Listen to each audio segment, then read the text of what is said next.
hats at, they had a large selection of Mexico hats. Oh, I'm sure they still do have all around the stores and all that. Yeah, World Cup's popping right now. I'm big on the A-frame style, which is the style of hat I'm wearing right now. Shout out to the Sacramento Rivercats. They finally brought in an A-frame.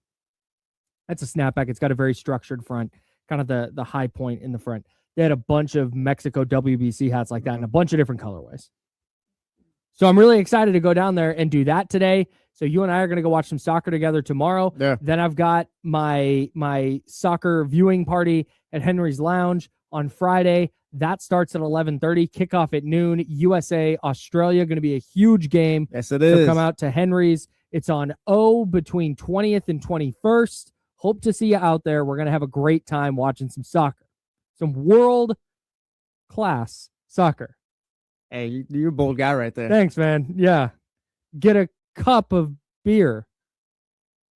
Yes. Or whatever you drink. Yes. Yeah. While you watch the USA versus Australia match. Yeah. There At the world's top soccer tournament. Yes. Where they play for a trophy that some call a cup. Hey, you are bolder than I, pal. Promotion over. I'm Kyle. That's Jesse. And we are less than a week away from the NBA draft, which means it's rumor season. And a big shout out to Jake Fisher from Yahoo Sports, from the Mark Stein Substack. Posted a piece last night that just had a ton of different interesting little notes, nuggets, and we're going to dive into all of that today. Plenty to talk about. However, I think we would be remiss if we did not first discuss what happened last night between Argentina and Algeria in the World Cup. I get it. I finally understand the Michael Jordan fans. I get it. 1,000. I get you guys. All right. I get it. The whole no one can be better. He's the GOAT. No, this is it. This is it. I get it. 1,000%, because that is me with Lionel Messi. He is the greatest athlete I've ever watched in my life. Nice. Better than LeBron, better than Tom Brady, better than Ricky Williams, better than Paul Pierce. It doesn't matter. He's better.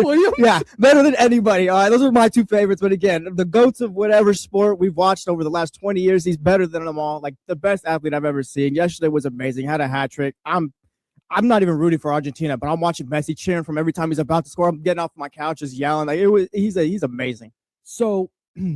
If you're not a soccer fan, stick around because this conversation's also for you.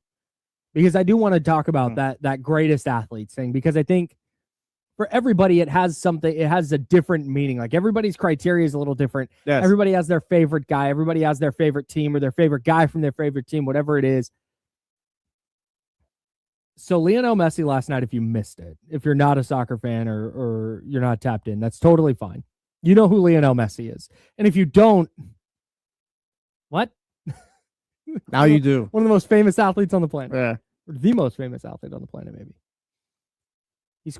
He became the first player ever last night, and Cristiano Ronaldo will do it today when Portugal plays.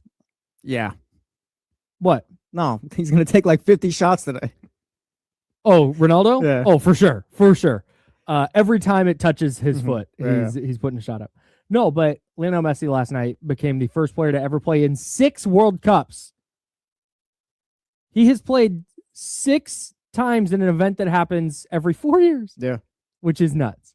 He was the youngest player to ever score in a World Cup, and he's now also the oldest player to ever score in a World Cup. And he scored 3 goals last night in Argentina's 3-0 win. Dude, he was amazing. It could have been 4. It could have been 4 if they didn't call the first one offsides too. Yeah. But yeah, like he was way offsides. I'm watching that game, and it's literally like I think it's like I bring up the Michael Jordan stuff because I feel like watching Messi or watching your favorite athlete doesn't have to be Messi at this point, but like watching your favorite athlete, there's kind of like I don't want to say it brings you back to childhood, but like you're just like, wow, this is amazing. Like you're just locked in, glued, like nothing else matters or whatever. First of all, the first goal that he scored, and that's the thing, and that's what I think is different. Like LeBron is 41 and still playing in the NBA, and what LeBron does is amazing. And LeBron still has games every now and then where you're just like, wow, like that's incredible. Yeah. But Messi is still playing at such a high level. I remember him back in like 2007.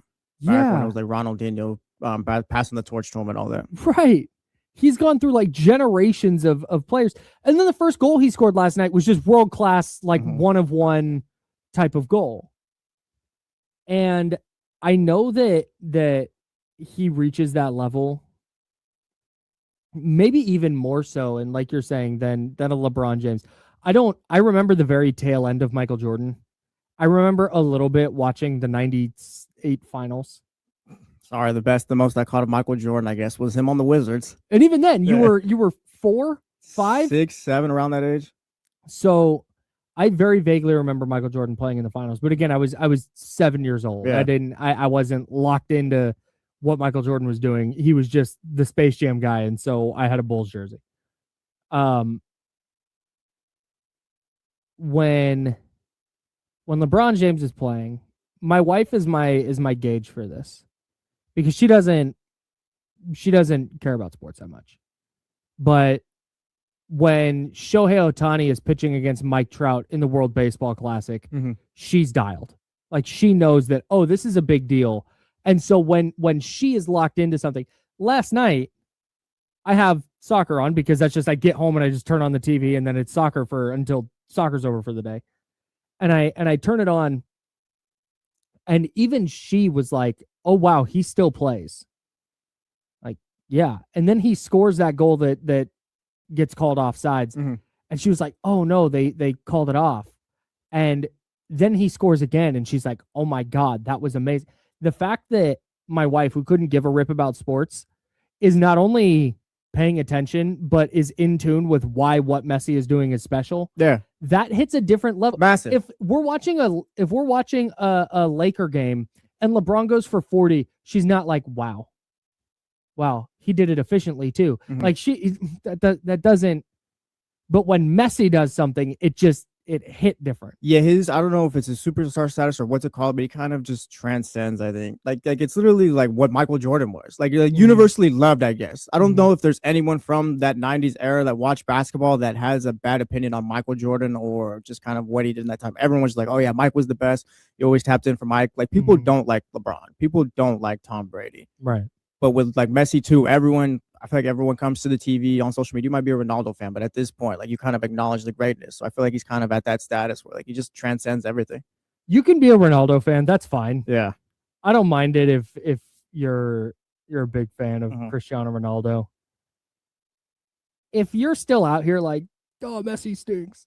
Like, all right, man. Yeah. You got it. And I dropped the Messi's better than Tom Brady and better than LeBron James and all that, because I've never seen him like look human on the field or whatever. It's like, oh yeah, they locked him up today. That's it. I've seen Deshaun Stevenson. I've seen JJ Barea against LeBron. Tom Brady is a lot less. Tom Brady, I mean, dominated for years on that. Like, he went to the Bucks and won another Super Bowl. So I guess it's more comparable. But like, I've never seen this player look human in my life in the sport. But Tom Brady's last pass as a Patriot was a pick 6 to Logan Ryan. Yeah.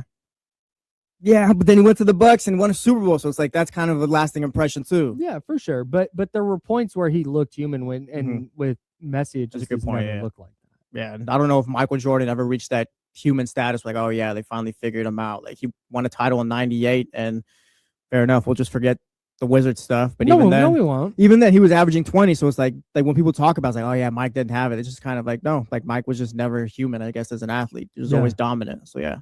Yeah, they just, like you said, they transcend that normal scope of what we believe a great player is. Like, there's just not a lot of comparisons. Because if you try and bring in, I can't do the Wilt thing. I'm sorry, I never saw Wilt. Yeah, sure. And I'm sure that people who did see Wilt will tell you that he was inhuman because he was so tall and so skilled and so athletic. But yeah, man. There's certain things that, especially as you get older and you start to appreciate sports in a different way. Yeah. Getting to see all-time great players do all-time great things is just special. If you watched that game last night, you'll just always remember, like, yeah, hey, I watched the Messi hat trick. Even if you are like a casual fan or not even that into, you'll know what you watched. Yeah, that's like, it. you know, like, oh, this is a big deal. Yes. You don't have to know the intricacies. I don't know the intricacies of soccer. It looks to me like a bunch of guys just running to space and kicking the ball to space. I know there's more to it than that. I know they're trying to keep formation. They're trying to get the ball to certain areas on the field. I fully know they're trying to attack different things that they think the defense is going to do. I get that. I don't know any tactics to it though. But it doesn't take a lot of ball knowledge to know that what Messi did last night was special. That's it. And special, like I said, special not in the way that Devin Booker scored 70 or Bam Adebayo scored 83. Special in the way where, oh my gosh, this is the Michael Jordan of soccer, or at least the most elite athlete I've ever watched in my life. Yes. Unbelievable. Yeah. Shout out to Argentina. They get a 3-0 win. Not capping a long day of soccer because Austria and Jordan played at 9 p.m. Pacific last night. I made it till about 10:30 and I fell asleep. I watched 0 seconds of it. I tried. I'm trying to get as much as I can from these games. Sure. Shout out. Got some good games today. Yeah. The stars were out yesterday. Now the tournament's gonna get going. Yeah, man. Not Portland. Portugal and the Democratic Republic of the Congo, England and Croatia, Ghana and Panama, and Uzbekistan and Colombia. Lock in. Today. Can't wait. I can't wait to go watch Mexico with you tomorrow. Yeah, it's gonna be lit. I'm gonna be a good time. Bunch of nerves, but we're locked in. I can't wait to watch you because you're such a chill guy. Mm-hmm. You're very like a chill dude. You are like the way Jesse is on the radio and just like, yeah, I'm hanging out, we're vibing, we're having a good time. That's Jesse all the time. And so I can't wait to watch a sporting event with you that you're like really emotionally invested in. Yeah. No, it'll be a good time. Just wait till we get to a Miami Dolphins game one day. Oh, Niners Dolphins this year. Yeah, that might be it. Just two guys just self-loathing. Yes. I'm Kyle. That's Jesse. You're listening to The Jump. It's ESPN 1320, Sacramento sports leader. We are less than a week out till the NBA draft. If you don't have any plans yet, guess what? We're going to make your plans. Actually, Elk Grove Kia is going to make your plans. A big shout out to Elk Grove Kia. They're sponsoring our draft party, draft live show at Mojo's Local Tap and Kitchen, downtown, and 15th. It's our favorite bar in the city, and a big shout out to Elk Grove Kia for helping make it happen. D'Lo and Casey are going to be out there. They're going to be live from 2 to 7. And all the TVs are going to have the NBA draft, and we're going to lock in for what I think something weird's going to happen in the top 4. Like Cam Boozer goes second, or Darren Peterson drops. Darren Peterson starts to drop a little bit. I think something weird's going to happen in the top 4. Plus, the Kings pick is going to be the most consequential thing to happen to the Kings since the Sabonis trade. It might be. This is a big deal. We literally, like, the season was over in October, the first 2 weeks of October, or the first weeks of the season in October, whatever it was. And it's like, oh, well, draft time. Maybe we'll see if they'll tank. But, like, we kind of just knew the season was cooked. I'm really excited. So it's been a long time in the making here. I'm really excited because I don't want to do revisionist history. I think the last time I was this excited for the Kings was probably the start of the 23-24 season. That's the year after BM2. Yeah. I think that's the last time I was like, let's get this season going. Let's go. I'm fired up. I'm hyped. Like, let's go. And then that season obviously got a little sideways and it didn't go the way we wanted. And we know how it went since then. This is the first time I've been that excited for a Kings thing. It's the start of their future next Tuesday, right? Next Tuesday. Yeah, and it might not work out, right? Like, I know there's people out there that are going, why would you be excited? They're going to screw it up. And they might. But at least it's something different. It's something new. It's the first step. Even if they don't trade anybody this offseason, even if they release DeMar DeRozan or waive DeMar DeRozan, whatever they would have to do, and they keep Domantas Sabonis and they keep Zach LaVine, at least they have the number 7 pick. Well, yeah, you're able to move forward. Like, all last season, we were just stuck in neutral the entire time. There was nothing going on. It's like, all right, the vets are still here. Let's see what Max and the young players look like. But overall, like, there was no real progress made as far as this rebuild. It's I was joking with D'Lo and Casey yesterday. It's like it's kind of a buffer period, I guess, for Scott Perry. Like, this is when it really starts. But yeah, like once you make that selection of the 7th pick, it's like, all right, this is the Scott Perry team. This is the new Sacramento Kings. Like, you might still have Domantas Sabonis and Zach LaVine here, but as far as just the thoughts of the last regime, Beam team, all that. Like, it's completely over with, and like this is just the new start right here. I'm interested to get your take on this because Jake Fisher, it is officially draft season because we're starting to get rumors out the wazoo. Yeah, everywhere. Be safe out there. Jake Fisher dropped a piece last night that had a ton of stuff in it. And we're going to go through a bunch of it. Some of it directly related to the Kings, some of it indirectly related to the Kings. But the first thing, he starts his piece with this quote, and I'm interested to see if you take anything from this because I posted this on the internet, and I will let you know what I think about it. Okay, great. And then I would like to know if you agree or disagree because there are some people on the internet who viewed this differently. And I see it. I want to get your thoughts. So according to Jake Fisher, he talked to a, quote, grizzled talent evaluator. Grizzled. He's been around. And that talent evaluator said, quote, Acuff is awesome, but unless he's Brunson, he can't be the best player on a championship team. End quote. I read that as because the pushback was, well, that's true for every player. Every player, in order to be the best player on a championship team, needs to be outlier great. AJ DeBonsa needs to be Kawhi. Darren Peterson needs to be Shai Gilgeous-Alexander. Darius Acuff is no different in that respect. Mm-hmm. I actually see that, and I don't disagree with that point. But the way I take this is that not even the way I take it, the way I interpret that take on it is Darius Acuff in the role that he would play can't be your second or third best guy. He needs to be the best guy. Whereas AJ DeBonsa might not be Kawhi Leonard, but what if he's Jalen Williams? What if he's J-Dub? Great.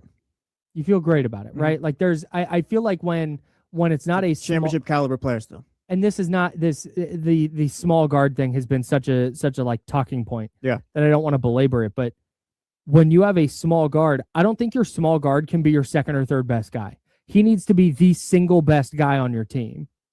Let me pause this real quick. How do we feel about Tyrese Maxey though?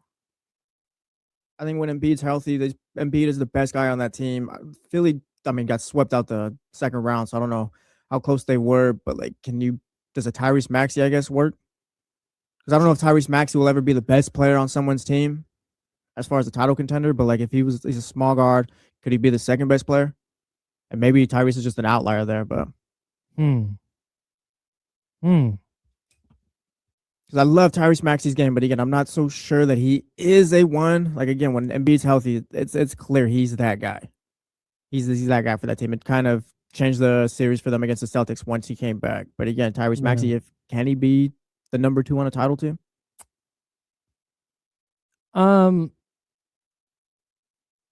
Yeah, that's a good point. That makes me feel a little better. Nice. Yes. Sick. But I guess for me, the worry is that, and this is, to be clear, this is my worry before this talent evaluator said this. I'm just using that quote as a jumping off point for this discussion. That is and I'm not anti Darius Acuff. I'm not. If the Kings draft him, I will be excited about it, and we'll talk about all the benefits of having that player in your building and what you need to do to build around him and maximize what that player is. And this is not that's just when you're listing like, hey, here's all the things I love, and then, oh, hey, here are some of my concerns. Every draft prospect has concerns, totally. With Acuff specifically, though, I think if he's not very clearly your best guy, I think it's really, really difficult to envision a version of the Kings that is a real threat in the postseason. Like, I think he needs to be. It can be, if I think the way he affects games is limited and not limited. I think there's a narrow way he affects games, and if he's not impacting games at the maximum level in that lane, then you run the risk of him being just a guy.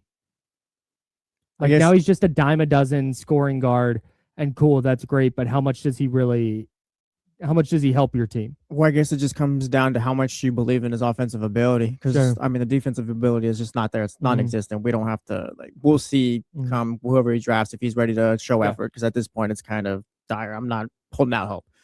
But again, it depends on if you believe his offensive ability is like elite or if it's just really good. Because if it's elite and it's like, oh yeah, well, he's a Coach Calipari guy. We've seen the Tyrese Maxeys, the SGAs. I'm not saying it's gonna be SGA, but just these elite guards.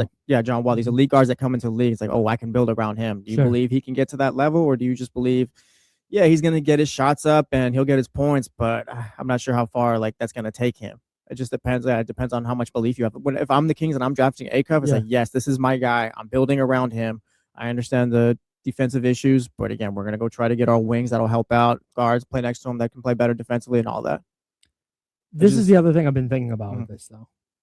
If I levy that critique of Darius Acuff, I'm going to levy it against every single player that they might draft. Yeah. Every single player they could realistically take at 7. That's a critique. If he's not your best guy, how much is he helping you? Because I guess Kingston Fleming's going to be your best player. I don't think so. No, that's the thing. It all just comes down to belief. But let's take Michael Brown Jr., who is more in the vein of a high-level scoring guard or potential high-level scoring guard. If he's not your best guy, how much is he affecting your team? Probably not a lot. That's just, and so for me, it's the same thing. I always laugh when James Ham tells me how tall a guy is in shoes. He's 6'2", but he's like 6'4" in shoes. Well, yeah, everybody gains 2 inches in shoes. Well, they don't play barefoot, Carl. So if you're 6'2", if you're 6'4" in shoes, okay, well, 6'6" guy is now 6'8" in shoes. Yeah. So everybody, it scales, right? But anyways, that's where I land with this A-Cup thing is, oh man, well, if he's not your best guy, then what is he doing? But that's the case. That's the case for Flemings. That's the case for Brown. To me, that comes down to, all right, do we play it safe or do we take a swing? Because of course, I don't even know if there's a playing it safe here. Well, I think it's because we've talked ceilings plenty. Then Darius Acuff would be the guy. Oh yeah, we're taking a swing on him. He's got the highest ceiling. Yeah. But of course, if he doesn't reach that ceiling, he's not gonna fall back on his defense. And if he's not efficient scoring, then he's not really gonna be great. He might be Cam Thomas at that point. I don't think he's going to be. But again, if you're just getting up shots and not really doing much else, there's not much use for you, and that's a bad pick. Whereas you can play it safe. We're like, yeah, if Kingston Flemings isn't this offensively, there's still a little bit of ability there. He can still play make. And also, he's really great defender, but that's going to help us out. He's got a high floor, basically. It's the high floor versus the high ceiling. Which one do you want to go for? If you go with Kingston Flemings, sure, you're probably going to get a good NBA player. You're going to get the best player on your team. Maybe not. But with Acuff, it's just it's such a high ceiling and a low floor, I feel like. But I don't. So again, it's just, to me, it's like taking a swing or playing it safe. Which one do you want to go with and I don't want to disrespect Kingston Fleming because he's not just a high floor guy. It's like, oh yeah, it's like what we said about Keegan Murray a few years ago. But again, it's just more what you think you can depend on. I would argue that you think Kingston Flemings might be more of a playmaker, might be more of a. I think the offensive floor is way lower. If he's not, I'm saying he's not. If he can't, go ahead. If he can't shoot it from 3 reliably, and he's not super efficient at the rim, that could be a real problem. I think he's explosive enough to be fine at the rim and all that. I don't know about his 3-point shooting. He shot it at a low volume. I think it was like 3 threes a game this season. But again, I think he's explosive enough where he can get to the rim. But again, I don't know how much that would help me if he was trying to be my best player. And again, there's the defensive stuff, and it's just more like I can use this. I can work with these abilities here rather than, all right, if Acuff's not scoring and if just what he is elite, what he was in college, then that's kind of going to be rough for us. My concern with Acuff is the exact same concern I have with everybody else. Exactly the same. I said it about Kingston Flemings. I kind of wonder if he's going to be able to guard up, and if he's not, I don't know how much I care that he's a good defender. It might be helpful, but if he can't reliably score, then no. Now, again, maybe he's an awesome defender. Maybe he scores the heck out of it and he playmakes and he winds up being the best guard in this draft. Maybe. But that scout's note on Acuff, and as much as it worried me initially, I just sort of realized like that's how I feel about all of the guards. Aren't we all kind of drafting with the intention? It doesn't have to be everyone, but like Acuff, like yeah, I'm hoping he is going to be Jalen Brunson. That's the goal here. That's why I'm drafting him. Jalen Brunson, Dame Lillard. Yeah, you're I'm not saying he's gonna be a Hall of Famer, but I'm player. like that's why I'm drafting this player. Mm-hmm. Like you're not drafting like, oh yeah, here we go. We'll see what happens, guys. Maybe he's Cam Thomas, maybe he's Jalen Brunson. Like, no, you're drafting this player with the utmost confidence. That's kind of what it comes down to. That scout might not be confident that Acuff can reach that. Mm-hmm. But again, if Scott Perry is, then let's move. That was the other thing when he said he's awesome. He needs to be Brunson to be the best player on a top. Mm-hmm. The he's awesome thing. That's how I view Cam Thomas. I do go, man, Cam Thomas is awesome. I wouldn't want him on my team, but he's awesome to watch. That's definitely the concern with Acuff. Mm. But if he's an awesome scorer and I wind up having to try and fit him in as a sixth man type down the line, fine.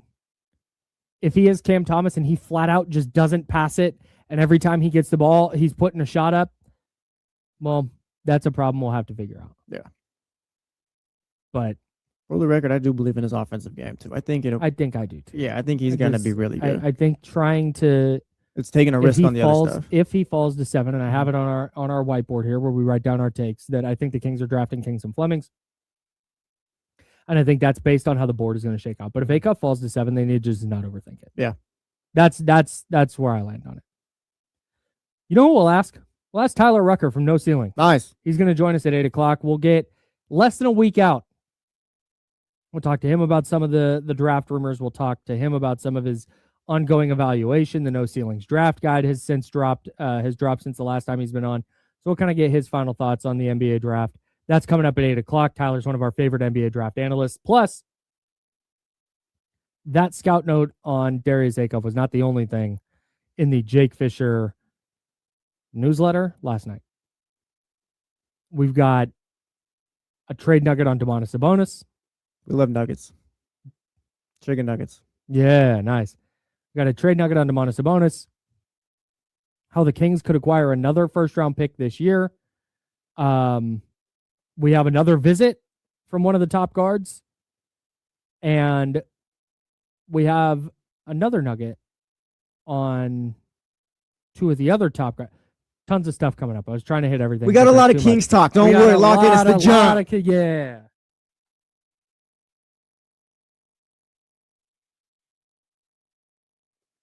What's going on, everybody?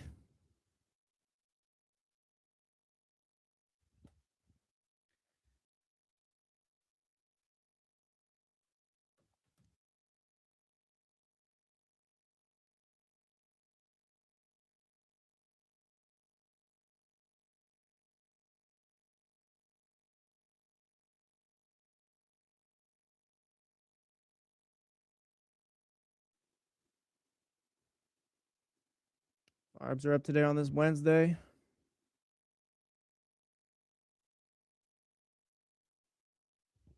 Yeah, Messi did his thing yesterday, but shout out to Mbappe too.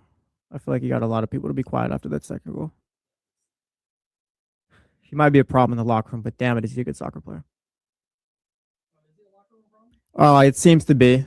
It seems to be like an ego problem, maybe, which is being the best in the world and all that, and just he seems to be the leader of France as well since they won that World Cup. It's funny. I think there was a few weeks ago. He's like shaking hands with these diplomats or whatever, these French people in suits, and it's like, oh wow, no, he kind of runs the show here. No, but yeah, in Madrid, there was problems. Haaland played well yesterday too. Shout out to the mid-level teams giving us good games. Was it Jordan versus Austria yesterday?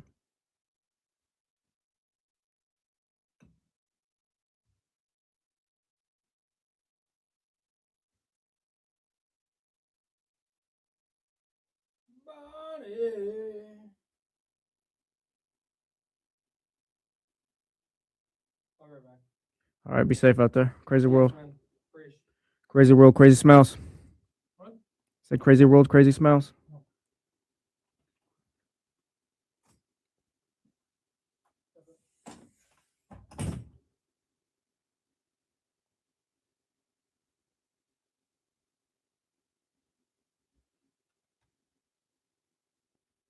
Yeah, he's gonna fix them.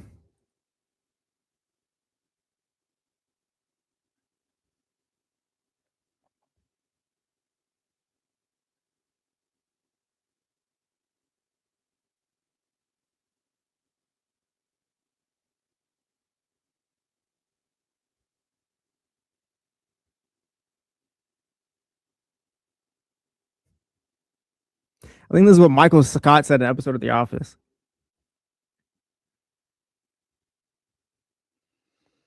I assume top four, or like 4 of the top 5, it's Lamine Yamal, 3 of the French guys, right? Mbappe, Dembele, and Elise, however you say his last name.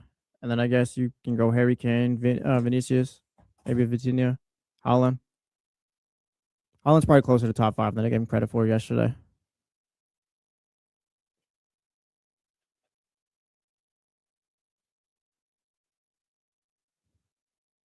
Oh, dang. I don't think I realized that it was Mexico, South Korea tomorrow. Yeah. I might have to wear my Korea hat instead. You do what you got to do, man. Yeah, what did I just see? Yeah, he's one of the best players.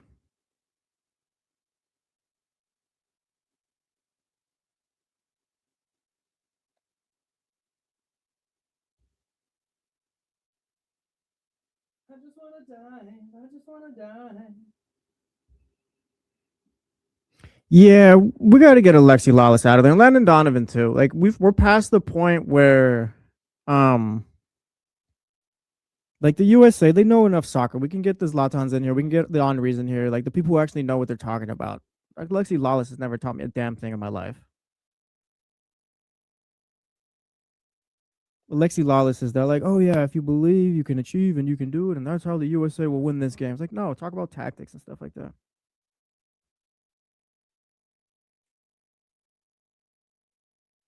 That guy sucks. He does. And Landon Donovan, yeah, they only scored a goal. Hey, wow. You know what? Good game. Like Landon, Go ahead. I hate Landon Donovan. Yeah, he's annoying. No. Well, it's annoying to me. He turned his back on us. What do you mean? Hair plugs? Oh, yeah. Hey, that looks kind of weird. My brother, if he likes it, he likes it. Salute. No, but it looks like. Hold on, I'm not done. It looks like ready to come home. Yeah, he was done. And instead of coming home, he turned his back, and he got hair plugs. Do you have like a little cabinet? Not in cabinet, but like a little case for your hats, whatever. What would you call it? Like just a little placeholder for your hats. Like I can grab a hat. No, but I wish they don't make any big enough. Okay, well if they did, I'm sure you would have that. It looks like they're on a shelf. It looks like Landon Donovan's got that for his hair. Like, oh, I'm gonna go with this today. It's just an abomination. Get a haircut at least. Him and Brian Urlacher. We don't want Brian Urlacher. He can stay over there, but he turned his back on us. Yeah, Brian Urlacher was an all-time bald, and now he's not. He also sucks. Yes, but yeah, we're past the need of Alexi Lawless and Landon Donovans. You don't have to throw a USA guy in to talk soccer anymore. Thierry Henry is outstanding. Yeah, that's what I'm saying. He is so good at that. So is Zlatan. If you want to grow the game, do it that way. Zlatan's never done this before, and he's already better than Alexi Lawless. He just knows the game. I'm not going to say Alexi Lawless doesn't, but they just know it differently, I'd say. The USA got to the game a lot later.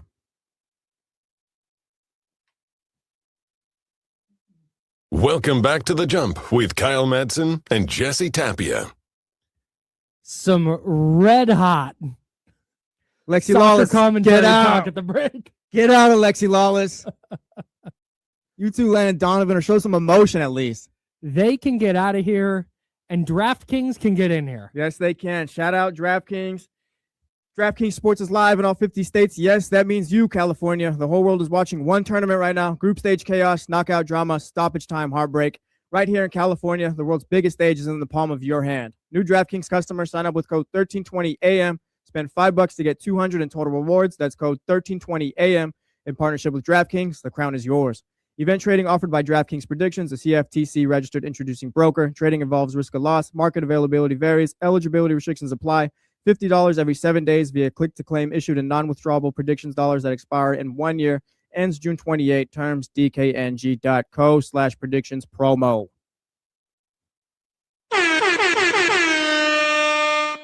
Hell yeah. Yeah. Shout out DraftKings. Speaking of drafts, the NBA draft is next Tuesday. Is it? I didn't know that. Yeah. Talking about Jake Fisher had a bunch of stuff going on last night in his newsletter. Coming up at 8 o'clock, by the way, we have Tyler Rucker from No Ceilings NBA. And next time you talk, I have to send him the link because I haven't done that yet. Okay. Got a little bit of late start today. I tried a new routine this morning where I did some of the stuff I do when I get to work. I tried to do it at home. Yeah. And that's fine. Like, that works. It can work. Mm-hmm. But I also got out of bed late. Oh, okay. And I just needed to pull the plug on the idea of doing my work at home. My work at home. Yeah. Doing work at home. Doing my pre-show work at home. There you go. I need to pull the plug on that idea. Yeah, you texted me this morning. He's like, oh, yeah, we'll see. I tried something out. Didn't work. I was like, Didn't work. Didn't get in the car till like 5:10. Yeah. I was like, looked at it. All right, we'll see if Kyle makes it. Usually out by like 4:40. Yeah. It was fine. Tyler Rucker, 8 o'clock, going to join us, and we'll get his thoughts. He's one of our favorite NBA draft analysts. He is one of the best doing it right now. Yeah, big friend of the show. And we hope you enjoy that conversation coming up at 8. All right. But first, Jake Fisher. Which nugget would you like first? Let's go trade stuff. We'll go listen to the Hornets one. Beautiful. Here is what Jake Fisher had to say about the Domantas Sabonis trade. And it's new. It's not, there's nothing happening. According to Jake Fisher, Charlotte's recent trade discussions with Sacramento regarding 3-time former All-Star Domantas Sabonis were widely described as exploratory, but rumbles persist that the Hornets could still elect to part with either their number 14 or number 18 selection in various trade scenarios as they search for proven size. So what does that mean? Like, what does that mean? Like, they could look elsewhere. They can come back to the Kings. Because when you say, oh yeah, they're still willing to potentially move out 14 or 18 for a proven center or something like that, then like, what exactly does that mean then? I think that means they are calling around. Mm-hmm. They're trying to see what centers are available, what size is available. Yes. And what it would cost. Because if they call the Jazz and they say, hey, can we have Walker Kessler for a couple of contracts, and the Jazz say yes, well, then they'll probably do that. Now, if that's not available and they're not interested in taking on the Jakob Poeltl contract, so they're not going to make that trade. And finally, it's just, yeah, you know what? Domantas Sabonis is the best player that we can go get. And the only way we can get him is with the 18th pick. Well, fine. Can I drop a note real quick on Walker Kessler? Yeah. Recently rejected a 5-year, nearly $140 million offer from the Utah Jazz. If you are the Charlotte Hornets, you're willing to give him that bag. More than what the Jazz were offering. Man rejected 5 years, $140 million. Walker Kessler did that? Yes, Walker Kessler. I'm telling you, bro, the NBA is getting crazy right like now. Former Timberwolves draft pick traded in the Gobert trade. Yes, Walker Kessler. Walker Kessler. We're about to give Austin Big Reeves. white guy on the Jazz. Yes. Center. Yes. You got it, man. All of it. Yes, all of that That's stuff. him. Name's Walker, last name Kessler. Wears 24. Plays for the Jazz. Jazz. Yeah, I'm sure he has an apartment in 5 Utah. years and $140 million. He said, nope. US dollars? Nope. Not 140 million yen? Nope. US dollars. A bag. And he said, I'm cool. So again, if you're the Charlotte Hornets, you want to pay him that? Pass. All right. Pass. Then. Hard We're pass. back. Hard pass. Hard Welcome pass. back. Welcome Yeah, back. yeah, nice.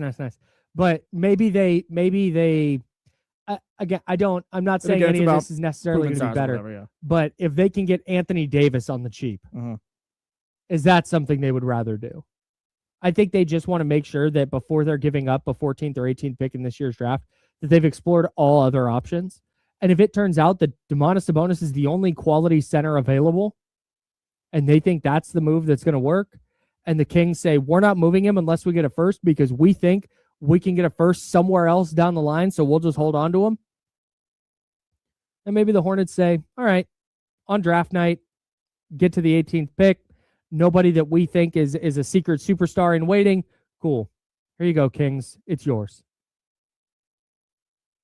Is at this point, would you rather? I'm so back. I was out on the chances that Domantas Sabonis got traded just a couple days ago, and now I'm back. Because I'm going to ask you this too. Like at this point in their careers, Anthony Davis is the more talented player. That's not what I'm asking here. But like, would you rather have Davis or Sabonis? Davis only played about 20 games last season. The year before that, I believe it was he was at 51. I'd rather have Sabonis. If you're the Charlotte Hornets, I'm asking too. Yeah.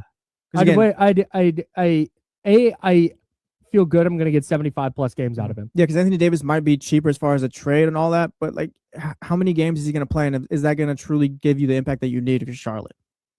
As we go through these options, I know. And does he play the style of basketball that would maximize LaMelo Ball and Con Knipple and Brandon Miller? And again, this isn't a matter of who's better or who's more talented, Domantas Sabonis or Anthony Davis, because it is Anthony Davis. But again, 20 games or 20 to 40 games compared to 75. And Davis is 3 or 4 years older. Yeah. Like, yeah, it just and what does it cost? If Washington wants players back, like real players back for Anthony Edwards, then they're probably not doing it. But the Kings are in a spot that, hey, the 18th pick and some salary filler, yeah, we'll do it. Sabonis is on a cheaper deal. They both got 2 years left. Davis is making $58 million this year. He's got a $62 million player option next. He's going to be 34 next season. Sabonis, I think, is around 45 and like 49 next year, I believe. If assuming that Washington is going to want something for Anthony Davis and they're not just trying to offload his contract,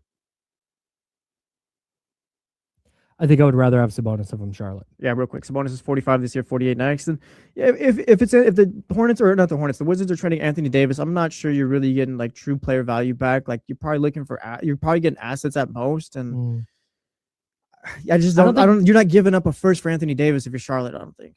Well, and I don't think Washington's in asset acquisition mode. That's the thing. Yeah, so I don't even know if it makes sense between the two teams.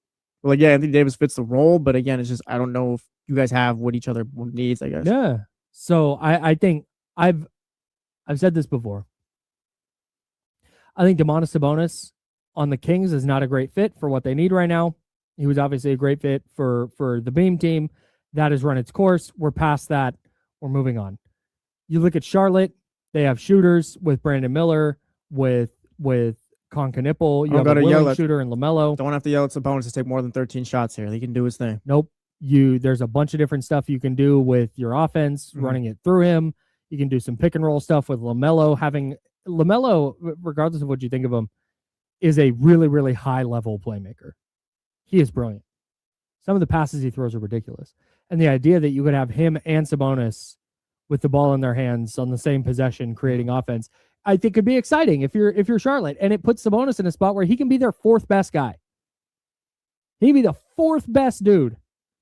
And the fifth option to shoot, depending on who else is on the floor. You can't really ask for much at that point. Yeah, so I think the basketball fit makes sense.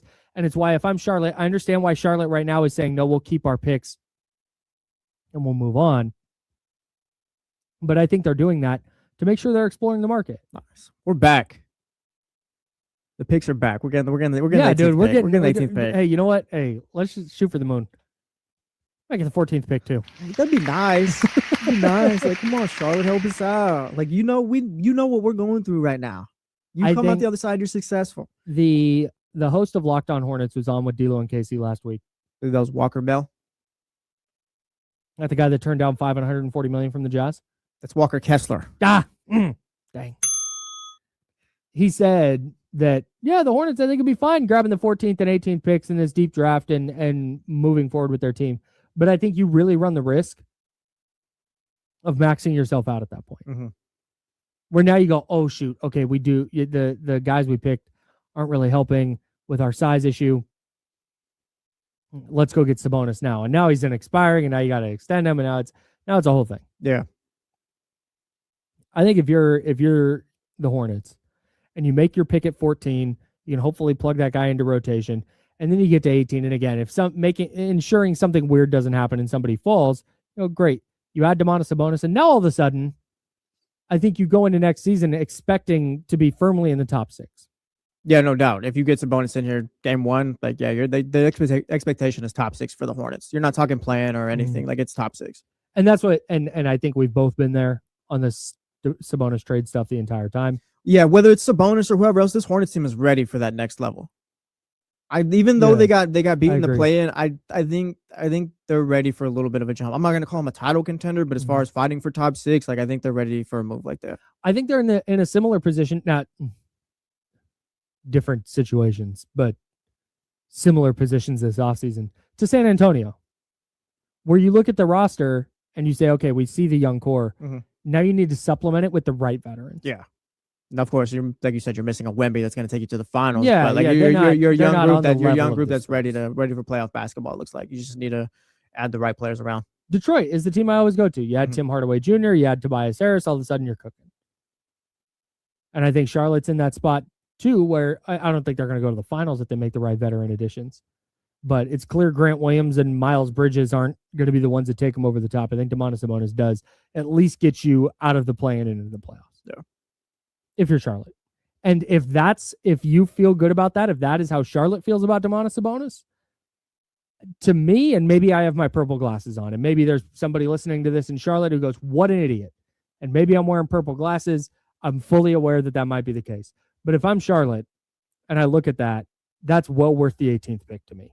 Even in the deepest draft of all time, apparently. Well, yeah, because let's not act like Domantas Sabonis is some scrub or anything close to it. Like, he's not. No. He's an 18 point per game, 12 rebound, about 7 assist player. That's good for the 18th pick. Yes. Like, of course, it hasn't worked out in Sacramento. I think people look at Sacramento and it's like, oh, yeah, he's kind of not playing well. Like, oh, like he's done and over with. But that's not the case here. It's also the 18th pick. Exactly. I understand this draft is deep. I get that. I understand. We're going to talk to Tyler Rucker from No Ceilings in a few minutes. And he'll tell you, like, yeah, dude, like, there's teams that feel good about a player at 30, right? It's still the 18th pick in the NBA draft. It's still an outside the lottery first-round pick.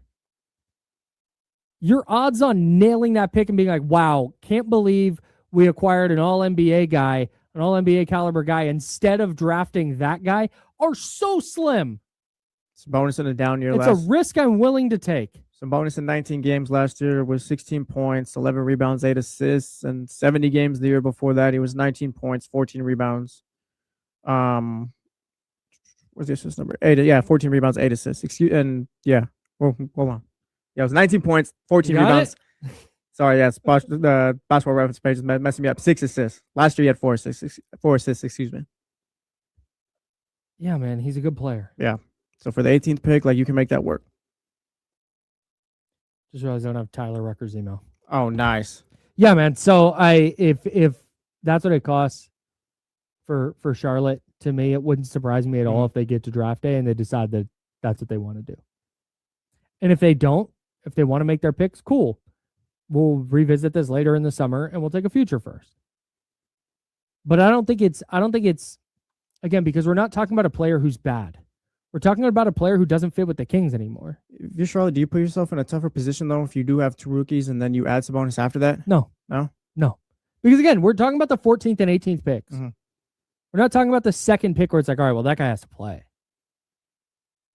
Well, I mean, yeah, I guess it's just that, yeah, I'd assume not everyone's going to get to play, so one of those picks is going to be on the bench. But, again, the Kings traded for the 24th pick last year for Nick Clifford on a terrible team and took forever to get him regular rotation minutes. It's a great point, Kyle. It's a great point. So I don't, if those guys can contribute, cool. If they can't, they're developmental pieces for you. And meanwhile, you're adding Domantas Sabonis and trading one of those guys. Yeah, I gotcha. So that's easy work for me. One of the other things that Jake Fisher had in his newsletter, and that's what we're talking about here on the Jump on ESPN 1320, Sacramento sports leader. He reported that Kingston Flemings and James Hammer, Kings insider, has since confirmed this. Kingston Flemings did visit the Kings. So we now know that Kingston Flemings and Darius Acuff are two of the guards who have visited Sacramento. Might be the only two. Might be among the group of people who have visited Sacramento. We're not sure. That move you at all? No, I It guess didn't move me, doesn't- for what it's worth. doesn't move me. Kind of just ties into what you were talking about yesterday morning, 100%. leading off the show. Like, nice. 100%. There's no leaks right now. One of the other things that stuck out to me was, this is indirectly related to the Kings, and this is via Jake Fisher, that the Timberwolves are willing to deal the number 28 pick for another ball handler. And if I'm Scott Perry and I read that, picking up the phone, and they might say no, they might laugh me off the phone. Just going, hey, got Malik Monk over here. The 28th pick. I think he can ball handle a little bit. Yeah, you can play use some off the scoring. ball. Play next to Ant. Yeah, it doesn't seem like you guys are really in on Giannis right now, so you don't even need that pick. Yeah. Yeah, the Heat or Celtics, the Heat or Yeah. Boston are going to get Giannis. Like, Yeah. come take Malik Monk. Well, serious note, as we joke, like, no, I think the 28th pick for Malik Monk, I mean, that feels like a fair deal. Malik Monk isn't some scrub or whatever. Like, no, he can still put up and get a bucket. I think the Timberwolves could use that. If you're the Timberwolves, what else would you be looking for at that point? Yeah, and admittedly, I don't know the, And of course, the every depth deal. of the Timberwolves financials. Every deal for the Kings to trade into the first is going to be a great one, I feel. But like Mhm. for Minnesota, yeah, of course, we have to look at their contracts and all that. But if Malik Monk fits in there, I think it works with that team. He's been connected there before. Just someone I'm keeping an eye on, Yeah. because we looked at Minnesota. We've also looked at Detroit. We've also looked at Orlando as teams that, man, they could really use a player like Malik. Doesn't necessarily need to start, but can come off the bench and just create offense. Create offense for himself, create offense for others.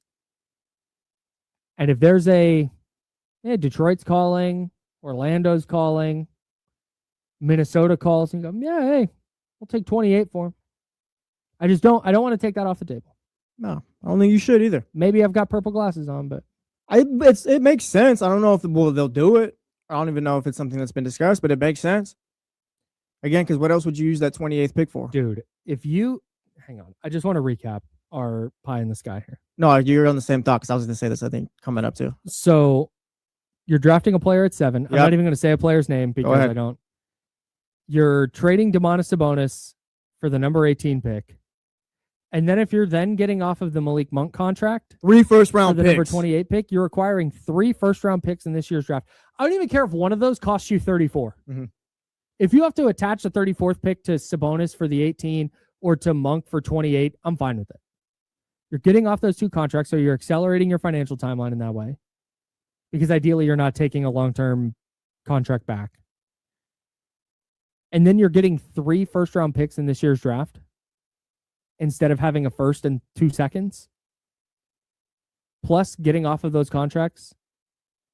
And like I said, ideally not taking any massive contracts back.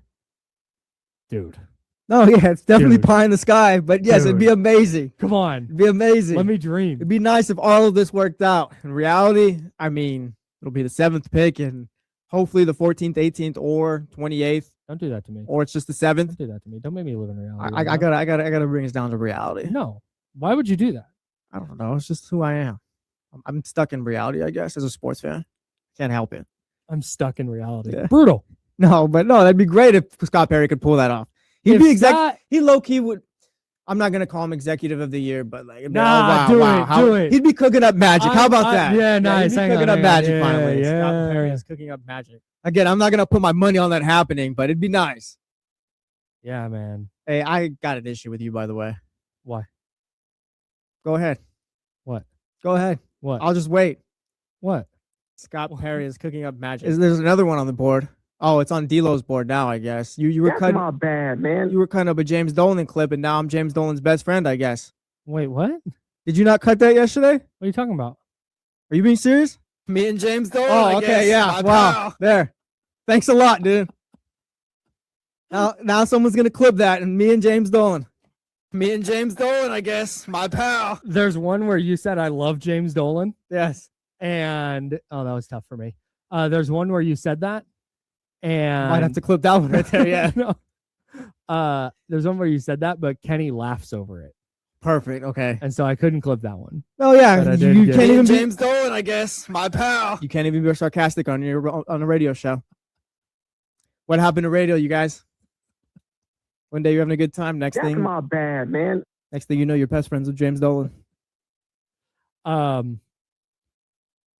If Scott Perry pulled that off, it would be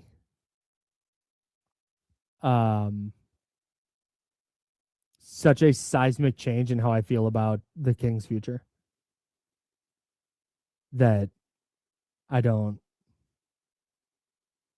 even know. I don't even have a good. Would it be like, full on belief in I Scott would Perry head- going forward? I would head down to Golden One Center Mhm. and start mapping where I'm building a statue. Okay, no. If Scott Perry, you know what? No, if Scott Perry is That's- able to pull off. That's how thrilled I would be Yeah. with that If outfit. Scott Perry is able to move Domantas Sabonis for the 18th pick, all right, and he's able to move Malik Monk for the 28th, we will go down. We will make a video and we'll mark it down where the statue is going to go. Yeah. We will actually do that. Okay. Yeah. We'll get some washable spray paint. Mhm. Whatever spray paint they use in the World Cup where they just spray it on the field and then 3 seconds later it's gone. Yeah, yeah. We'll use that. Might be just be shaving cream. I don't want to be. know. I don't want to be Yeah. in trouble for vandalism. I got you. Yeah. Kyle and Jesse arrested. Just this spray painted X on the floor. It's like, who did that? There's video of us Yeah. high fiving. Hey guys, this is us with 1320. This is the jump. We're planning out where we're building the no statue. video? Yeah. They're like, hey, you guys vandalized Golden One Center. What are you talking about? Yeah. It's right here. It's on video. Yes. Surveillance video? Hey, No, on Make your sure you guys hit Instagram. the thumbs up. Me and James Dolan, I All guess. right, dude. My You're That's not- my pal. fault. you're not That's being my very fault. nice. That was rude. All right. Tyler Rucker, no ceilings. He's our favorite draft analyst and one of the best doing it right now. We are less than a week from the NBA draft. Gonna get his thoughts on some of this news, get some of his final thoughts on some of these prospects, and we'll continue our countdown to the NBA draft. We're 6 days away. As the future of basketball in Sacramento will change forever. Right here on the jump. It's ESPN 1320 Sacramento Sports Editor.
Valora.com. The Valara jingle just lives rent free in my brain.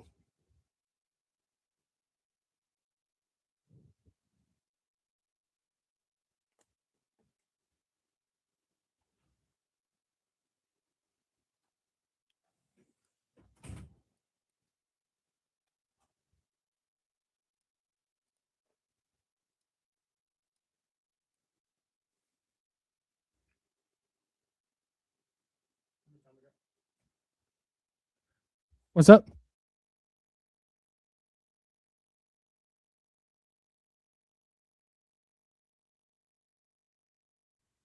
What's going on, Tyler?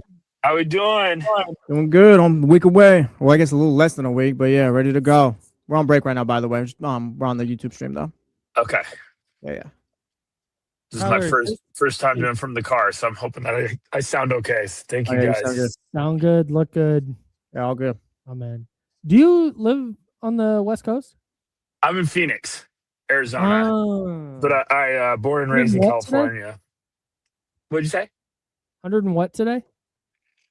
We're at 94 right now. It's cold. 8 in the morning. It's cold, damn. I think we were 107 yesterday. Yeah. I always, when I first moved back from Arizona, because I lived in Gilbert for Yeah. 2.5 years, and loved it down there. Met some great people and just really enjoyed my time there. But when I first moved back, I was like, I would move back to Arizona. It's cheap down there, and some other things that I had going on. And now I look at the weather on a daily basis. I'm like, you know what? I couldn't do that again. Setting my AC at 80 in my apartment and having it run all day is just not a thing I want to do ever again. It's so perfect, like most of the year, and then you just get to summer and you're like, oh yeah, this sucks. Yeah, dude. Well, especially because now those summer months are being extended out. Yeah, exactly. Like last summer, it was like, wait, I keep waiting for it to get cold. It's been another month. What's going on? I moved down there in October of 2013. God, that's so long ago. I moved down there in October of 2013 and did my first Thanksgiving down there because I couldn't leave because of my job. Mm-hmm. And like waking up on Thanksgiving Day and having it be like 84 degrees out was so weird. It is. You know, it's funny you mentioned that Thanksgiving is always the weird day where you're like, you expect like, oh, it's a little like fall, you know, the commercials are like football or whatnot. And then you go and you're like, oh, wait, no, it's still hot. Yeah, I got shorts on. All right, 30 seconds until we're back. We'll just talk some prospect stuff. I'll run a couple of little nuggets of news by get your thoughts, and we'll have a good time talking basketball. I can't wait. Best time of the year. You guys excited? Antsy? Nervous? Probably, Typical? I think excited at this Excited. point. Yeah, excited. Yeah. Excited for something different. Yeah. Yeah, All right, here we go. right. Here we go.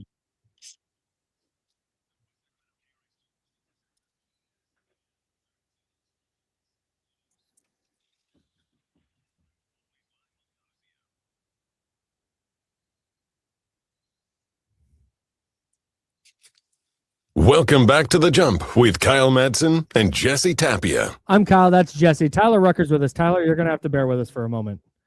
Tyler Rucker, No Ceilings, does a bunch of stuff on the NBA draft for them, our favorite NBA draft analyst. Jesse, I want you to know, and Tyler, you can take note of this as well. This is how good of a friend I am. I love James Dolan. Oh, nice. Yeah, man. Figure if I'm going to get any time I'm listening at home and you or Kenny or Damian says something out of pocket that I'm going to cut, I got to give me too. I'm holding myself accountable. Yeah. I love James Dolan. Yeah, careful, Tyler. We might cut some audio of you. Yeah, dude. Say something about James Dolan. James Dolan, Jerry Jones. Watch your back. Yeah, even if it is complete sarcasm. All right. I gotta be careful. Dolan, I guess. My pal. All right, yeah, that's a tough one for me. Choose the words even carefully this this time of the year. But yeah, thanks for having me back, guys. I'm pumped about this. Best time of the year. It is. It is, especially for Kings fans who have been waiting since October. I was gonna say through it for the last year, for the last 20 plus years have been through it. But this really feels like an opportunity for Sacramento to kind of take a step into the future. And the player that we've circled as their best chance to take that step is Darius Acuff from Arkansas. That's sort of where me and Jesse land, is kind of that highest ceiling, best chance to be the 1A on a title team. My issue, though, is I'm not sure he's going to get to 7. What are your thoughts on that? Yeah, I think, since the NBA draft combine, it's been one of those things. Last time I talked to you guys, I left that and it was like, hey, Darius in Sacramento. And it's like, wow, that early? We're connecting the dots and it's this loud. So, I kind of left that going, that's a great fit. I love that for both sides. But is that raising the alarm a little too early to give teams maybe okay, well, we just know where we need to get ahead of to get Darius Acuff. So, I think, right now everyone's looking at 5 and 6. And when you talk around the league, everyone's just kind of going all over the place of like 5 is the hot spot. And you kind of expect that when the first 4 are kind of quote settled, where it's like, hey, that everyone's expecting that's probably going to be a trade. So what is it going to be? Is it going to be involved maybe with the Giannis deal? The Clippers have a lot of, the phone's probably very active right now. And if whoever goes up there, you're probably thinking, okay, well, they got to have a specific name in mind. I don't know if it's specifically for Darius, but the wild card right after that is Brooklyn at 6. There's been a lot of names connected to them, but when I ask around, everyone's like, no one knows what Brooklyn's doing. That's the one thing I keep getting told. So I think Darius is still going to be a popular name, and it's just one of those things where, like, I would love him to fall to the Kings. I think it's a really nice fit. I do like the upside with his game. I think he's tough. I think he's what the Kings fans want is someone that's going to bring it every single night, and he's not going to be afraid of anyone he's going against. But it's just, is it going to be alarming that now the Kings have to hope he falls to them in a weird way? It's going to be really interesting because now I think other teams are like, hey, if we want Darius, we got to get ahead of 7. That's clear to them. Who do you think he is in the NBA if he doesn't reach his full potential offensively? It's tough because everyone focuses on the defense with Darius, and I think he's a hard enough worker and good enough kid where he's going to figure it out. Will it be ugly early on a little bit? Probably. I think it will be for all these rookie guards, honestly, because that's the toughest position to transition to.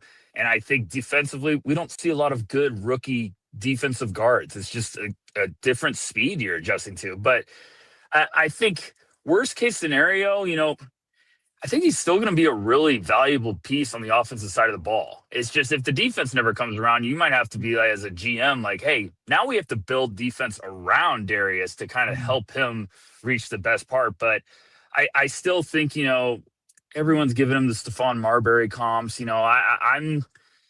I'm not there because I still see like, hey, Marbury might not be the best player for this type of NBA today, but I think Darius could shoot it way better.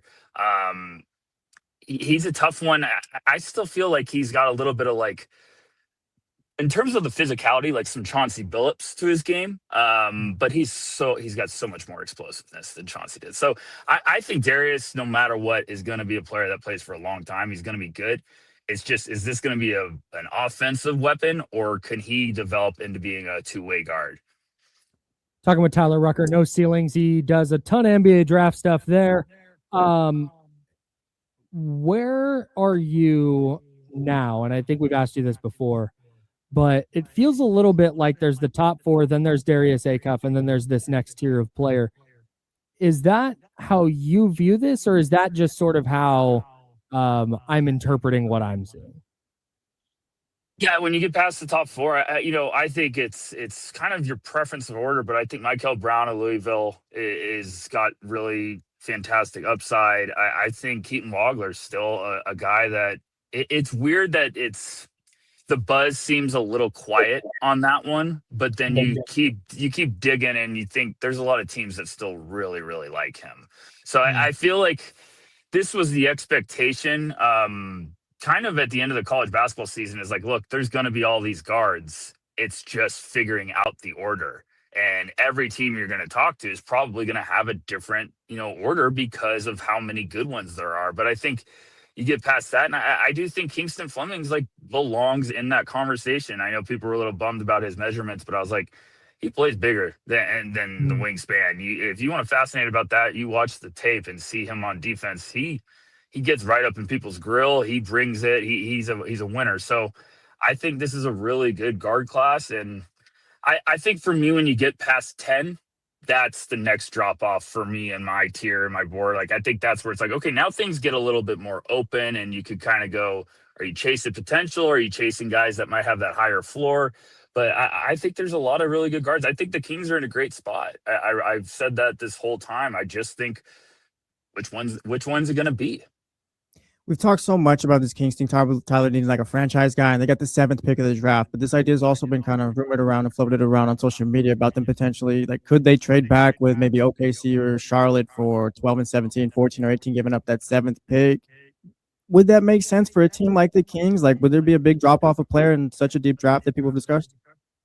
It's right away. I know you hear me say like, hey, to drop off top 10, but it's because every single draft we see value fall down the board. I think the really smart teams let the board fall into their laps. And I think you could drop back and you might not be getting the franchise, the top 10 teams I think are all going to say, hey, we could find our franchise point guard. That's what they're thinking right now. Like, we can find that guy.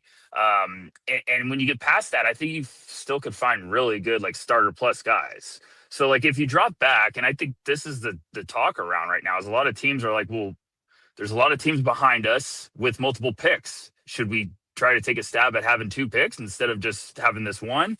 There's a lot of chaos right now, but I don't think it's too crazy of an idea. I think a team could look really smart. The problem with like a team like OKC is like, well, how far back do you want that second one? Because I think the closer you get to 20, that's where it might get a little dicey, where you're like, oh, we might be sweating on the board a little bit. But like 12, I think is still a great hot spot. I think it's like, oh, you get names like LeBaron Philon could be there, Cameron Carr, Merez Johnson, Jackson Lindenberg. I think will shock people. I think he's going to be on the board a little longer than people expect. So there's still really good talent in this. Might be getting a little bit more towards the older guys, but there's some really good players like well into the teens that I think teams could find. Who's your favorite prospect outside of that top 10? Probably Merez Johnson or Merez Johnson for me. That's one of my guys. I'm cheating because he's in my top 10, but like I think he's going to go outside the top 10. Gotcha. Tyler Rucker, No Ceilings, joining us ahead of the NBA draft, just 6 days away. Here on the Jump at ESPN 1320, Sacramento sports leader. What do you make of all this Darren Peterson stuff where he's not visiting teams outside of the top 1? Do you think that makes him fall at all? And if he does fall, how far? What do you make of all that? It's interesting. I think we're getting a little bit of last year with Ace Bailey, where it's kind of you're trying to have your camp, or, I think the camp is doing their job and trying to get the best, place for this player. But for Darren, I think it's one of those things where it's like, hey, okay, you're up there. You're hoping that you can go to one spot. And every year it seems like it's a new report. I still remember when it was Steph Castle. It was like, hey, I'm not going to a team unless I could play point guard. It's like, okay. So there's always some fun stories that come out. I think it's always one of those like, okay, there's a lot of smoke this time of the year. It's trying to figure out like what's legit, what's got some fire and whatnot. So I think Darren's, he's so talented, and it was just one of the weirdest years ever. I think he's just got to get beyond this, get back to playing basketball, and he will be fine. But it's going to be really interesting at the top. I think there's going to be some fireworks at the top. I don't think we're set in stone. I think things are going to get really interesting. You think there's a potential that Michael Brown Jr. or Darius Acuff could move their way into that top 4? I think it's every team you talk to right now is so set. Like you try to, I feel like that's the question. I'm like, are we going to get? No, everyone's like, it's going to be the 4, but it's just the order, and everyone's kind of set on the order it's going to be in. So I think Michael or Darius have fans. I don't know if they could get past Caleb Wilson. I think Caleb's pretty much like the guy at 4, where it's like, yeah, we're going to take him. If you're Chicago, they're probably like, we hope someone else comes down the board, but if not, we're probably going to take Caleb. And I know there's a lot of rumblings. Like I've even seen a rumor of like, hey, maybe the Chicago would trade back. I would be shocked by that, but there's always a price. And if someone's willing to pay your price, I'm pretty sure teams will be like, okay, like we can talk. Sure. Is there, I'm trying not to, I want to make sure that I'm phrasing this correctly. So you think the top 4 is pretty set. If somebody was going to jump into that next 4, where it sounds like it's going to be the four guards we always talk about with Acuff and Brown and Flemings and Wagler. If somebody was to break into that group between 5 and 8, who do you think it would be? I think you're saying prospect specifically. I think Braden Burries, and I know that's a guard, so I'm cheating. Sorry, guys, but No. I think That's just not that works perfect. That's not a name we hear yeah, in the group a lot. I think Braden Burries is a guy I haven't brought up, and I love Braden Burries. I think he is a guy that I think Kings fans should also keep an eye on. I mean, he's tough, really strong. He's going to be NBA ready from a physical perspective, and this is a guy that I just got caught up on his film, like kind of towards the end of the NCAA season, and I was like, man, this kid can play. He's just really, really smart and plays poised with good feel and balance. So I think there's going to be teams that, every draft cycle, you talk to some of these teams, and all of a sudden, when they're watching the playoffs, they start to get a little enamored with another prospect that you're like, oh, okay, you're watching through the playoff glasses, and Burries was the name. Everyone was like, well, Burries looks like a guy that could be, just like these playoff guys. So I think Burries, if I was looking at other positions, I think Nate Amint's a wild card. I really do. I think that's the complete wild card. You hear wide ranges for him. You hear top 10. You hear he could go much later. Adai Mara is kind of in that same conversation. So right now, there's a lot of names where it's like teams are trying to figure out what's real here. Like what's kind of getting pushed that might be a little bit, or do we really buy that he's going to go this early, or is it going to be pure smoke? Tyler Rucker, No Ceilings NBA. While I'm with this, I'm going to take us to the second round real quick. Last year, the Kings took Maxime right now with the 42nd pick, able to make all rookie second team. This year, they got the 34th pick, fourth pick of the second round. Excuse me. But what guys in that range do you think are ready for like NBA? Can give you like really like NBA minutes like immediately? Like Max was a development, like he developed throughout the season, but like you could tell like there was something there. Which guys do you think in that second round range do you think can like step on the floor and like I'll give you an impact? Yeah, the funny thing is, as exciting as the first round is, I think the second round's got a ton of talent, and I think the Kings, again, like I'm not just saying this because I love being on your guys' show, but I think the Kings have a lot of I think they can find gold again. With Maxime last year was a heck of a pick, and I think this year you could be shocked by some names on the board, and there's a lot of good specialists, which I also think the most important thing is there's a lot of good guys that know what they are as basketball players. So it's not going to be the sexiest pick, and Kings fans are going to be like, oh, that's not. But in the second round, you'd be pumped. I think Alex Caravan would be a great piece for the Kings. He's a winner. He's tough. He's got versatility. He's really smart on the basketball court. If he was there, that's great. Trevon Brazil, stretch forward from Arkansas, really good athlete. Can shoot it from outside a little bit. I know they have Maxime, but I think the Kings are in a position right now. It's like just keep getting talent, keep getting guys that you can put on the court. And then if you look for backcourt, Ryan Conwell's a guard I love from Louisville. If they want to double dip and potentially get two guards, there's going to be some names that are surprisingly on the board. I think just because the first round's deep, we see it every year. We're like, gosh, wow, they're still on the board, but I think, if Malik Thomas somehow snuck out of the first round, the guard from Arkansas, maybe he's going to be back with Acuff. That would be great. Sure. Joshua Jefferson of Iowa State, really talented, like playmaking forward, and kind of a sleeper, but I think, like Otega Owe of Kentucky is one of those guys that the context in college, I don't think is going to be what he is in the NBA. He's tough. He's kind of a bully. He's a pit bull on defense, but Kentucky wanted him to be the guy. And I think in the NBA, when he's kind of playing alongside people and not having to do everything, he's going to be way more impactful. One of my favorite things to do with drafts in various sports, and particularly the NFL draft, the people I trust, and you're one of the people I trust in the NBA draft, so I'm going to ask you this question. There's people I trust who they'll just have a guy who is not necessarily a first-round guy, for the NBA, who's not necessarily a lottery guy, but that's just their guy. They're just, this guy might be projected to go in the 20s, but I love this dude. Is there a player that you have kind of penciled in as your guy outside of the lottery? Oh, yeah. Zubi Ejiofor of St. John's. Senior, if he was 2 inches taller, we'd be talking about him in the lottery, even though he's a senior. He played at St. John's. He's kind of a 6'9" with good length, big, really versatile defender, good passer, smart, knows what he is. Rick Pitino says, Zuby's an All-American off the court because he doesn't care about himself. He cares about his teammates. And he plays with his hair on fire. That's the type of guy, Dylan Cardwell last year for the Kings, what he brought. Zuby's that type of guy, but a little bit more versatile, and he can move on defense. So that's just one of my guys. I think he's going to be the redraft guy. I think wherever he goes, we're going to look back in a couple of years and be like, we overthought that one because he was older and maybe a little undersized, but he plays like a giant. And I think he's going to be a guy that plays at the end of playoff games for a very long time. He's going to be that important. I love that. Let's get him to Sacramento. Yeah, of course. Exactly. Tyler, thank you so much for making time for us today.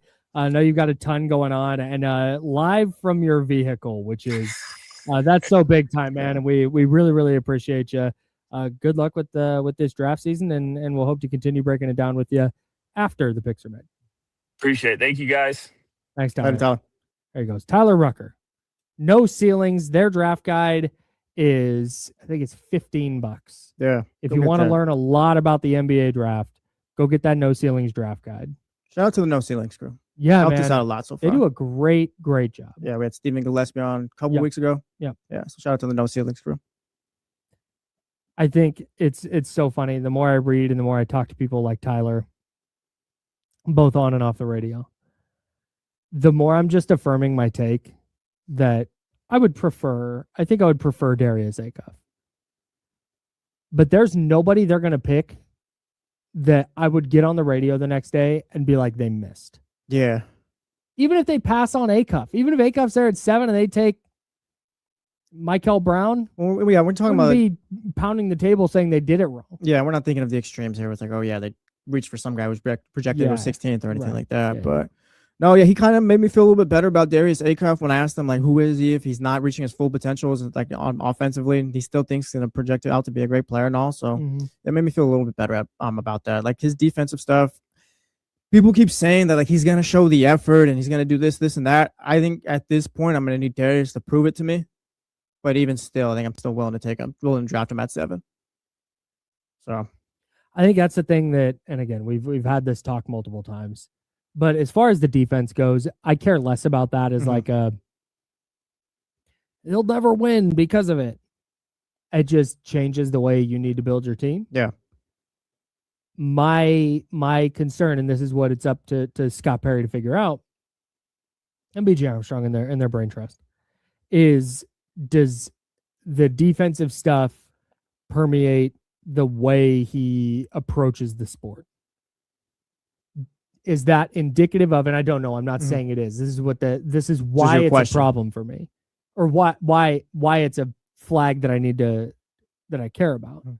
Because you don't hear about the defensive stuff with Michael Brown or with Keaton Wackler. You only hear about it with Darius Acuff. Or at least you largely hear with Darius Acuff. And the thing I need to make sure of is, hey, are you a guy who's going to be like, yeah, we lost. Like we talk about with De'Aaron Fox.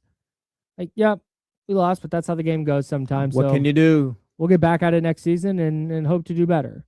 Or are you going to be that hyper competitive, I lost and I'm going to take it personally? Like, is that how you are? And again, I don't know Darius Acuff. I don't know the kid, and I couldn't even venture a guess one way or the other. But that matters more to me than he is or is not this good of a defender. Well, because I think, if he approaches the game the right way, then I think you can trust him to at least show that effort on defense. And if he's like, no, I'm chilling, I'm hooping, I'm playing offense, like, okay, then like that's a little bit different. But yeah, if he's like, no, I'm a basketball junkie, I'm gonna do everything I can to get better, just all around, then that's fine. Great. It works. Then great. Then I care less about the tape at that point. So, but if they draft Kingston Flemings, I'm gonna be thrilled about it. Plenty of good players. Michael Brown. They picked a good year to fall into the 7th pick. Scott Perry also, it's not not saying it's good they fell to 7.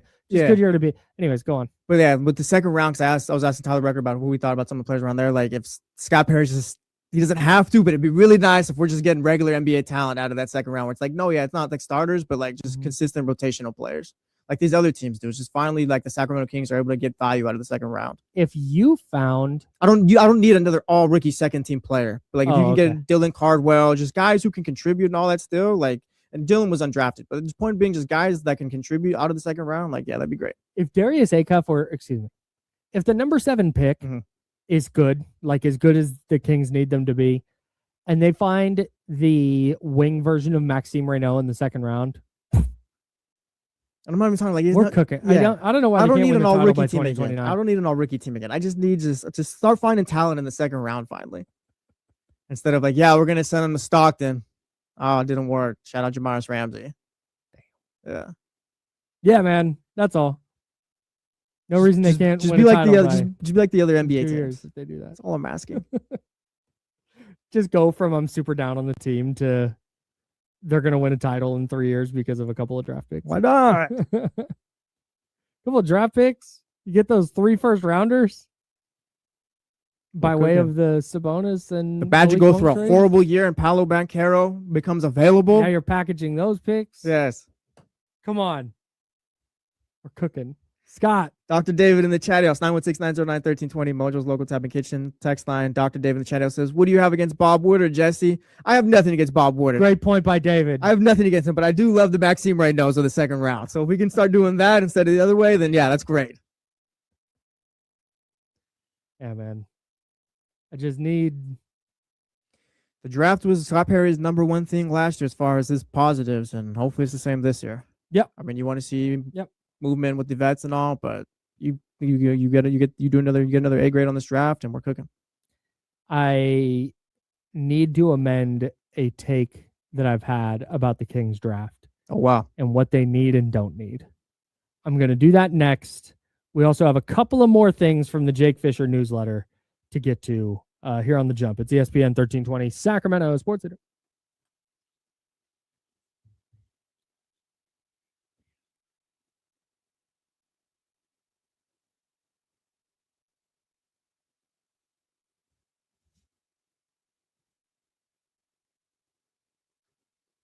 Shout out everyone in here today. Hit the thumbs up, please. Plenty of Kings talk today.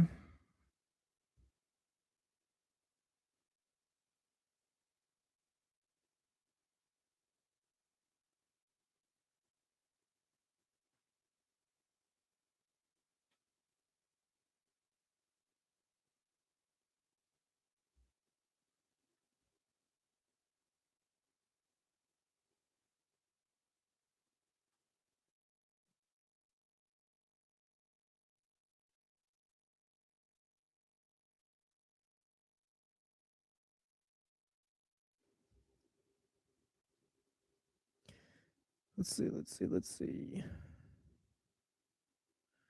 Fred thinks Michael Brown is a better player than Darius Acuff. I believe that is. Buddha says Kingston would hurt him. Ken says he's hoping from the kid from Houston, Flemings, or move up for Boozer. Kyle R says that he'll be underwhelmed if it's not Acuff or Michael. Yeah, the Boozer stuff, like I see that, but he's just not going to fall. Yeah, I think the idea that the Kings are going to make some massive trade up into the top 4 is... Yeah. I think that's wishful thinking. Polo L says Acuff is getting drafted before the Kings. If it's... I agree. Pat Flemings or Wagler, he thinks it's Kingston. Let's see. What else you guys got? Yeah, Loki, that was reported this morning, yesterday, I believe. Yesterday, excuse me. Do I have time? 1, 2... Yeah, I do. Be right back.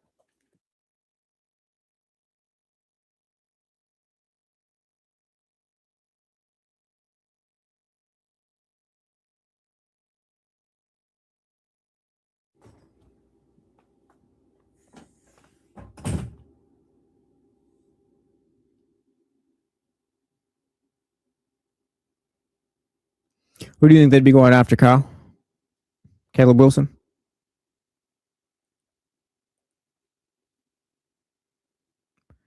Keeps the G. I don't hate this. Croatia's usually got a good squad. They're a lot older now. Their golden generation's starting to fade. It's already the golden generation's already over with Croatia, but they always got decent players. So I don't hate that. England is. I don't know if we've just always overrated England like forever, like from the '98 teams, the 2002 teams, or what it was. They always talk about, oh yeah, there was club rivalries, and that's why they could never really get it together. But England's just always been generally overrated to me. They made the Euro final against Italy one year, but other than that, they've never.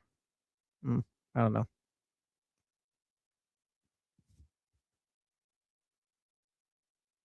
That's the thing, Chris.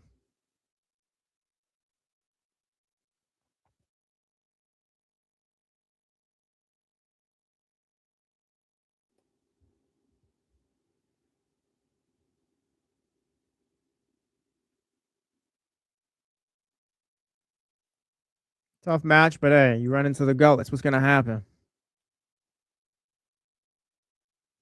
I was texting my dad during the game yesterday. He's a big Maradona guy. He still takes Maradona first, but he said Ronaldinho and Messi are probably 2 and 3, any order. Ronaldinho was sick too.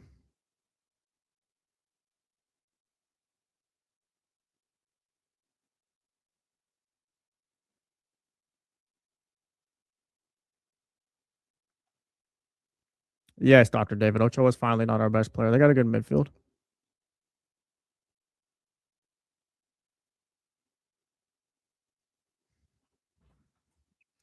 Mexico's problem is that when they have these good young players, these Mexican teams in the league don't want to sell them for like less than $10 million. No one ever wants to pay for them. They come play overseas. Tomorrow, Nick, tomorrow.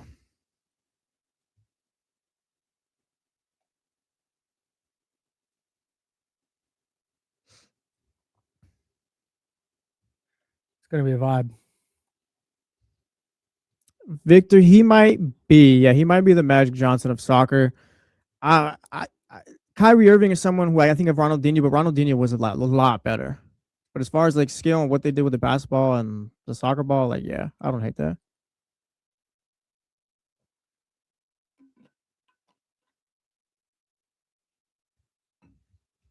Come on, Madrid is fine. Messi's great. Like, I get it. You're a Ronaldo guy and all that, but yeah, it's fine, bro.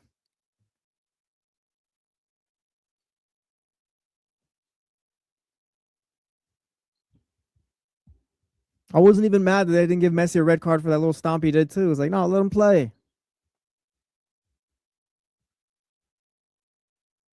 Coming back.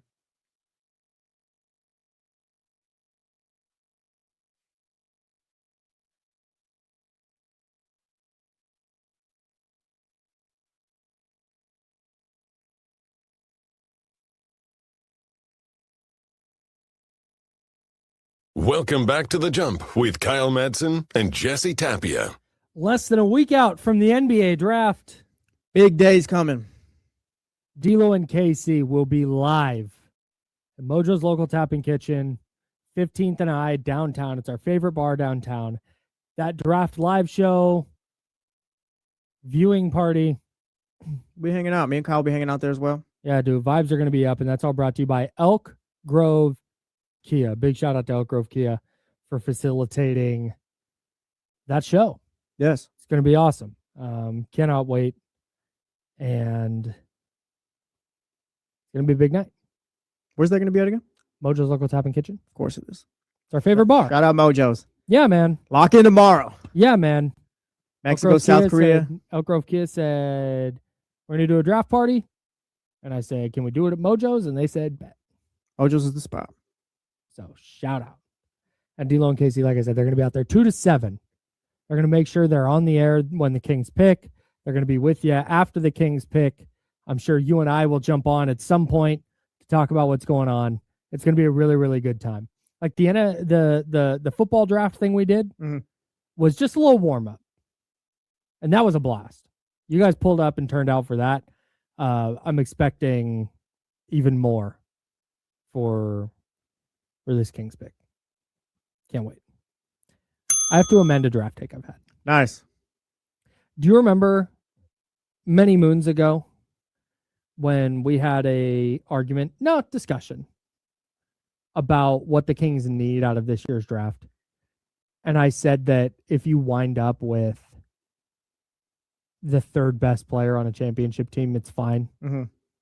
I went so far as to say, like, yeah, if they're Keegan Murray, It's not a miss, you said. yeah, it's not a miss. Like, yeah, you got a starter. I That's not remember this bad. conversation. That's not bad. Yes, this was about 53 moons ago. Yeah.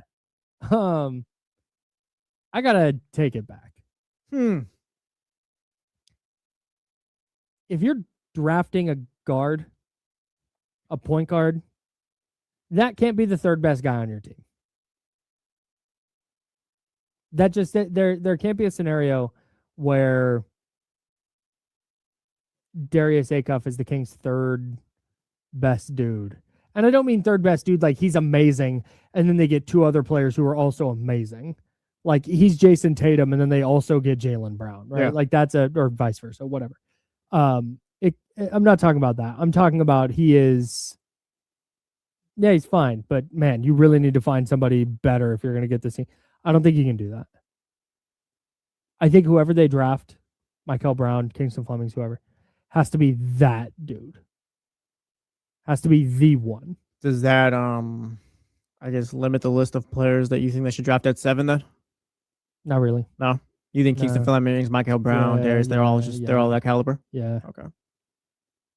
I think the I don't hate chances of that. I think the chances of them being that are a little bit different among that group. Well, yeah, because when we did the third best player thing, that was kind of the bare minimum, and you don't want to walk away from this draft with the bare minimum. It's kind of like, all right, you did it, but That was fine. also back when I thought maybe we would see some wings sneak up into this conversation. Yeah, And it's been all guards, man. yeah. So I also think that was back before the lottery when I thought they might be picking earlier. What a time that was. God, you remember that? We were throwing Darren Peterson on the draft, just trying to manifest trying things. to manifest the number one pick. Come on, I learned AJ DeBonce's last name, how to pronounce it correctly. My man. Now what? I got to learn how to say it because he's going to become the Jazz or the Wizards. All good. So anyways, whoever they pick has to be their best dude. Yeah. Right. That's all. I'm with you, pal. Want to get to some other stuff from Jake Fisher? We love that. Great. I have good news for those of you who would like the Kings to draft Darius Acuff. Jake Fisher reiterated the Keaton Wagler Clippers ties. That's been going on for a while. Been going on for a while, and it seems to fit next to Darius Garland. Okay. But then he said this about the not the New Jersey Nets. They have not been the New Jersey Nets in like 15 They years. should be, though. You got to figure it out. Move them to kid. New Jersey. Move them back to New Jersey. The Brooklyn Nets. Yes. Good Lord. He had this to say.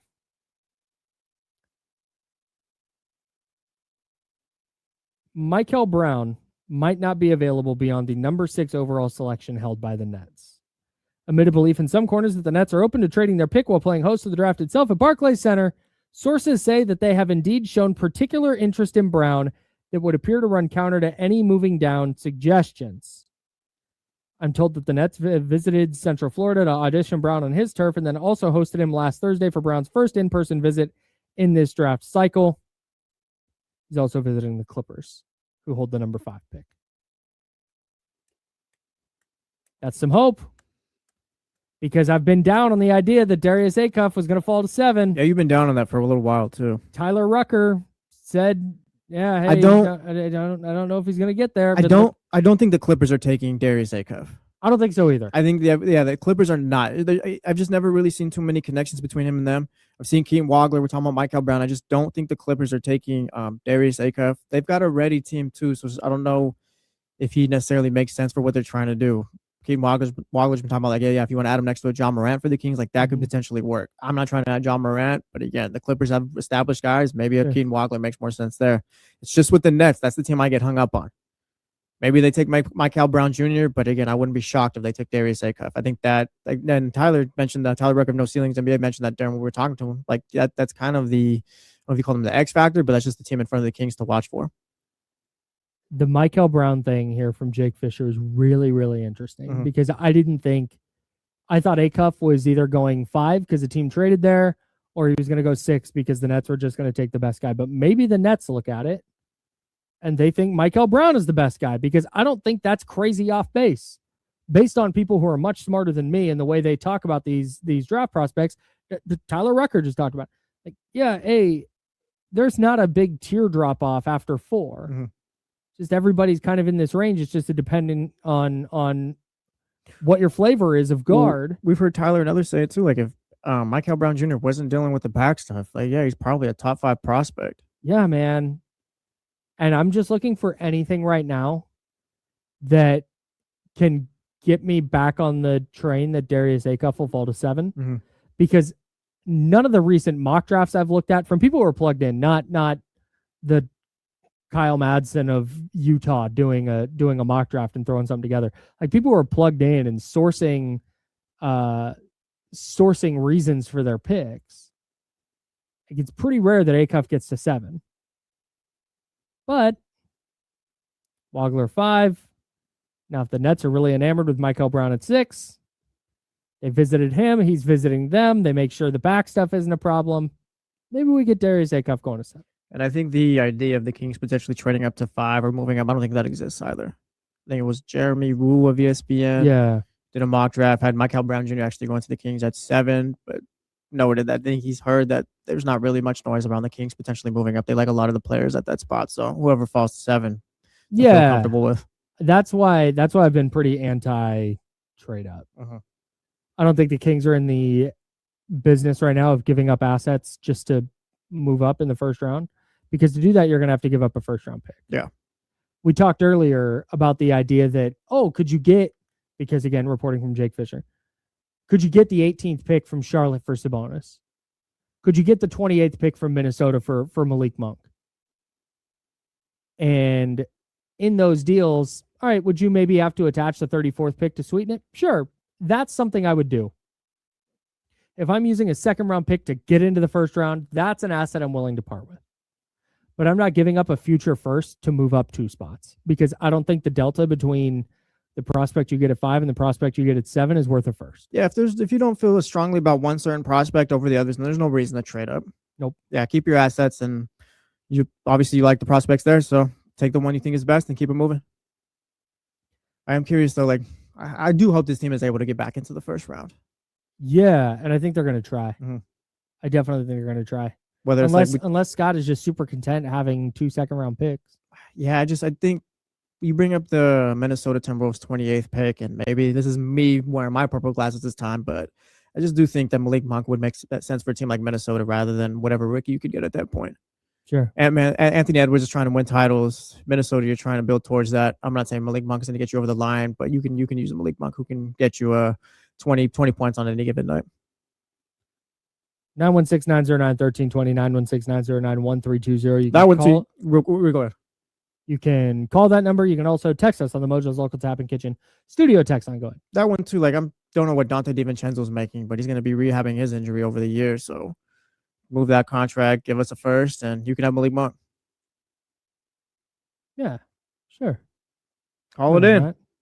Scott, let's go. Hey, you're a Darius Acuff guy. Yes. Still? Yeah, I'm still. Okay. I don't want to say I was a little skeptical the last couple weeks from the Draymond Green interview video and just kind of all that stuff. But like talking to Tyler today, like I'm still with him. Back. Okay. Or you never left. Yeah, I never really left. There was questions. I was You like, looked okay. at the door. Yes, of course. I can't just be like go blind to it. Like I have to acknowledge the issues. Sure. Yeah, I'm still comfortable enough to draft him at 7. Who's number 2 on your list? And that goes for you listening as well or watching. Probably if it's Acuff 1, who is 2? I'd probably go Michael Brown Jr. Okay. I'm going for upside this draft. I'm taking the biggest swing that I can, no matter what. Okay. So that I think answers my second question, because we've talked about the trading back thing. We've talked about that quite a bit. I don't like that idea. No matter what, even if Acuff's your guy, he's not so your because guy. if it's not Acuff or Brown, then I can work with Flemings. Okay. Or Wagler. Okay. Maybe, yeah. Flemings would be third on the list, but or Wagler, I guess, too. Okay. All right. That's fine. 916-909-1320, 916-909-1320.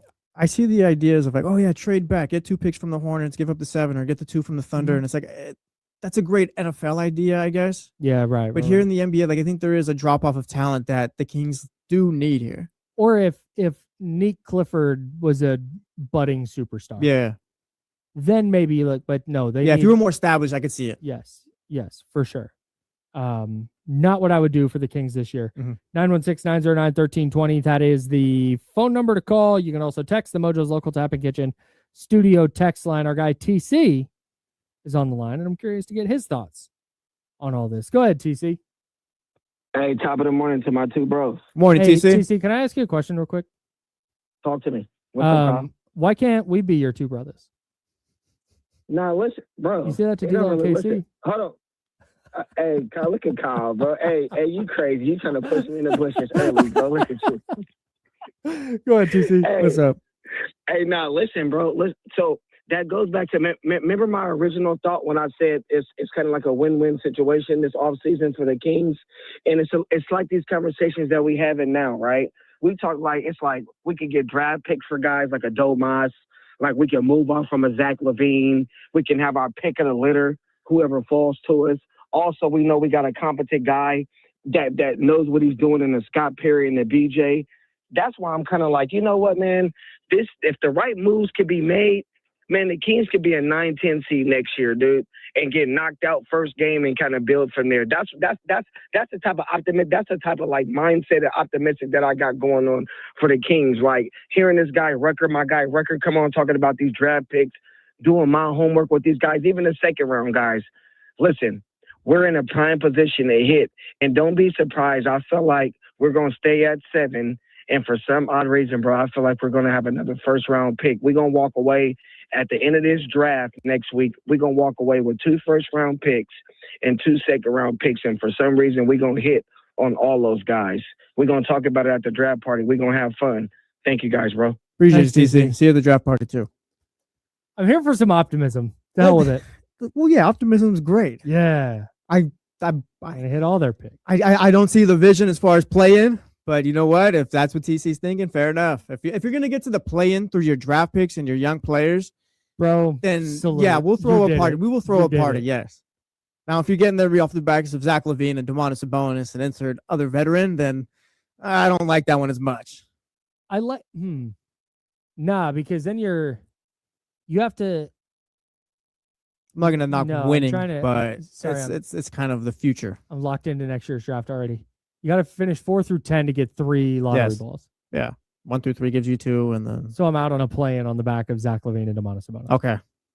Because initially I was thinking, well, if you get there, no, never mind. But yeah, if TC Play scenario, your young guys.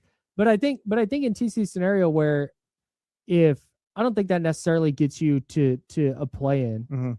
but if in that scenario you're playing a bunch of young players and they're effective and they're good, you might only win 25 games, but let's say 22. Let's say they win 22, but it's a struggle early and they're not ready to compete with the top teams, and so they lose to San Antonio and Oklahoma City and New York and all that.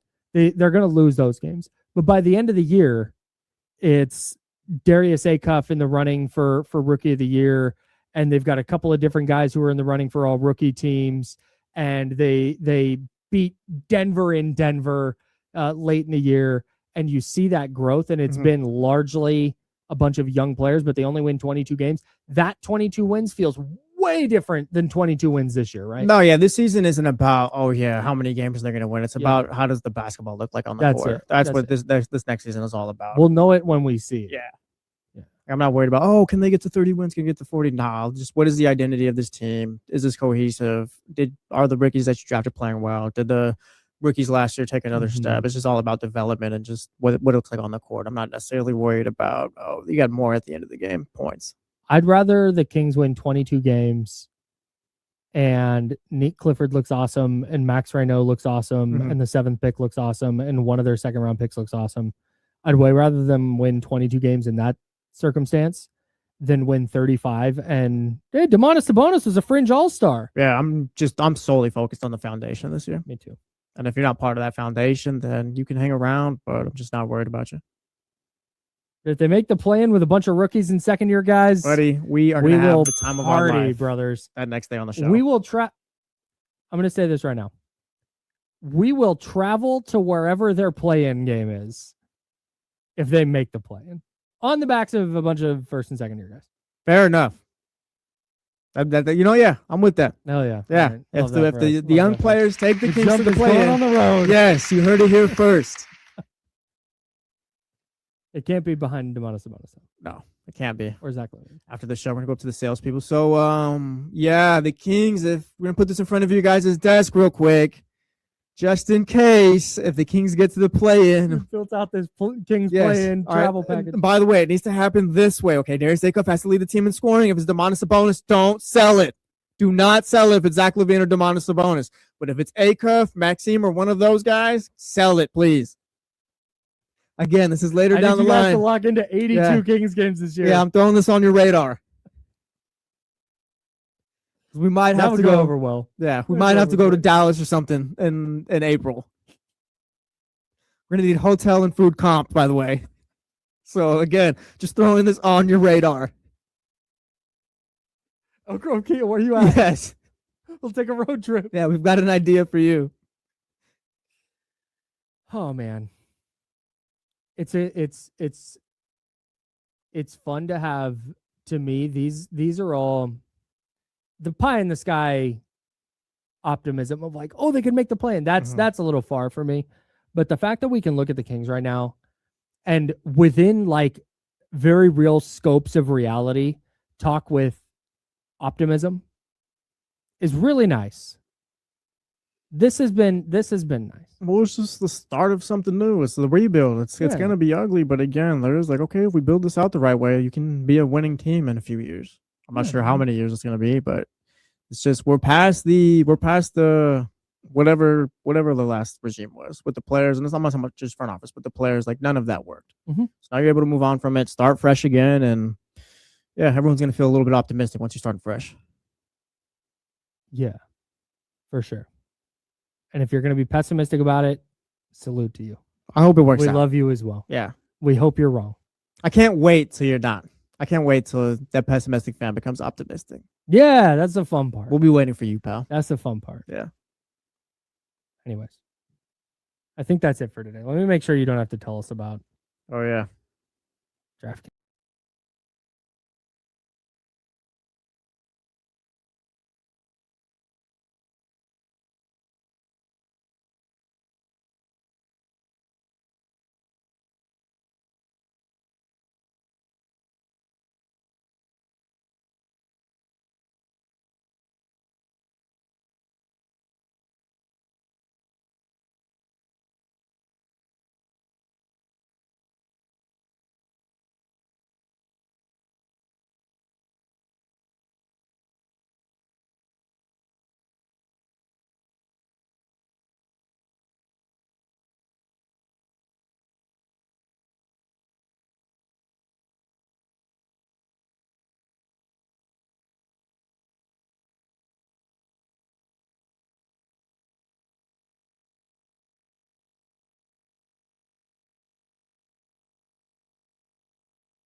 Oh, now we're good. Now we're good.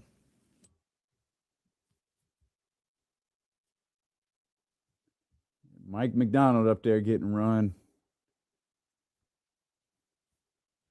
That was producer error. Now we're all potted up.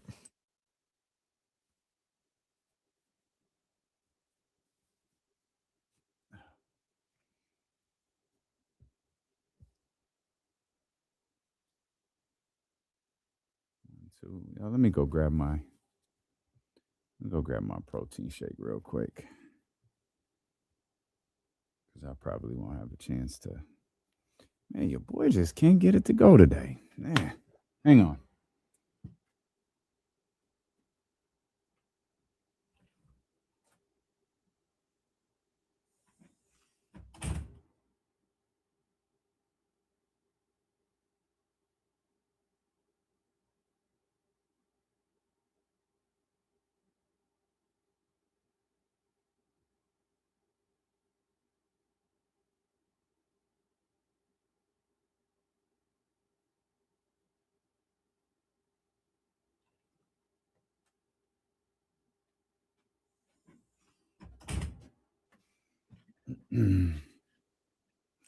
Guess I forgot it.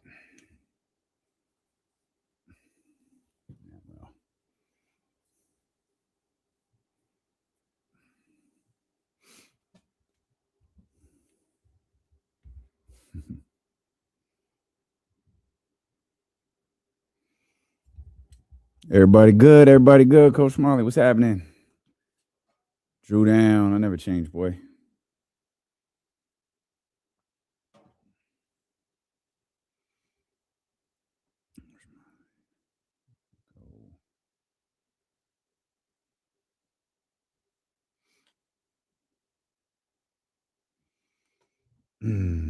Just us today, baby. Just us. Just us.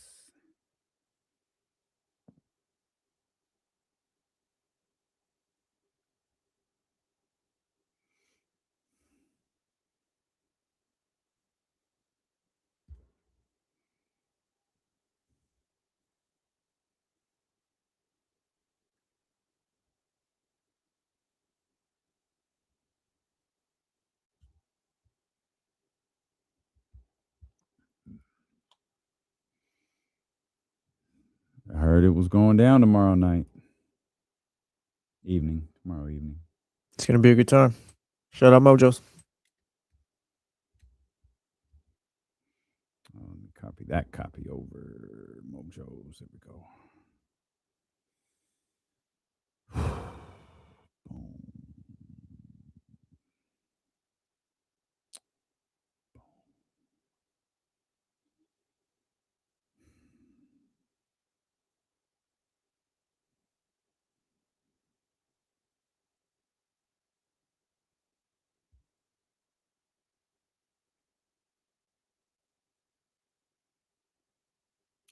Grant Reno, what up, baby?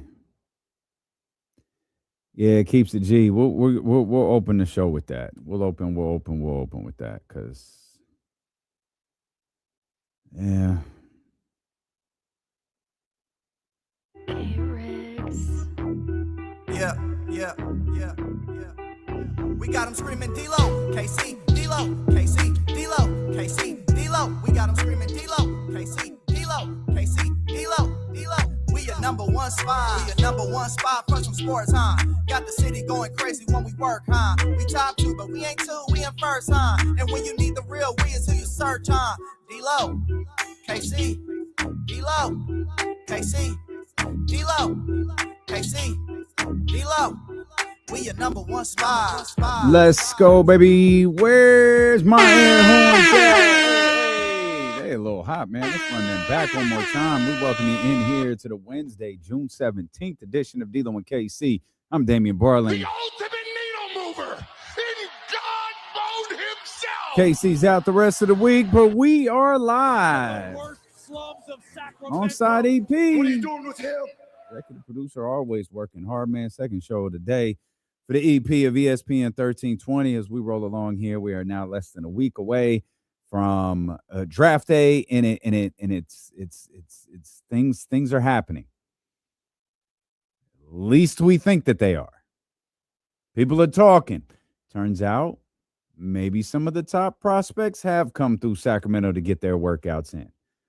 First, we heard that Darius Acuff had been here in Sacramento, and then yesterday we heard from multiple sources, Mark Stein, Jake Fisher, confirmed by our man James Ham, who will be with us at the bottom of the hour, by the way, that Kingston Flemings pulled up, and he was here, and he went through his workout in Sacramento. So now you've got 2 of the almost certainly top 10 prospects who have worked out here in Sacramento. And we'll talk about, like, why – likely second rounders, potential second rounders, potential undrafted free agents, why they're brought in groups and very, very, very well publicized. And some of these bigger name workouts are kept a little bit quieter. We'll talk to James about that very subject coming up here at the bottom of the hour when the marathon kicks off. We've got Mikael Brown. He's been working out with the Los Angeles Clippers. So, you know what I mean when I say this. He's in the area. I mean, he's in the state. He's in California. Maybe he's already been to Sacramento. Maybe he's on his way to Sacramento. Maybe he has no plans to visit Sacramento. Who knows? But you start to connect the dots a little bit, and you can recognize that, hey, okay, Kings, they talking to people. One thing I found really, really interesting yesterday was The Athletic put out a mock draft. And we alluded to this a little bit on the show yesterday, but didn't have an opportunity to fully get into it. The Athletic put out a mock draft. Now, mind you, like, I get it. I know what time it is. I know what the mock draft is. I know why they are put together. I know why they're put together months in advance. I know why they're put together weeks in advance. And I know why they start to shift days in advance. It's not just intel. It's not just who worked out who. It's not just, what the scuttlebutt around the league is, one of Jesse's favorite words. It's careful with that, please. It's clickbait. And look, it's not shade. Like, that's what it is. It's like, we've got to do something because we want you to read this column. And again, I get it. Always have, always will. But that's a lot of, like, sometimes you read something where it's like, whoa, that's kind of out of left field, or whoa, that's completely contradictory to everything else that we're reading from around the league. It's contradictory to everything else that we're reading as it pertains to the draft.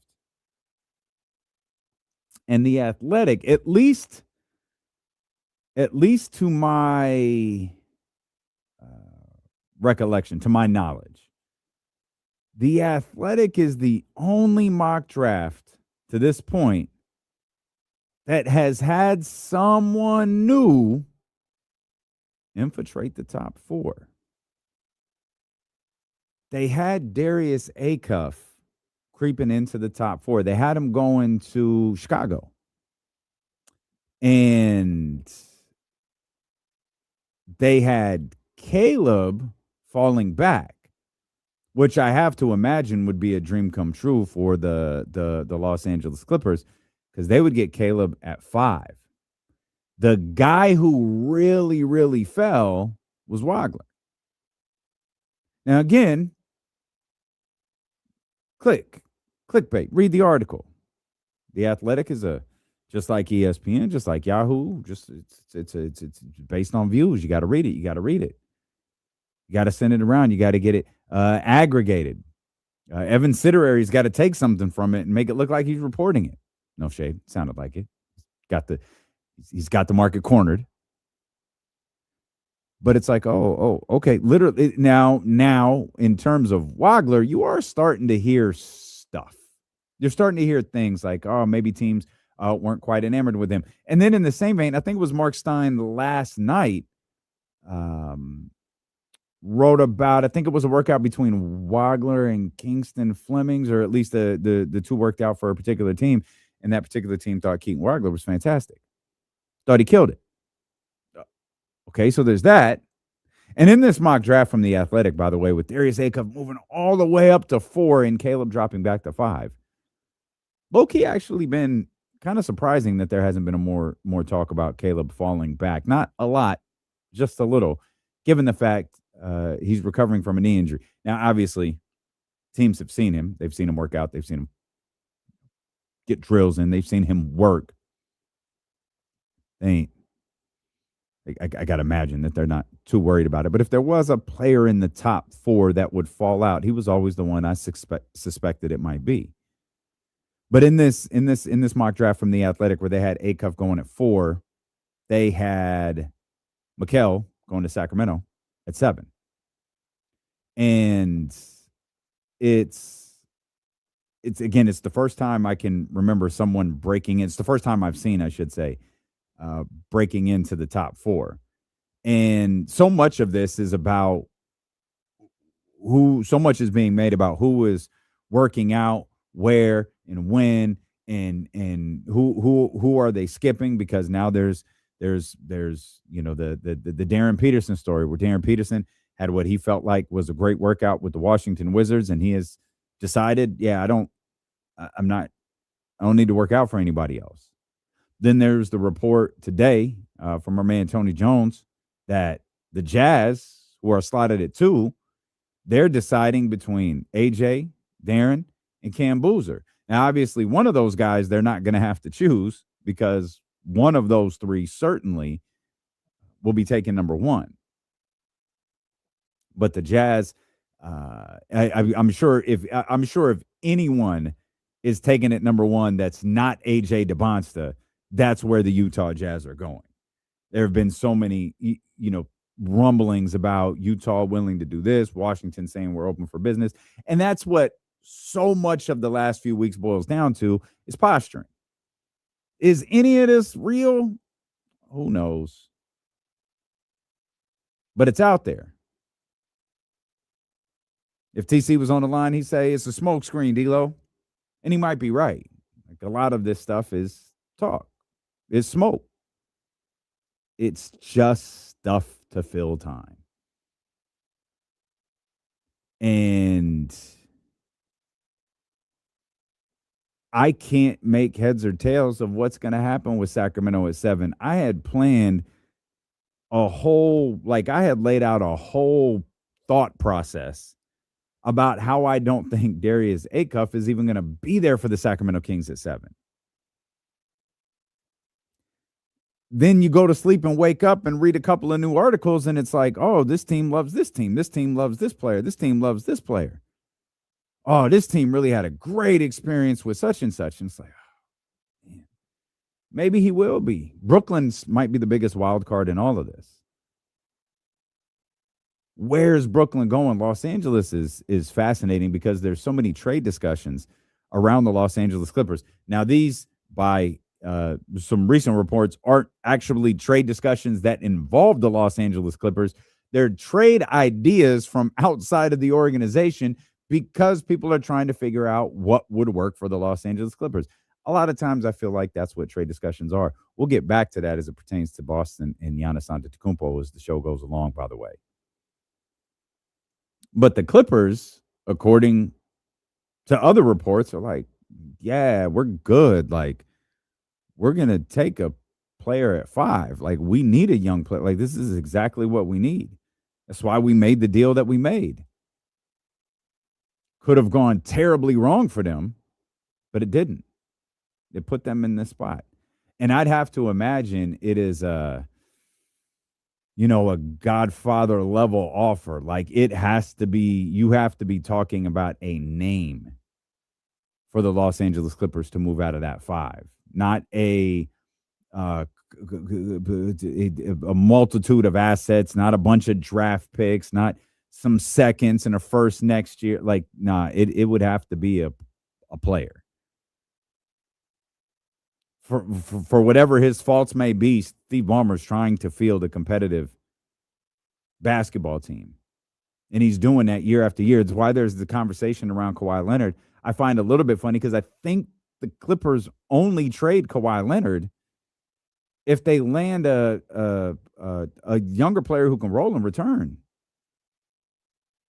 Because otherwise they have the potential to not be very good, and I don't think Steve Ballmer is going to settle for not being very good. I know he desperately wants to be a championship team, but I don't think there's a chance in hell he's going to allow his team to be bad. He is going to continuously work to make this team competitive, and the Los Angeles Clippers are most competitive if Kawhi Leonard is on the squad. And there's going to come a point where that's not the case anymore, but I don't think we're there. I don't think we're there where Kawhi Leonard isn't best for the Los Angeles Clippers. When that contract extension comes up, we'll see how those discussions go. But in the end, and obviously the aspiration thing, I guess, continues to hang over this organization. It continues to hang over Kawhi Leonard. It continues to hang over all of this. And I don't know when it's going to be over. I don't know when we're going to be able to move on from that. Like, you start talking about the Clippers and you realize there is a little bit of a, oh, yeah. There is a little bit of a, all right. Well, what would this mean? Like, what if they lose multiple draft picks? Or here's ultimately what I think is going to happen. We're so damn far into this. There's nothing. I've completely, at this point, man, I don't care. Like, this, if this was a strategy by the NBA, it was brilliant. Let's run this story into the ground. Let's let Pablo put episode out. Let's let this drag on for so long. People don't even care when it's over. Let's let this drag on for so long. This aspiration thing outlasted the NBA season. Like, Kawhi was asked about Pablo's podcast at Media Day. And the Knicks are preparing for a championship parade. That's how long this has gone on. Clearly, Adam Silver is sick of it. He was like, hey, we got to get to the point where we got to wrap this up.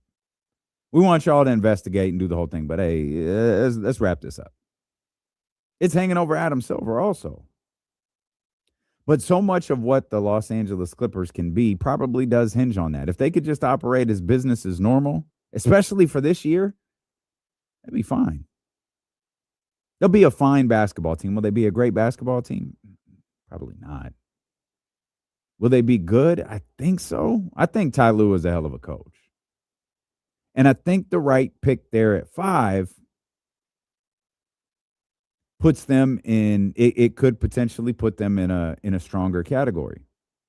But who's that pick? Because the best position fit for the Los Angeles Clippers isn't necessarily the best player available. Like when you get to that next 4, we talked about the top 4 and the next 4, which I believe that is a real thing. Despite the Athletics' attempt to throw Acuff in there into the top 4, no shade. I don't think anybody is infiltrating that. AJ, Darren, Cam, and Caleb Wilson. That's the 4. But then there's the next 4. And the fact that the Clippers are at the top of the next 4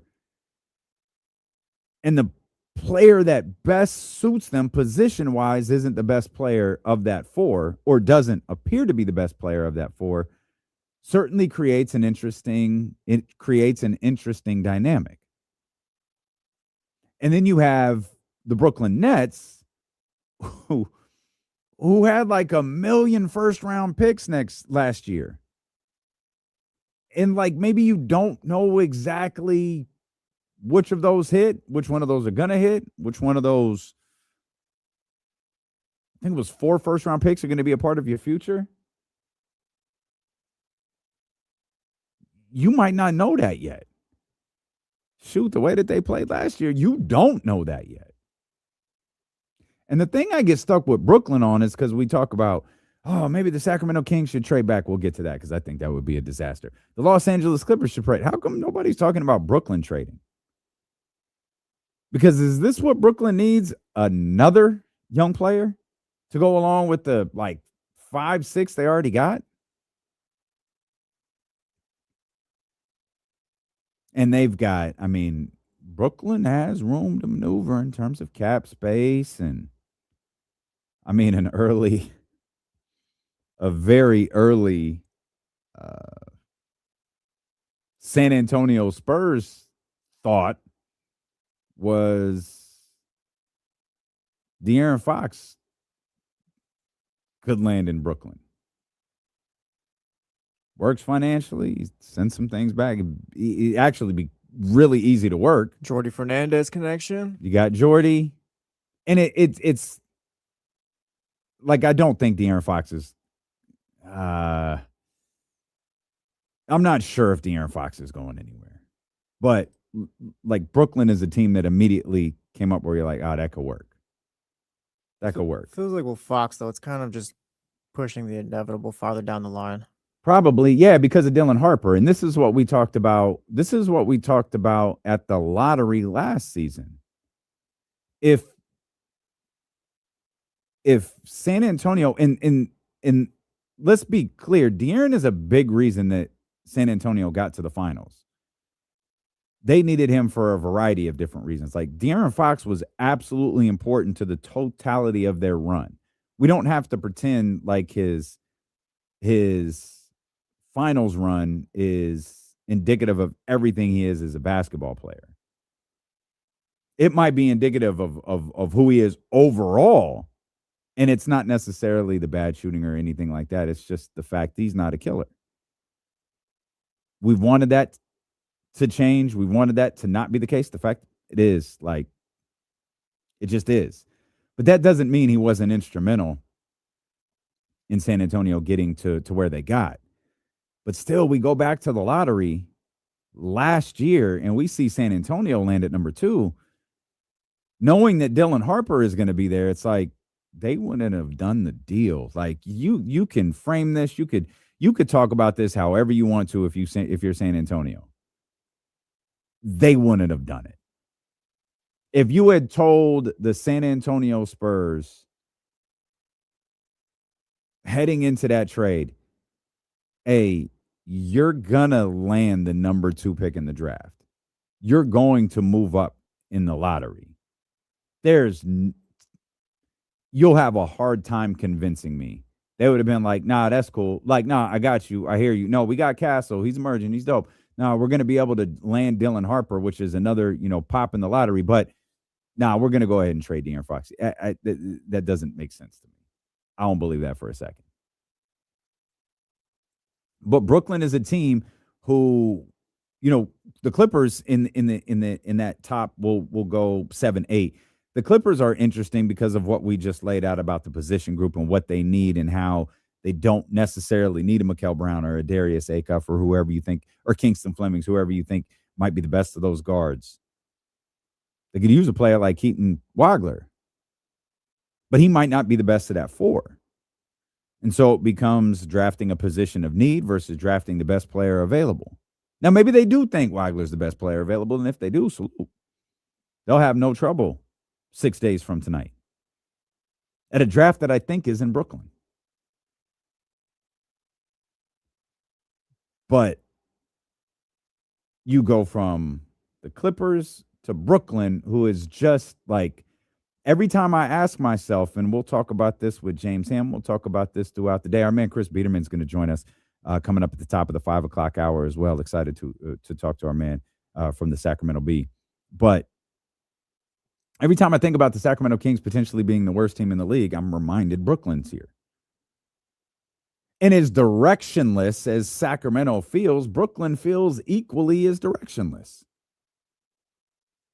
It probably boils down to whether you think Jordy's a better coach than Doug Christie,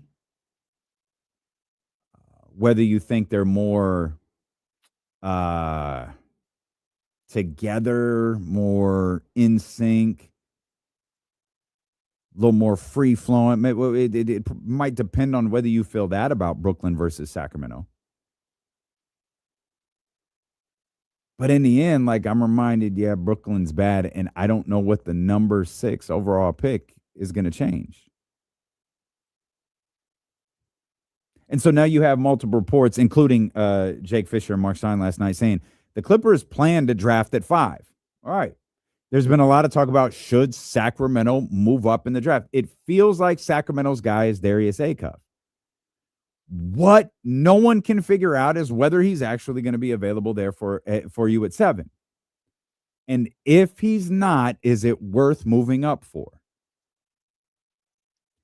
Do the Clippers feel like they could get their guy by moving 2 slots back? Like, if the Clippers have no interest in Darius Acuff, and that is just desperately who Sacramento wants, are they confident they can allow Brooklyn to make that selection?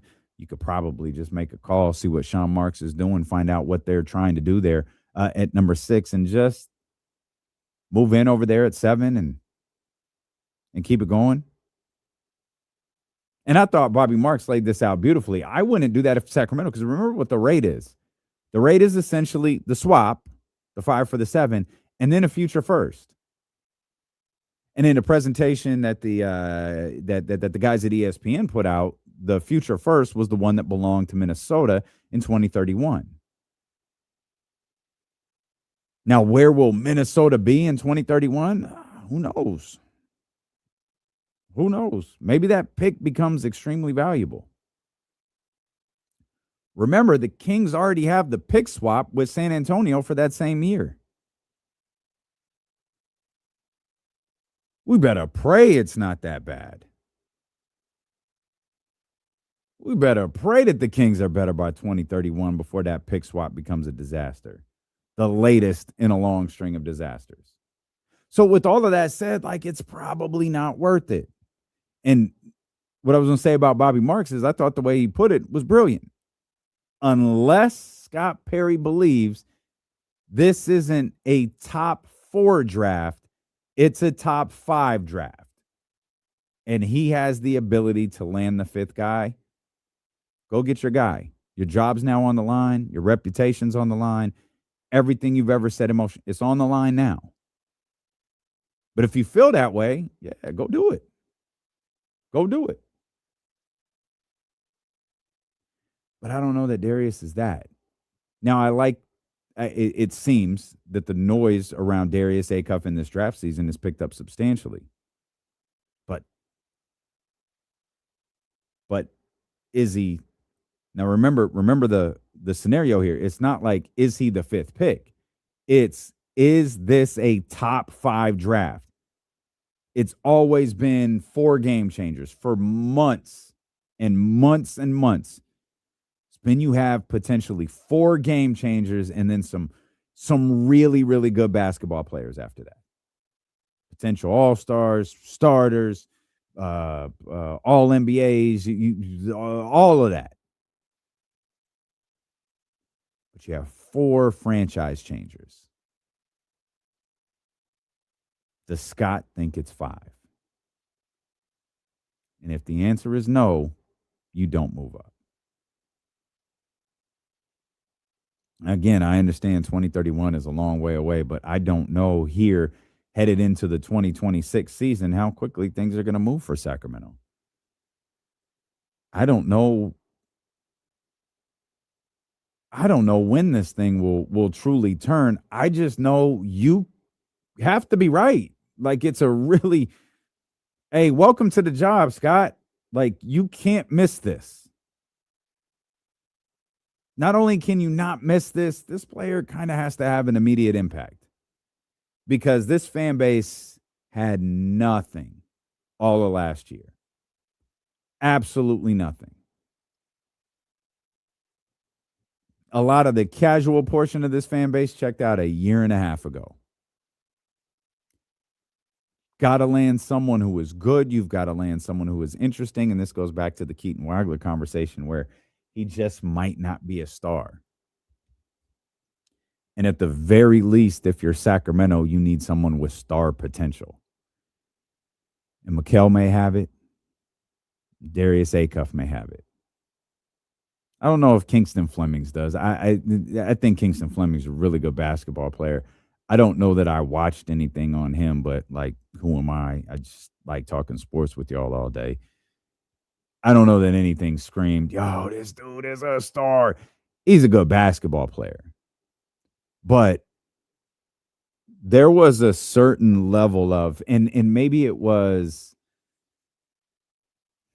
less his play and more his demeanor, but and more the fact that it felt like it was our guy.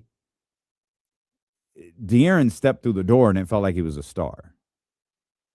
It felt like everything around this franchise moving forward centers on De'Aaron Fox.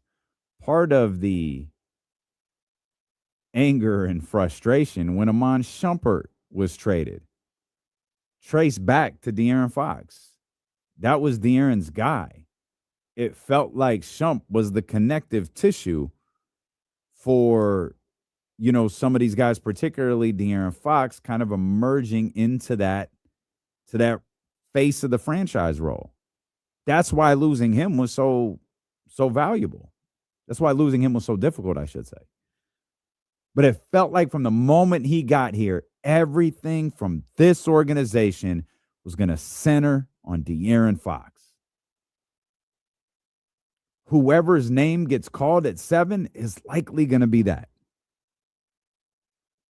Because this fan base has to have something that we currently don't not have. So many people who root for the Sacramento Kings, so many people who watch the Sacramento Kings, so many people who go to the Golden One Center, they simply do not, as a whole, like this basketball team. I think people have softened on DeMar. I think a lot of people love Russell Westbrook after the year he gave them. I think people are very interested to see what's happening with Domantas Sabonis. And I think the same is true for Keegan Murray. You got to give them something to be excited about, and you can't be wrong. But who is that going to be? We'll come back, man. We'll talk about all of this with our man James Hammer, 1320 Kings Insider, the host of the Locked On Kings podcast. The marathon is on the way. 60 minutes, a commercial-free sports talk coming up here on Sacramento Sports Leader, ESPN 1320.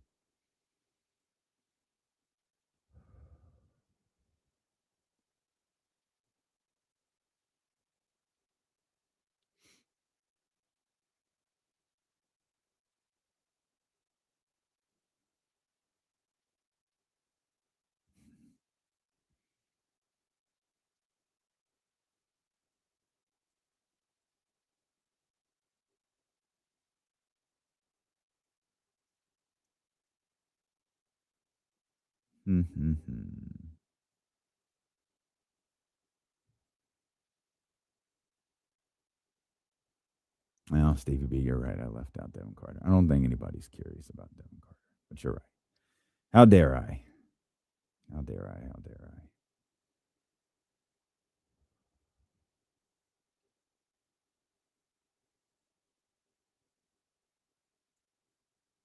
Appreciate you, TCG.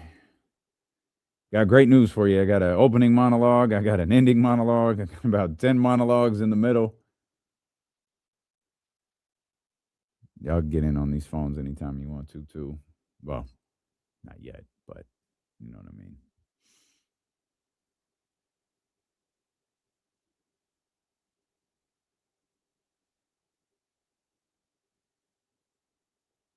They're on a lot of radio shows with one person. I always try to, like, Dan Patrick has 4 million people on his staff. Cowherd is the closest that I know of. Like, Cowherd does the show, but then, like, he'll bring in, I don't know the brother's name, but the guy's name, but I know he calls him J-Mac for, like, segments.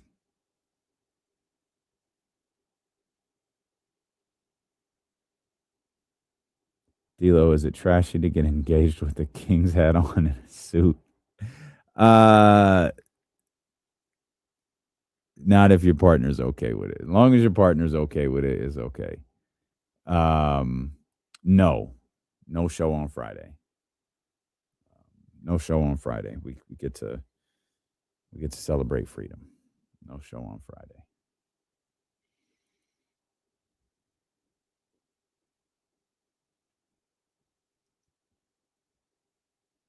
Wait, Stevie B, did you get engaged? Is that what that was about? Or was you just being funny? I see Scooter said, congratulations. If you got engaged, salute, man. That's fantastic.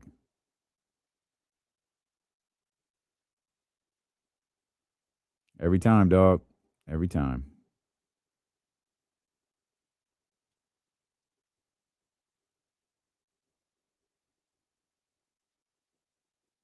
Hey, right on, man. Congrats, Stevie B. That's great. That's great. That's great. Love it.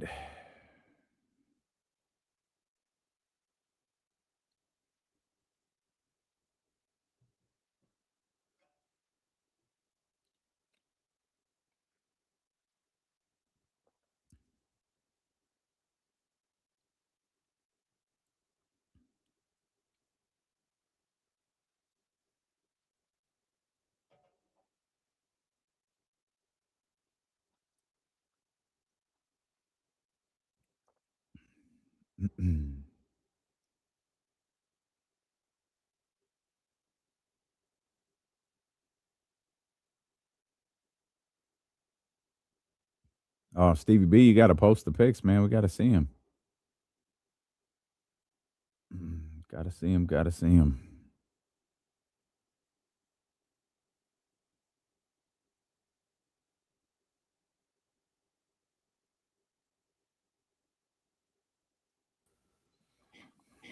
Hammer. Yo, you flying solo?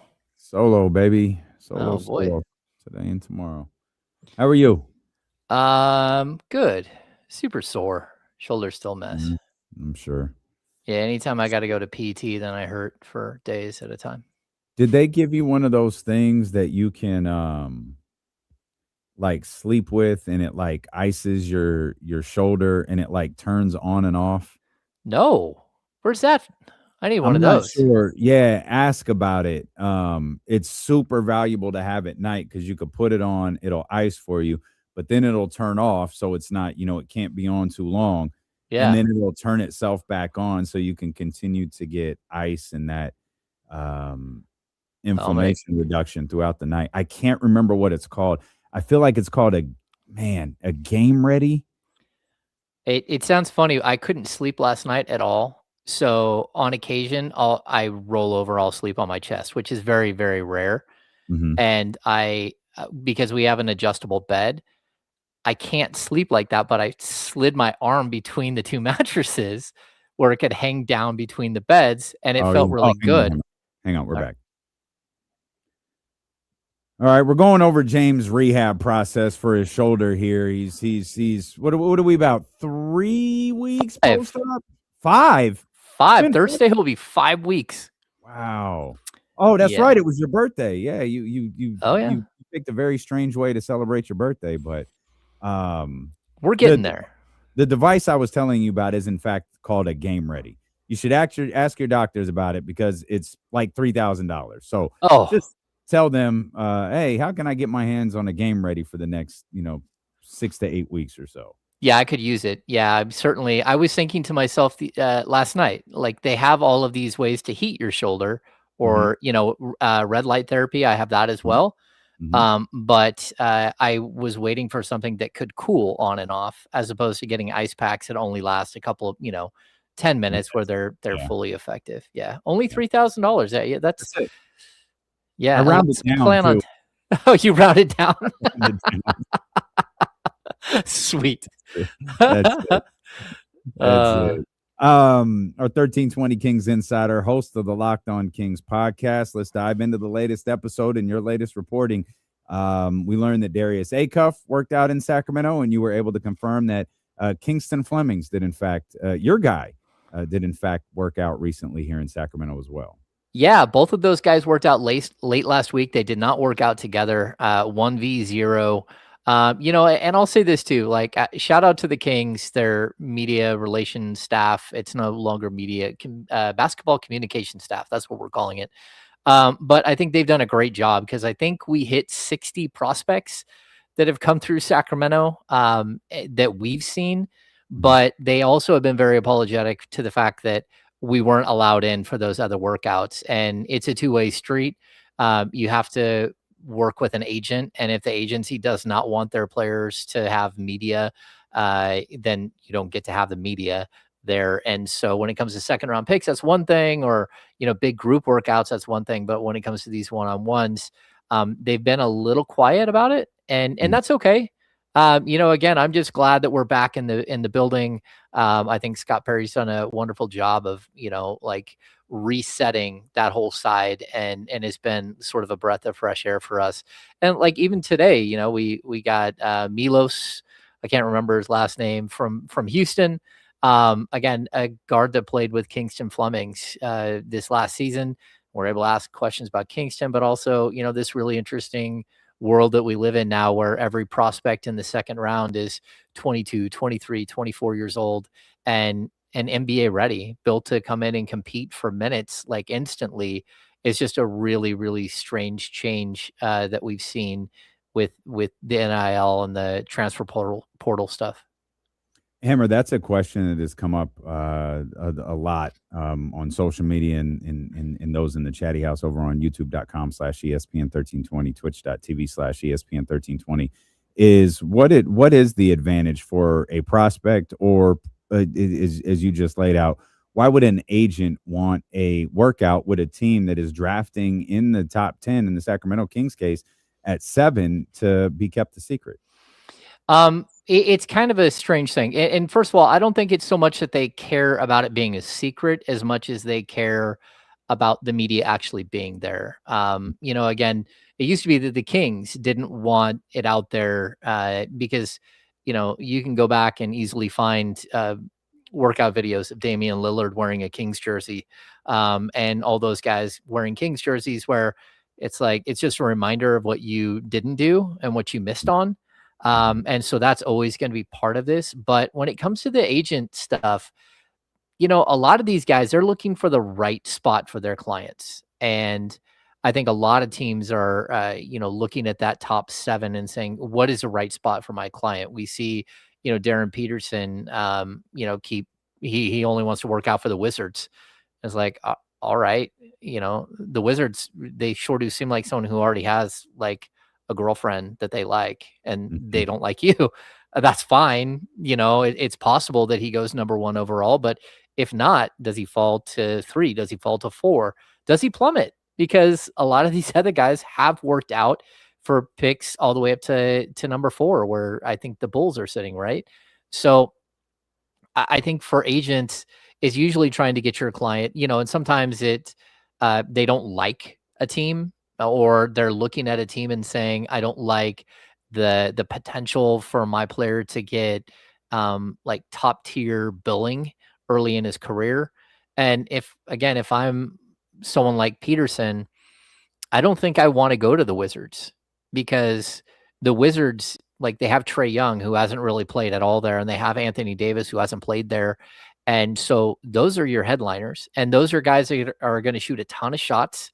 And they're going to be the guys that, they already have young players that they've been developing, that they're also sort of ahead of you on the pecking order. You look at a team like the Kings, and, like, why is it like a rookie point guard could come in here, and just like Acuff averaged 16.5 shots per game as a freshman, he could average 16.5 shots per game as a rookie and be right in line for rookie of the year, being right in line for first team all rookie team. That's an opportunity. You can say, oh, there's a lot of things you don't like about Sacramento, but the opportunity is way better than a lot of these other situations that are out there. And that's something, if I'm an agent, that I'm looking long and hard at. James Ham, our 1320 Kings insider and host of the Locked On Kings podcast, with us here on the Marathon. Hammer, you have kind of sang the praises of Kingston Flemings for a while now, dating back to the NCAA season when we knew things had gone so poorly for Sacramento, and we started thinking about draft picks. Do you still feel the same way about Kingston Flemings now that we're 6 days away from the draft? And can he be that guy that you talked about? Can he be an all rookie guy? Can he be, a face of the franchise type guy? I think so. Again, we're gonna have to wait and see what he looks like at the pro level. But the way I'll kind of break him down is this: if you're gonna comp him to a player like De'Aaron Fox, which a lot of people have done, because of the speed, the quickness, the first step. Even his college teammate talked about it today. His first step is just electric. It's just absolutely incredible. The crazy thing is they match up so well as college players, like him and Fox. They both average roughly 16 points a game. Their assist numbers, their rebound numbers, all that stuff. The biggest difference is that Fox shot like 23% from 3 and Fleming shot like 39%. So you're getting like a slightly different version of Fox, in my opinion. You're also getting a player that doesn't have an off switch. Like, his ability, his motor to play on both ends of the floor is spectacular. And I think his motor is better than what we saw from Fox. So if I'm putting these guys, up against, like a player comp, that's why I love Fleming so much. I think he really, really understands how to control an offense. I love that he's a 3-level scorer, because we start to get into some of these other players like Wagler and maybe Michael Brown. They're not 3-level scorers, or they weren't in their freshman year in college. They're 2-level scorers. They can score at the rim. They can score in the perimeter. Kingston Flemings has that beautiful, like 16 to 18 foot pull up, where he's got players off balance the entire time, and he creates space by leaning back a little bit, but also he's just so quick. And that, again, reminds me a lot of some of the things we've seen from Fox. So do I think he needs to get bigger and stronger? Of course, everyone does. But that would be the last thing that the player comp here. He weighs 15 pounds more than De'Aaron Fox did coming into the league. So Fox weighed in at 169 and Flemings is 184. And people are all like, oh, well, look at Acuff. He's so much more developed. Acuff outweighs him by 2 pounds. So, like, I think that there's this weird, like, thing that Kingston Flemings is just a stick, and he's running around out there like on these little tiny legs, and he's going to have to grow a bunch. That's just not the case. He's a much bigger player than he appears. And I've said this to you a couple of times. I also don't buy the wingspan situation. I think he's got perfectly long arms. And that's what we're talking about with defense. Like how broad your chest is to have an overall number doesn't really matter to me. Again, Wagler is like 3 inches taller, and his standing reach is like an inch and a half bigger than Kingston Fleming's. So to me, again, all of these numbers, they mean something, but they don't always mean what you think they mean. Sure. Hammer, I've dubbed the prospects here in this draft the top 4 and the next 4. The top 4 being the obvious that have been, talked about exhaustively over the course of the last few months. And then the next 4, which we have talked about exhaustively for the last couple of months. Out of that 4, the next 4, which is Darius McHale, Kingston Fleming, you just laid out, and you mentioned Keaton Wagler as well. Is there a guy in that 4 that isn't kind of that A1 player that you were just talking about, you think Kingston Flemings could wind up being? Yeah, it's interesting. I mean, if I'm going to list the 4, I'm going to go Acuff, Flemings, Michael Brown, and then Wagler. I'm a little leery on the back injury with Michael Brown. That's just something that, like, again, that maybe it's a personal thing that I have because I'm someone who's had back issues forever, but I'm a little leery on that because it did cost him a bunch of time, and it was multiple times that he had issues, and there's even some residuals from high school, if I'm not mistaken. So that's one thing. But at the same time, I just think that like his ceiling is crazy. And so those are like the order that I would put them in. I don't hate any of them. Like they're all prospects that I do really like, but I also think that like the pathway forward, it might take Wagler a little bit longer than the other 3 to kind of fit in and do his thing. He also became the player that he was at the college level in like the second half of the season. And so a lot of the other players were already frontline starting point guards from the beginning of their NCAA careers. And so again, the sample size is way smaller. We hear the comparisons to Tyrese Halliburton and stuff like that, but man, I got to see it. And, again, until he's got that job full time for an extended period of time, not a 10-game stretch or an 8-game stretch where he was the primary, even going into the tournament, he took over as more of a primary, but he's the one guy that I do have question marks from. And look, the Kings, there's even a possibility that someone we're not talking about, like Nate Ament, could move up into the top 6 and push like 3 of these guys to the Kings. I don't think there will be 4 that like all 4 of them will be there, but I certainly think that there's a possibility that you might have a decision to make between Acuff and Kingston Flemings. And it doesn't matter what I would do. I think the Kings would draft Acuff in that situation, just by reading the tea leaves and the conversations that I've had. What would you do? Just hypothetically, and I know you said it's a long shot. All 4 are there for you. Which one would you take? I would probably do the same thing just because of the ceiling of Acuff, but I would be very tempted. It just depends on what the rest of my summer looked like and what else I thought I was going to get done. Because I do think that there is a way to build a couple of different ways here. And I just like Fleming's defensive, potential as like a defensive initiator. And I do think his ceiling as a scorer, again, we can compare him to Fox all we want, but Fox took this dramatic leap, and a lot of it was because of opportunity in Sacramento, where again he was given the keys to the franchise, where he goes from 12 points to 17 to 20, and then 23 and 25. So you could see how Flemings could progress the same way, especially like looking at their games and knowing that Kingston Flemings is a better shooter than Fox.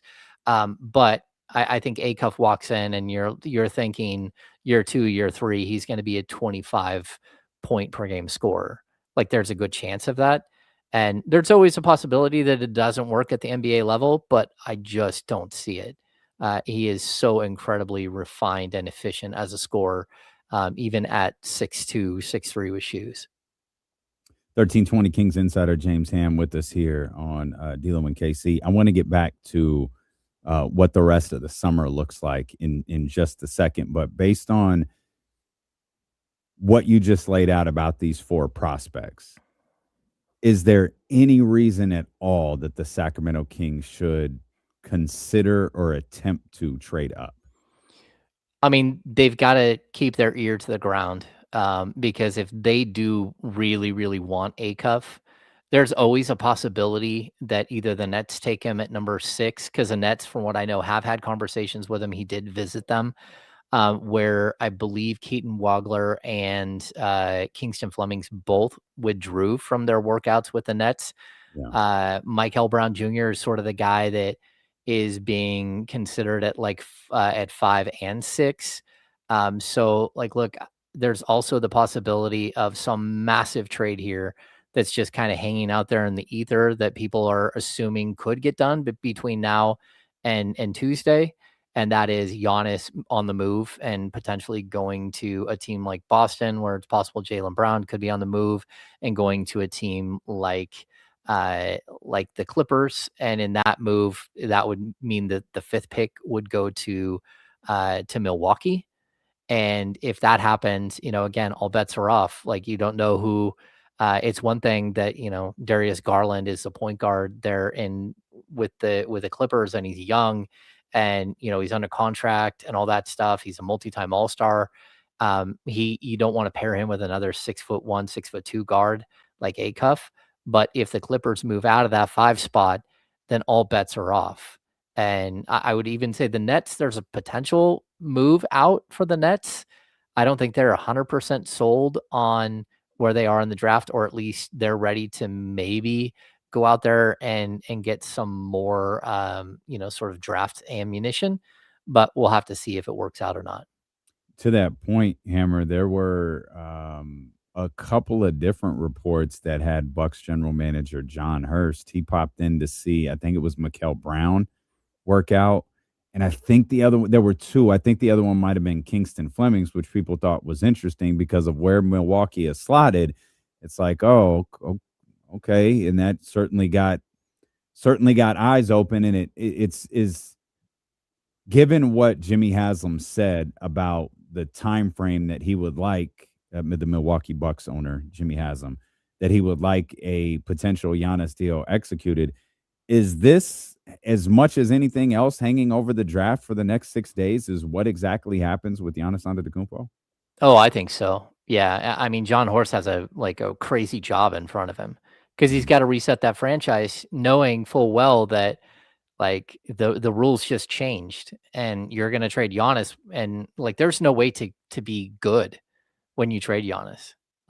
Especially if you're not taking back the Jaylen Brown piece in that, and you're going to go young and you're going to build through the draft. That's going to be very, very difficult for a team to do.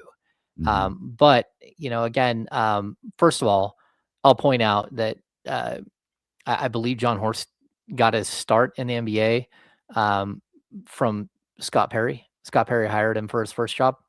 They're very close. They have ties. I would not be surprised again if that deal expands and becomes, 4-team deal or a 5-team deal, because of the money involved and the type of star level players. So, we can talk all we want about, what could potentially go to the Clippers or the Celtics, but someone is going to have to go to Milwaukee as well. Yeah. They're going to have to absorb major contracts in order to make all of this work, because of just the sheer volume of money that they owe Giannis. So I think it's going to be really, really interesting what we're going to see here in the next handful of days, because I think the Kings can be tied into that in multiple ways, tons of ways, where they could be part of that, or they could be part of another major transaction, whether it's Sabonis going somewhere, or whether it's Zach LaVine, or it's DeMar DeRozan or Malik Monk. All doors are still wide open in Sacramento. And, Scott Perry has a very, very complicated job in front of him. That's a good segue right there. James Ham, our 1320 Kings insider, with us. You mentioned a moment ago what the rest of the summer might look like for Sacramento, and everything that you just laid out kind of was based around Giannis Antetokounmpo, and how that's kind of that cloud, so to speak, is kind of hanging over the NBA draft. based on what the Bucks' initiatives are in executing a Giannis trade. But as far as the Sacramento Kings go, we know that Scott Perry is, I'm sure, anxious to make some moves that free up some cap space for this basketball team moving forward. Nothing that they need to do is necessarily tied to draft night, right? No, well, I would say yes and no. Like, no, it doesn't have to be done on draft night, right? But like, if you're going to trade a player and you want a pick, you don't want that pick to get pushed out. This is a really good draft, and the Kings are at a point in their build where you'd rather be building around, say, Max Reynaud, Neat Clifford, Dylan Cardwell, Darius Acuff, and Yaxel, right? Mhm. So if you can get to 14 or you can get to 18 or you can get to 19 where the Toronto Raptors are drafting, you want to do that now as much as possible because you want this group growing together. And also, if you're going to have like a bunch of 22, 23, 24-year-olds and then pairing that with a 19-year-old, you might actually want to get either another 19-year-old or get another like 22, 23-year-old guy. So you have this group of players growing together and developing. And again, I don't know how it's all going to work out in the wash, but if I were the Kings, I would be pushing to get a deal done between now and Tuesday for at least one of those deals. I don't think, again, you're not getting draft capital. I don't believe for Malik Monk. I don't think you're getting draft capital for Zach LaVine or for DeMar DeRozan. But I do think it's right for Scott Perry to be asking for a first round pick for Domantas Sabonis. And I would hold out for that. And to be honest with you, if you don't get it, then just move into the season and bring him with you because what you're going to get a couple of days later once the draft has already happened and now it's not about draft capital, like it changes dramatically. You could get a future pick, but again, we don't know what future picks look like, right? And if you're giving a team a player who like a couple of years ago was an all NBA player and a 3-time All-Star and just had 3 years in a row where he led the league in rebounding, you're actually making that team better. And that means that the pick that you get from them might actually get worse as they get better. And so those are things that I would think about like right away. I would rather have, what is it? One in the hands where two in the bush. I would rather have like the pick now and not worry about what's going to happen next. And, again, I made this point on the Locked On podcast last night. If I'm the Kings, and I don't love what I'm getting offered for Domantas Sabonis, and I can move off of 1 or 2 or even 3 of the other guys, I am very much so looking at Domantas Sabonis as actually an asset that might help you win basketball games because we're about to enter this weird era where losing basketball games is a very, very bad thing. And it should always be a bad thing. But now this relegation zone stands out. Not getting rewarded anymore. Yeah, you're not going to get rewarded for being bad. And when I look at the teams that did get rewarded, the Washington Wizards, who again sat Trae Young and Anthony Davis and ends up with the number 1 overall pick, they're not going to be in the relegation zone. When I look at the Utah Jazz, who literally have violated every sanctity of the league for the last 2 or 3 years, they've got a great roster that could actually compete for like a 6 seed. So that team is not going to be in the relegation zone. And you keep looking at all the teams. The Indiana Pacers is one of the worst 4 teams in the league. They traded for Zubats and they get Tyrese Halliburton back.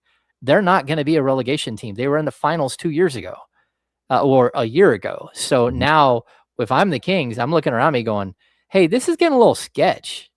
Like there are a bunch of teams. So if I'm looking at Domantas Sabonis, I'm thinking Domantas Sabonis can help you win games. Again, great rebounder, physical, presence, averages 18 to 20 points per game, can get you 6 to 8 assists per game. If I'm going to pair him with Darius Acuff, and now all of a sudden I've got Darius Acuff coming off of DHOs from Domantas Sabonis, as opposed to just pick and rolls with Max Reynaud or, Dylan Cardwell, like you're getting a better player. He is a better player right now than Cardwell or Reynaud. And again, those guys, you don't want to stunt their growth and all that stuff, but we don't know if those guys are ever going to be top tier starters on a great team. So you have to play with what you know right now. And that is if you're trying to avoid relegation, at which relegation is a bad term because you're actually not getting sent down, you're just getting a worse pick. I would kind of choose to have the player on my team that gave me the best chance to win some basketball games and who helps support the young point guard, regardless of which of those guards. Sabonis will support that point guard better than any of the other players the Kings have on their roster right now. The marathon continues here at 60 minutes of commercial-free sports talk with our 1320 Kings insider and host of the Locked On Kings podcast, James Ham, here on KIFM West Sacramento, KRX QHD2 Sacramento, ESPN 1320, live on the iHeart app, the Odyssey app, live on your smart speaker. You can watch the show on twitch.tv/ESPN 1320, youtube.com/ESPN 1320 as well. And James, I have been grappling with something similar to what you were just talking about right there. Is every time I think about next year, I keep thinking we might have the worst team in the league. I remember Brooklyn exists, and then that kind of slows me down, but I keep harping on like we might have the worst team in the league. And I do think that you're right that, yeah, perhaps, or not perhaps, I do think they would be better with Domantas Sabonis and 7th overall selection guard. But does that also require a conversation with Domantas Sabonis? Like, hey, big fella, I don't know where your head is at, but like you're here, you're in Sacramento. We'll continue to monitor phones and explore options, but we need you to be that all-pro player that you mentioned, I believe, 3 times in your exit interview at the end of the season. You might not have been talking to us, but we heard you. And we're going to need you to be that guy again. I feel like that conversation has to be had. I think so too. And, like, I know some of the things that Mike Brown did when he was here were kind of campy, right? We had the Annapurna stuff, which was just kind of like climbing Annapurna. It's like, that's fine, but you just kept using it. He also, first year, he referenced the coach down at St. Mary's that just left and I think took the Arizona job, but like 800 times about how much he respected him. And, like these are things that Mike uses, like these devices, but the all-in mentality where he made everybody sign and put it on the wall and framed it. And you had a contract that you were all in, you were 2 feet in, no 1 foot in, 1 foot out. Right. I need that again, because at this point, I think if there's something that we might be able to knock Doug Christie for, like beyond the fact that the Kings won 22 games last year, is I think some of the frustration with handling the veterans might be an issue. And like even with Domas specifically, I don't know that they always saw eye to eye about the direction, the type of offense they were running. I don't personally understand how you go away from the Domantas Sabonis centric offense that was so successful a couple of years earlier. I get it. They didn't have the shooters to do it, but that's again on them. Like add the shooters. Like it's not that difficult. There are shooters all over the league, but I think that the best pathway forward for the Kings, even today, is still by using Domantas Sabonis as a major hub and running your offense through him. And specifically, if you have a rookie point guard that has to worry about the shot clock and a totally different shot clock at the pro level than the college level, all the nuances of getting your teammates involved and all that stuff.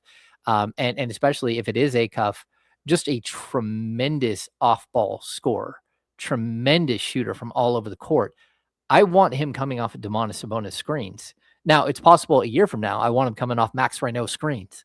But for today, again, if you're talking about being a potentially one of the worst teams in the league, and there's almost not a whole lot you can do about that.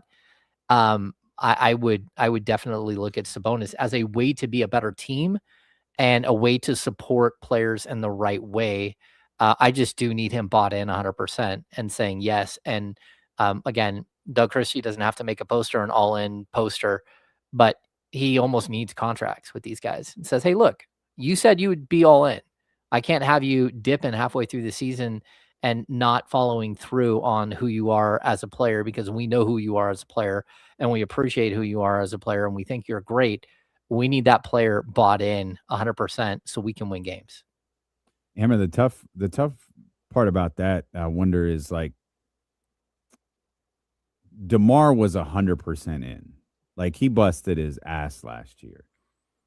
But we also knew he's not going to be here. He's 36 years old, 37 years old. He's not a part of the future of this team. We're just kind of stuck in this awkward like area. Russell Westbrook, I think, was all in as well. I don't want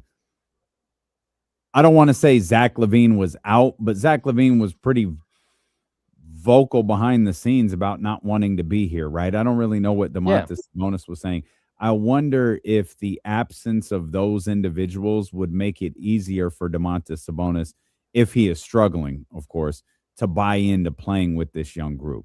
Because I feel like if he's not, I feel like if you just wash the slate clean of Sacramento Kings veterans, you're putting a stunning amount of pressure on guys like Maxime Reynaud and Nick Clifford, not even talking about the 7th overall pick yet.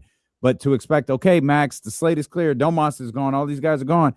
It's you now. Get out there and do your thing. That just feels like a really bad formula to me. No, I agree with you. You need some veterans to help support this team. But I also think that like there's a possibility to acquire veterans when you trade players like this.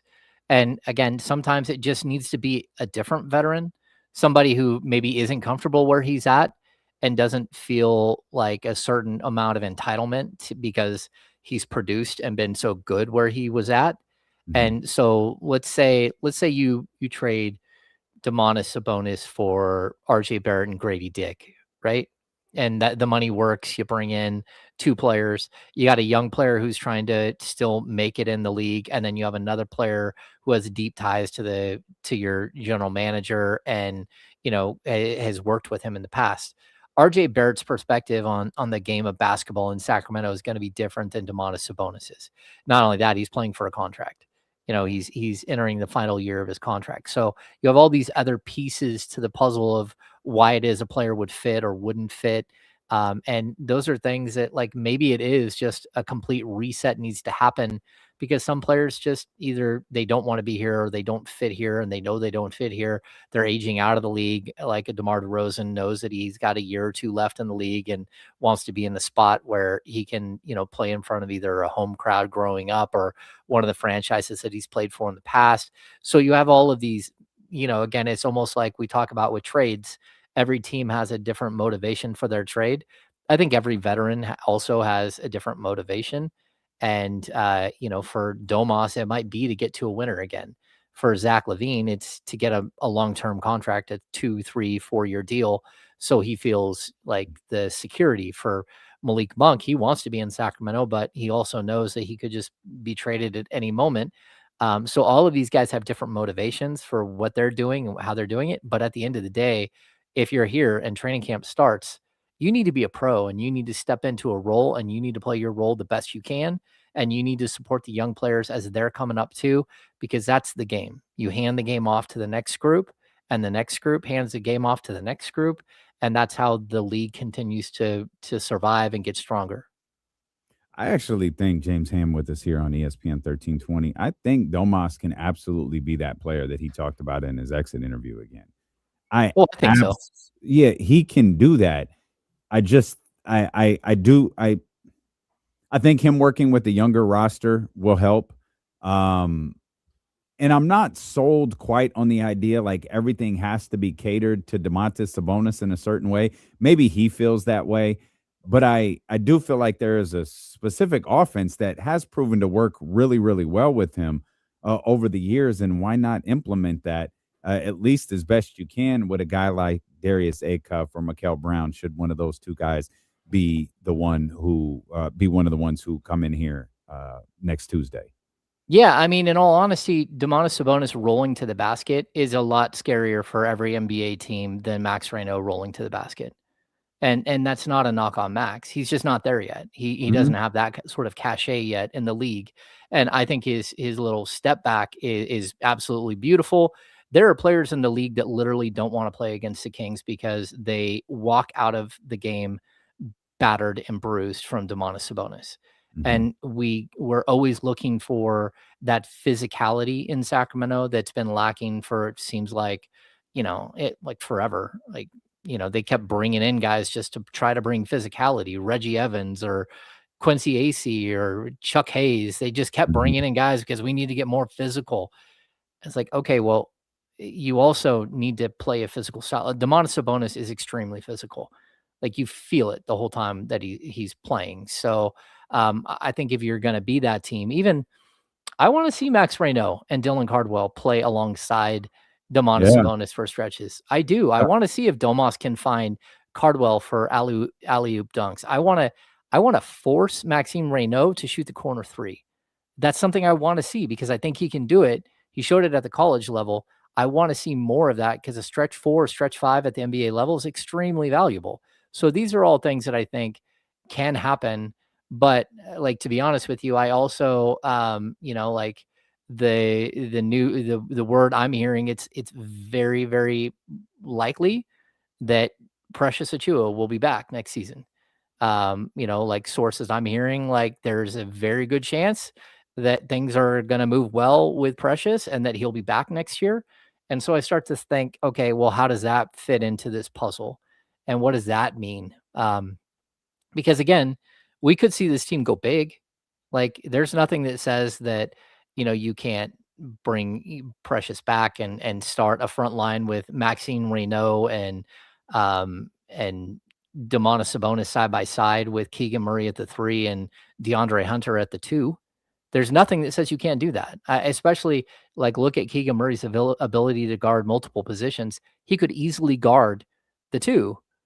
And so could he be your starting shooting guard next to somebody? Yeah, he could. And even though he's 6'8", and all of a sudden you go from one of the smaller teams in the league to one of the bigger teams in the league. And that's something, well, maybe not if you're drafting a 6'2" point guard, but still that might be the support that you need to provide for a guy like Darius Acuff, where you're just a bigger team. So I do think that there are pathways here that, the Kings could be really good with Domantas Sabonis still on the roster. And it's something I've told you guys forever. Of all the 4 veterans that are sitting there that you might get rid of, that you might trade here or buy out or whatever it might be, Domas is the one that I think gives you the best pathway forward if your goal is to actually win basketball games. Can you walk me through the Precious Achua thing a little bit more? Because that feels like a pretty significant line you just dropped right there. Also, we're broke. Like how is that even remotely possible? Walk me through this. How could the Sacramento Kings bring Precious Achua back? Well, there's a couple of ways. Number one, he could play on a minimum contract like he did last year. That's always a possibility. But I think the way he played, specifically his ability to defend like 3 or 4 positions was super impressive. It may actually get him slightly more money than a league minimum. Just keep in mind out there, when players accept the league minimum, very, very rarely do they ever go back up in dollar amount. Even for young guys, younger players like Precious, it's a really, really difficult world that they live in. I mean, the fact that, James Harden keeps getting like $30 million deals and Russell Westbrook, who isn't that much less of a player at this point, is playing for league minimums, is because at some point James Harden said, I will not play for less money. And Russell Westbrook got to a point where he's bouncing around and playing for less money.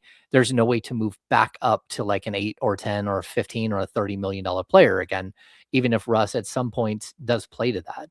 So I think when it comes to Precious, there are a couple of mechanisms in place. Number one, the Kings will have a partial mid-level or potentially a full mid-level exception. And that can be up to $15 million. I don't think Precious is getting that at all, but a mid-level is up to 4 years, and you can break it up into multiple contracts.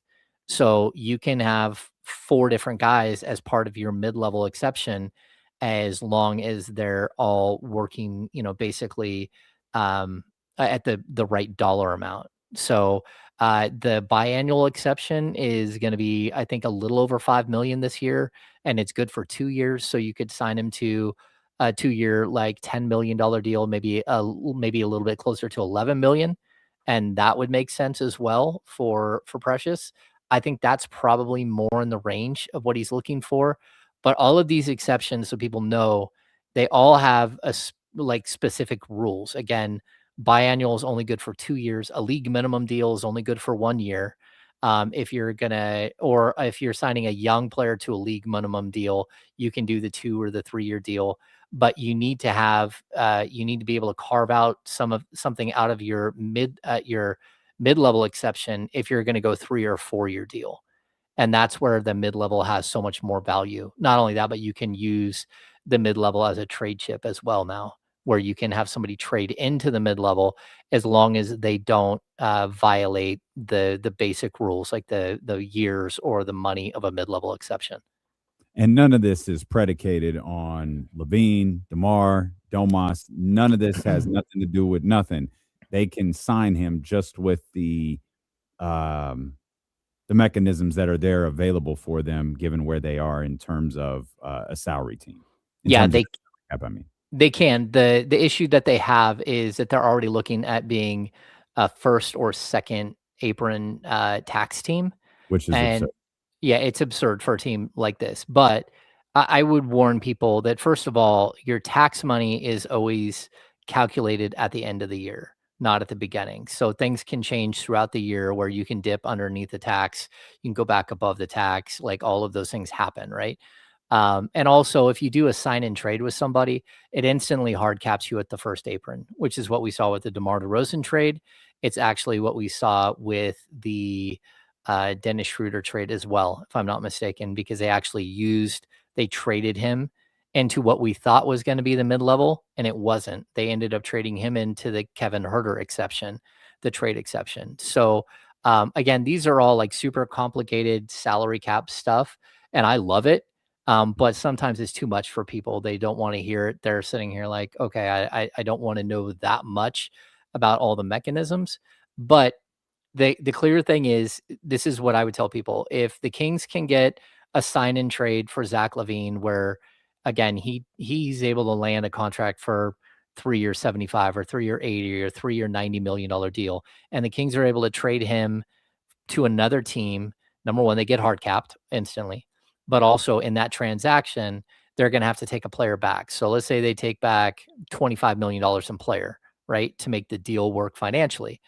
Now the Kings just saved $24 million because Zach was on the hook for $49 million, right? So that's one mechanism in which the Kings can save a bunch of cap money and drop all of a sudden underneath the luxury tax and maybe even further than that, right? Then you have the DeMar DeRozan situation where right now he's on the books for $26 million, which pushes you up to like 215, 216 million coming into the offseason. You can buy him out for $10 million. Not only can you buy him out for $10 million, you can stretch provision the $10 million, which means you can spread that $10 million over 3 years. So he goes from $26 million to $3.3 million, like in the snap of a finger. And so that, again, is another mechanism where the Kings just moved $23 million lower on their salary than where they are today. So there are all these mechanisms for them to actually save money. I could even see a way in which they work with Zach LaVine and he can't find a place to go, but they pull him aside and say, hey, look, we think you can go out on the open market today and get mid-level exception money. You can get $15 million. So how about this? We'll let you go, but we're going to need you to take $34 million as opposed to $49 million. So we'll buy you out for less. You opted into the $49 million. We know you're going to be able to go get that money. So we need you to take less money. Can you, or maybe he takes $12 million less. So now all of a sudden he goes from 49 to 37 million. He gets to go back out and find someone to play for now and potentially get that 3 or 4 year deal that he's looking for. But at the same time, the Kings save that money right off the books, the $12 million. So again, we're not talking about using the stretch provision and breaking his money up into multiple years. You just bite the bullet and you pay him the money now, and you save the $12 million. When you pair that with, again, the DeMar DeRozan situation where you're going to save $23 million, now we're starting to cook, and you're starting to see that number go down to, as opposed to 216, now we're looking at 183 million or something. And now you have room to breathe underneath the luxury tax where you can sign a guy like Precious. You can bring in your first round pick. You might even be able to go out and sign another 1 or 2, like not league minimum guys, but guys that are making 5 to 6 million. And you can actually start to build your roster a little different. Or you can do all that work And then you can take on another player from a different team that's under contract for a year. They need to clear up cap space, but they're willing to give up a first round pick to do it. And so now maybe you can take a 12, 15, $16 million player, get another first round pick in the future, and you're asset collecting now. And so these are all the things that Scott Perry has to mull over while bringing in draft picks, while fielding texts and phone calls from all of us, while trying to work trades. Like he has all of these dynamic things that are in play. And realistically, it's like juggling with swords and like Molotov cocktails. And it's James Ham with us here, our 1320 Kings insider on ESPN 1320. It's also not just what Scott wants to do.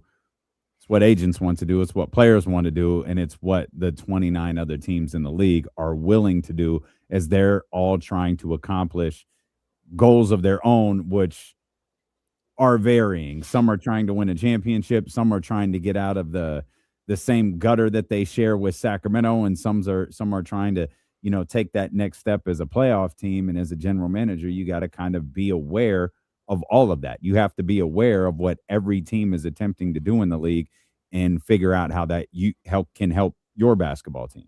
Yeah, I always talk about the motivations. Like everybody has a different motivation. Every player has a different motivation. Every organization has a different motivation, and you're trying to find people who don't have like motivations. You're trying to find people that match in some weird way with your motivation. It's a difficult task, but there's always going to be the team that has a bunch of cap space, and chances are they're not looking for players, but they're willing to take contracts as long as you're giving them draft assets. There's teams like the Kings, which their motivations are like 3 or 4 tiers. That's the problem that the Kings have right now. Is it's probably the most complicated situation in the league, right? Not only do you have bloated contracts, some of which last 2 years. You also don't have a bunch of draft picks, a bunch of draft capital. You have your own. You have the extra in 2031 from the Minnesota Timberwolves. So maybe that's part of it. But also, what does asset collection look like in the next 2 years, 3 years of the new restrictive lottery rules? So again, your motivations can change, and the one move can totally change your motivations. All of a sudden, you go from a team that's like, okay, we need to tear this thing down, to, do we need to tear it all the way down? Is there a way to build this thing back up? What if you go out and you do the RJ Barrett trade? And then what if you turn around and you do a John Morant trade, and all of a sudden it's like, hey, we might not be that bad, and we could get into a situation where Darius Acuff is on our roster, but he's growing and he's trying to get better until he's ready to take over the full reins. He doesn't have to be a guy who's going to play 30-something minutes a night on a bad basketball team. Maybe he gets to be part of a good basketball team, that he's playing more of like a Malik Monk role. Then what do you do with Malik Monk? So there are all of these mechanisms that just keep playing out again and again. And that's where Scott Perry he has his hands full. He's got to do these prospect workouts. He's got to hand a lot of that over to BJ Armstrong and Doug Christie and Phil Jabor, their scouting department. At the same time, he's got to be on the phone every day trying to find places for all of these people to go. Oh, and by the way, you can negotiate with Precious Achiuwa right now, and you can negotiate with any other free agent on your roster. And so those are all of the mechanisms that are happening at the same exact time. And again, it's a really strange balancing act that Scott has to pull off.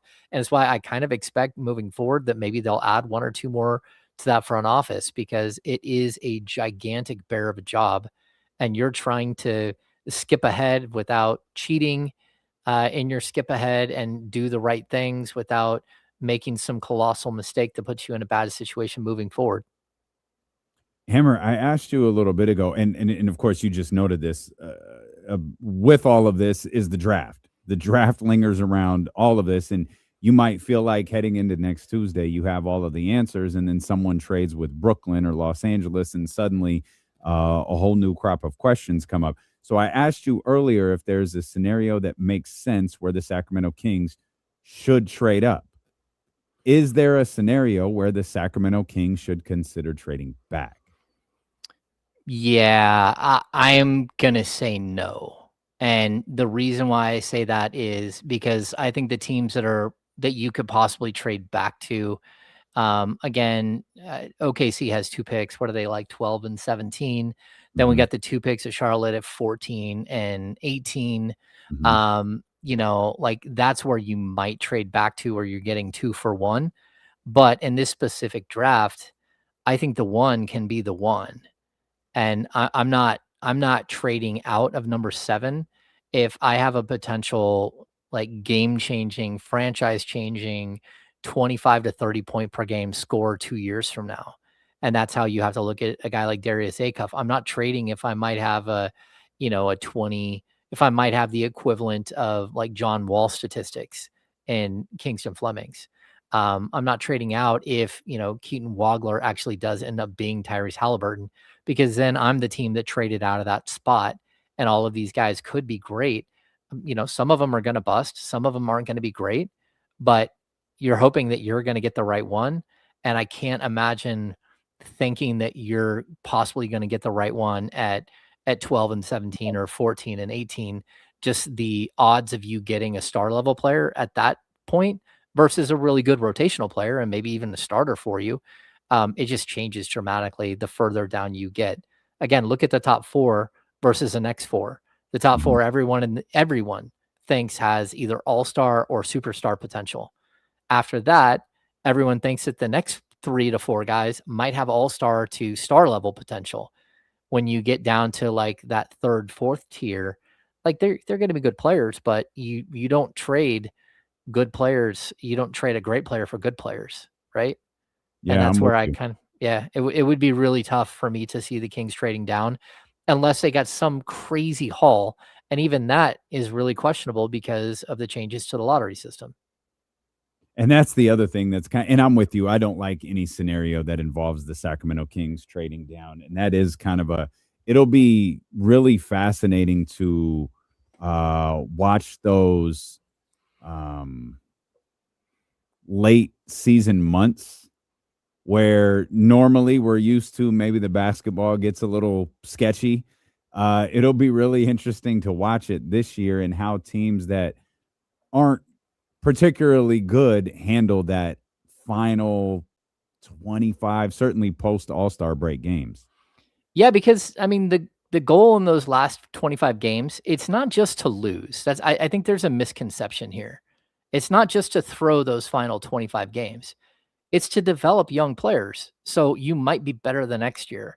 Like if people out there don't think that Max Reynaud got better down the stretch of the season, they weren't watching.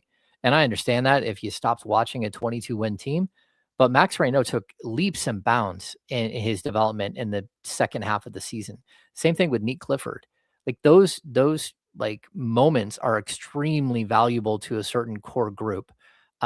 So that's kind of where I would go. I would be very cautious about just like, hey, we got to keep trying to win games. No, you play it the same way that you always have. You just have to look around and say, hey, we're not tanking. We're just not very good. Right. And, but at the same time, we're not very good, but we have to win games because we don't want to get relegated. We don't And want to that be in the was bottom 3. calling it getting relegated is so funny too, because it's like I always understood relegation to mean, hey, you're gone, man. You're It going to is. G That's what it should League. mean. But Yeah. we use it now in this draft relegation zone where you lose a ping pong ball. Yeah. I And just, imagine a team with one less ping pong ball winning the lottery the first year. Because it's only, next year will be 2027. It's only 2 lotteries or 3 lotteries that yeah, I think it's 3. Yeah. it's still 20. So it's the 2027 lottery, No, the 2028 to lottery. 27, 28. And then after that, we don't And know what's going to then happen it the can next change, year. yeah. Yeah, it can change again. So it's sketch. I don't understand the idea behind it, but it is what it is. Like they made the decision, they're gonna do it, and we just kind of have to live with the ramifications of that. And unfortunately for the Kings, it could have like ridiculous ramifications. Because again, I just want to point out, it's not just that the top 3 teams have like a 5.5% versus like an 8.25% chance. It's that the 8.25% chance is picks number 4, 5, 6, 7, 8, 9, and 10. So you're looking at 7 teams that now have a better percentage to move up. And you can lose as the bottom 3 teams. You can fall all the way back to number 12. All of the spots are up for grabs, all the way to 16. Those guys can move all the way up, but the worst team in the league, the worst spot they can get is pick number 12. But just think, if you're the second worst team in the league and you and the first pick both lose the lottery and you end up with the 12th and 13th pick, how are you supposed to get better? And the answer is you're not. You're not going to get better. That's my man, James Ham, right there. He sees I'm sitting here by myself. He said, hey, man, I got a couple minutes. I'm going to hang around for another 30. So we're going to come back. James Ham is going to stick with me. We're going to talk Kings basketball. And instead of talking about future Sacramento Kings, Hammer, I want to talk about the guys from last year. We mentioned Max, Neek, Dylan Cardwell. I want to talk about some of those guys, and we'll do that next here on Sacramento Sports Leader, ESPN 1320. Clear. Thanks, Hammer. Yeah, no stress, man. Super, super helpful. I'm going to grab a granola bar or something. Go for it. I got the good people. Thank you. What's up, everybody?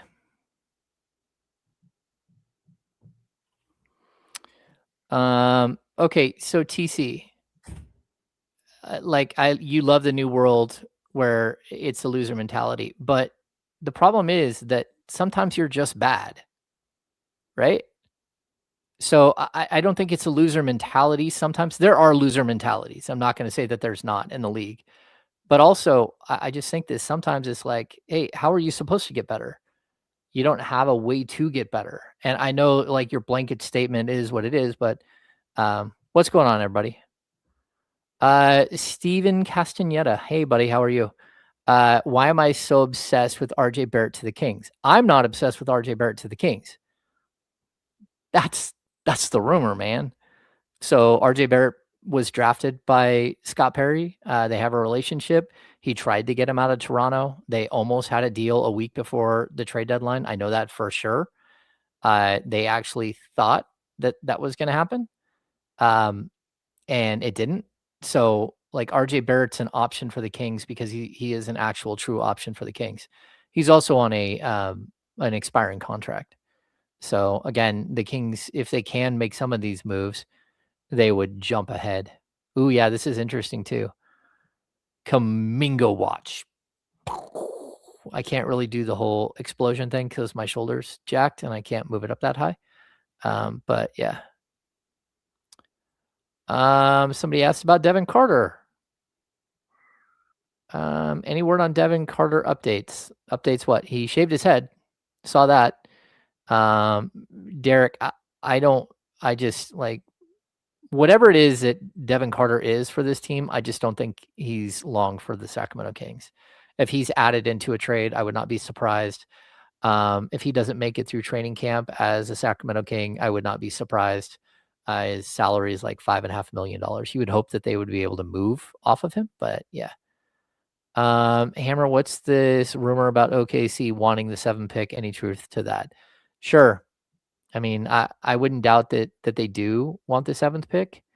It's just a matter of, whether the Kings actually are going to move off of the 7th pick. I don't think they will. I think it would be crazy if they did. So there's just too much talent at the top end of this draft, and it's not just a top 4. Why are we obsessed with Keegan playing the 4? I just talked about him playing the 2. Like, I'm not obsessed. If the Kings found a better power forward option, then he wouldn't have to start at the 4. But I also, just so I look at like DeAndre Hunter. He's 29 years old, or almost 29. Like, he's on a expiring contract. He, to me, looks more like a player archetype than a long-term answer. Then again, he might, but I don't know. Rustdog, I don't know. I think he's back playing at this point, but I'm not sure. Between us here in the chat, all of us friends here, I will tell everybody that Dylan Cardwell and Max Reynaud and Killian Hayes all showed up at the prospect workout today, and then sounded like they were going to have some games that they were playing afterwards, not with the prospects, but by themselves. So it was good to see those guys in the gym. Yeah. Cast Media, who do I have winning the World Cup? I don't know. I will tell you this, though. I have watched almost every minute of every game. I absolutely love World Cup. I'm a huge soccer person. I played soccer when I was young. My boys played forever. My son is varsity coach and of a high school team. And yeah, we're big into soccer. We're watching every match. And shout out to our guy Conti. Yeah, that's so fun what he's doing. Yeah. So fun. He's watching all 104 matches from out in front of Golden One Center. We still got about 1 more minute or so. Sweet. Monopoly or Uno? I'm more of a Monopoly guy. Sorry. I played a ton of cards growing up. That was me and my grandma's thing. She would watch me and my brother all the time, and me and her would sit quietly next to each other playing solitaire. And I played blackjack and poker for years and years. Holland is a beast. Holland is the greatest seek and destroy like finisher in the game. Like you just get it anywhere in the box, and the dude flies in with 1 foot and somehow flicks his ankle the right way and scores a goal while bullying everybody.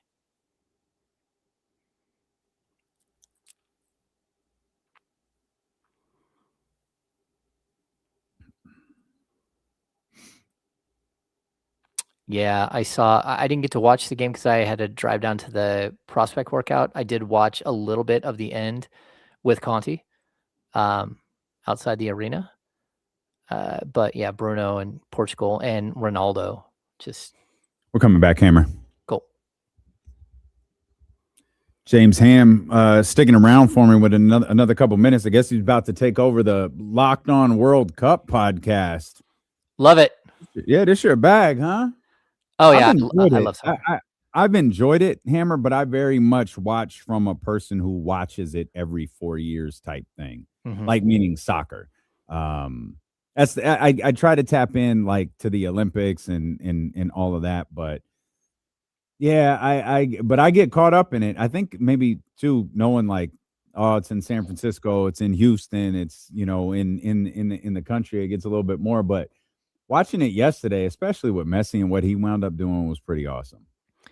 Yeah, so you still have the draws, right? Messi, and then the younger guys, Mbappe and Holland, Ronaldo as an older guy, but sort of the legacy guys that are scoring goals. It's super fun, and I mean, how Messi at like I don't know if he's 5'6", like maybe 5'6". He's just like kind of cruising down the middle of the field, and all of a sudden hits a laser into the top corner, and there's nothing you can do about it.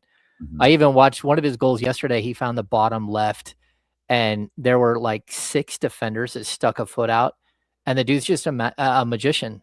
Because I've watched so many other players try to shoot that ball in this year's World Cup, and they just get blocked. And sure enough, Messi just like it's like watching Rodney Dangerfield putt. It just like moves all over the place until it falls in the hole. You're like, oh, look at that. Yeah. I know the Rodney Dangerfield reference. That's spectacular. Good for me. I don't get no respect. That's Rodney Dangerfield, right? Yep.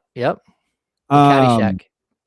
The Kings don't get much respect, but it's not really warranted. We started this conversation. We were talking a lot during the marathon about, the draft. Obviously, it's 6 days away. By the way, should mention the draft party brought to you by Elk Grove Kia is going to be live at Mojo's local tap and kitchen.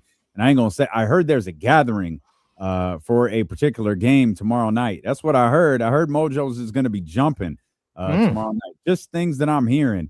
But it's going to be popping off for sure on Tuesday night, June 23rd, Tuesday afternoon. We're going to be doing our show live out there from 2 till well past the Sacramento Kings make that selection. So we tried to cover that pretty in-depthly. And I asked you a question, and I don't know if I even asked you as a question as much as I framed it as a statement. I'm so fearful that the Sacramento Kings are going to be the worst team in basketball next year. And you laid it out so perfectly, like a big reason I feel that way. Obviously, there's Brooklyn there, and that's kind of where it's like, all right, Brooklyn. But like Utah is in a very, very different position. we're hearing some weird things about Houston, but at least as it stands right now, roster-wise, and the fact they got the number 1 pick, they're in a good position. Indiana, like so many different things that have got them going right now. And it just leaves Sacramento. Like you look at Memphis and you wonder, like, all right, what does Memphis wind up looking like? You look at Brooklyn, what does it wind up looking like? But then there's Sacramento. Yeah. Yeah. I mean, I still think that, again, you're talking about Brooklyn, you're talking about Chicago. The Pelicans have proven time and time again that they can't get out of their own way regardless of what happens. I don't think Dallas is going to be very good. They might take somewhat of a step forward with Kyrie coming back, and of course, Cooper Flagg playing in his second season. But again, like they still have to build out a roster. Do they have a coach yet? Did that happen this morning or no? I'm not sure if it happened this morning while I was on driving, but no, I don't think so. yeah. So we're looking at, a team that is a little bit in flux. So I think that there are going to be like 5 or 6 teams there at the bottom, even teams that surprise you that might not be very good. Again, the Golden State Warriors are one Steph Curry injury away from being like in a lot of trouble, just because, Jimmy Butler won't be back forever and they just progressively keep getting worse and worse. So I think there are teams that are there that could potentially be worse than what we think right now. And we do have to get through, the draft and free agency and trades and see what all of these teams look like. But that's where I'm looking. If I'm the Kings, it's tough because the rules. The game has always been that you've got to be bad for a couple of years. You've got to have the year down years so you can get back ahead. Yeah. And then I look at the Kings and it's like they could be, the next 2 years if they just hold on to Monk and Sabonis, and that's when all of the money falls off the books, and you get to that next season. Well, the draft rules could change all over again, and that year it could be totally different. So this is just like a very weird place to be in if not only are you a bad team, but you're a bloated contract bad team with veterans that need to go. It just puts you in a weird starting spot because like you already know you're behind the San Antonios, OKCs, the Houstons, just in the Western Conference. You're so far behind those guys as teams that have young players that are developing. They just happen to be some of the best teams in the league. But you're also so far behind a bunch of other teams. Again, like we didn't talk about maybe the Clippers take a complete spiral this year. That's a team that could, sort of sink. But in order for the Kings, to move up, a lot of things are going to have to go right. Keegan Murray's going to have to be healthy, and he's going to have to be the player that everyone keeps waiting for him to be. If Sabonis is there, Sabonis has to be Sabonis. Your draft pick has to hit. Nick Clifford and Max Reynaud and Dylan Cardwell all have to develop. You have to have good seasons out of some of these guys that you might not expect to have good seasons out of. So a little bit of a difficult position to be in for the Kings because they aren't to the reset yet. They're at the spot where they know they have to reset, and whether they can reset or not is still like it's kind of out there in the distance. Hammer, man, I'm glad you said that because you were the first one who brought up 2027 so long ago. Is there still a possibility? Is there still a possibility that we're just waiting for 2027 to get here?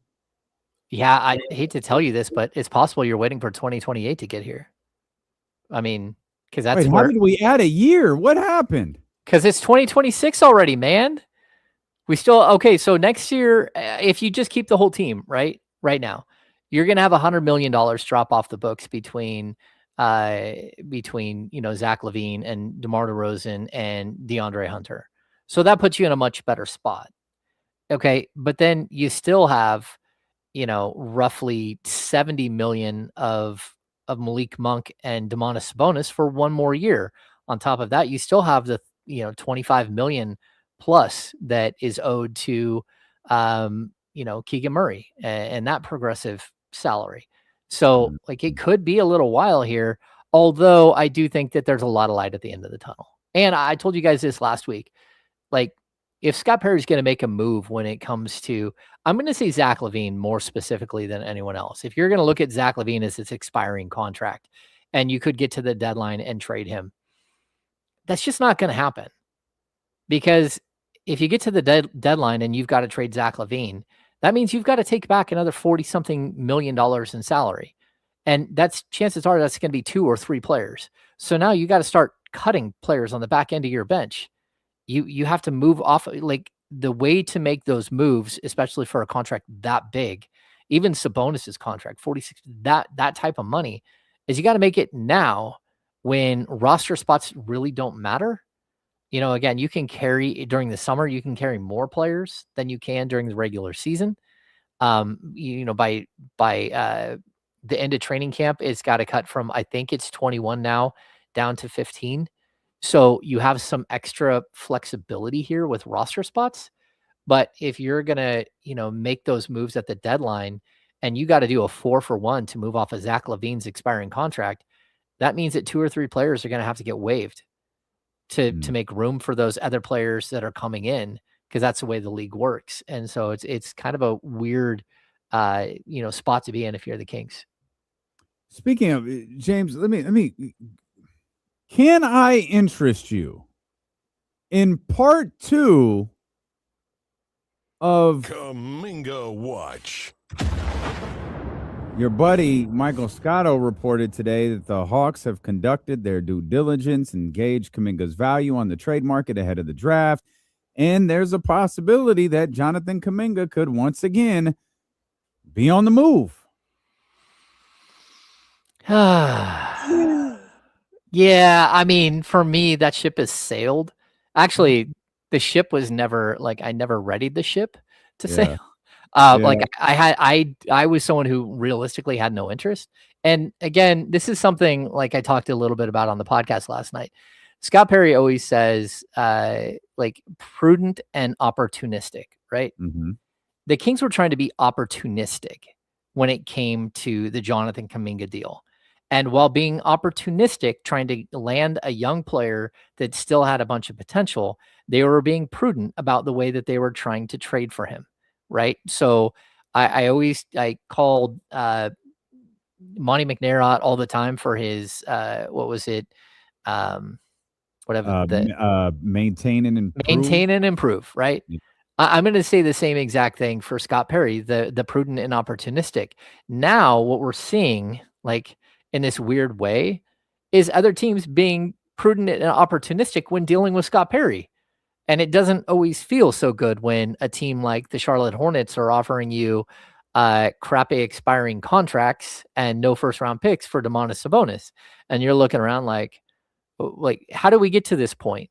And the answer is you didn't get to this point. Because if you're looking at, again, that roster that they're offering up some of those players, number one, I'm not touching one of those players at all. But number two, I'd just rather go back to Toronto. If you're not going to get a first-round pick, then go to Toronto and get what they're offering, because what they're offering is better for your franchise than what you're being offered by a team like Charlotte. Yeah, it's tough. Yeah, it's things that will unfold. And I mentioned, we've talked a lot about the draft and Mikal and Darius and some of these different guys, Kingston Flemings, Keaton Wagler, the pros and cons of all of those different guys. And we've done it, ad nauseum. We'll do it again on Monday. We'll do it after the draft for sure. But it feels like this upcoming season it's a real sneaky one for the guys who were in this position last year. Nate Clifford, Maxine Reynaud, Dylan Cardwell, all that you talked about 3-level scorers earlier. These are like 3 different levels of rookies. You had an undrafted free agent, you had a second-round pick, then you had a late first-round pick who the team that drafted him traded in to get him. So they're all very unique draft situations. And then, of course, the season goes the way that it does. Maxine winds up playing a ton. Dylan winds up getting some good minutes. He wins over the hearts of the Golden One Center crowd. And we started to touch on this a little bit earlier, Hammer. I feel like the wrong scenario going into the season could put a lot of unnecessary pressure on those two guys to perhaps accelerate their career. Because we always look back at De'Aaron. De'Aaron had a big second-year jump. Mm-hmm. You look at when you look at like rookies going into their second year, what De'Aaron did was kind of abnormal. Like the jump normally isn't 1 to 2, at least not of that magnitude. Sometimes you see it 2 to 3. Sometimes you see it 3 to 4 when you have, some really good basketball players.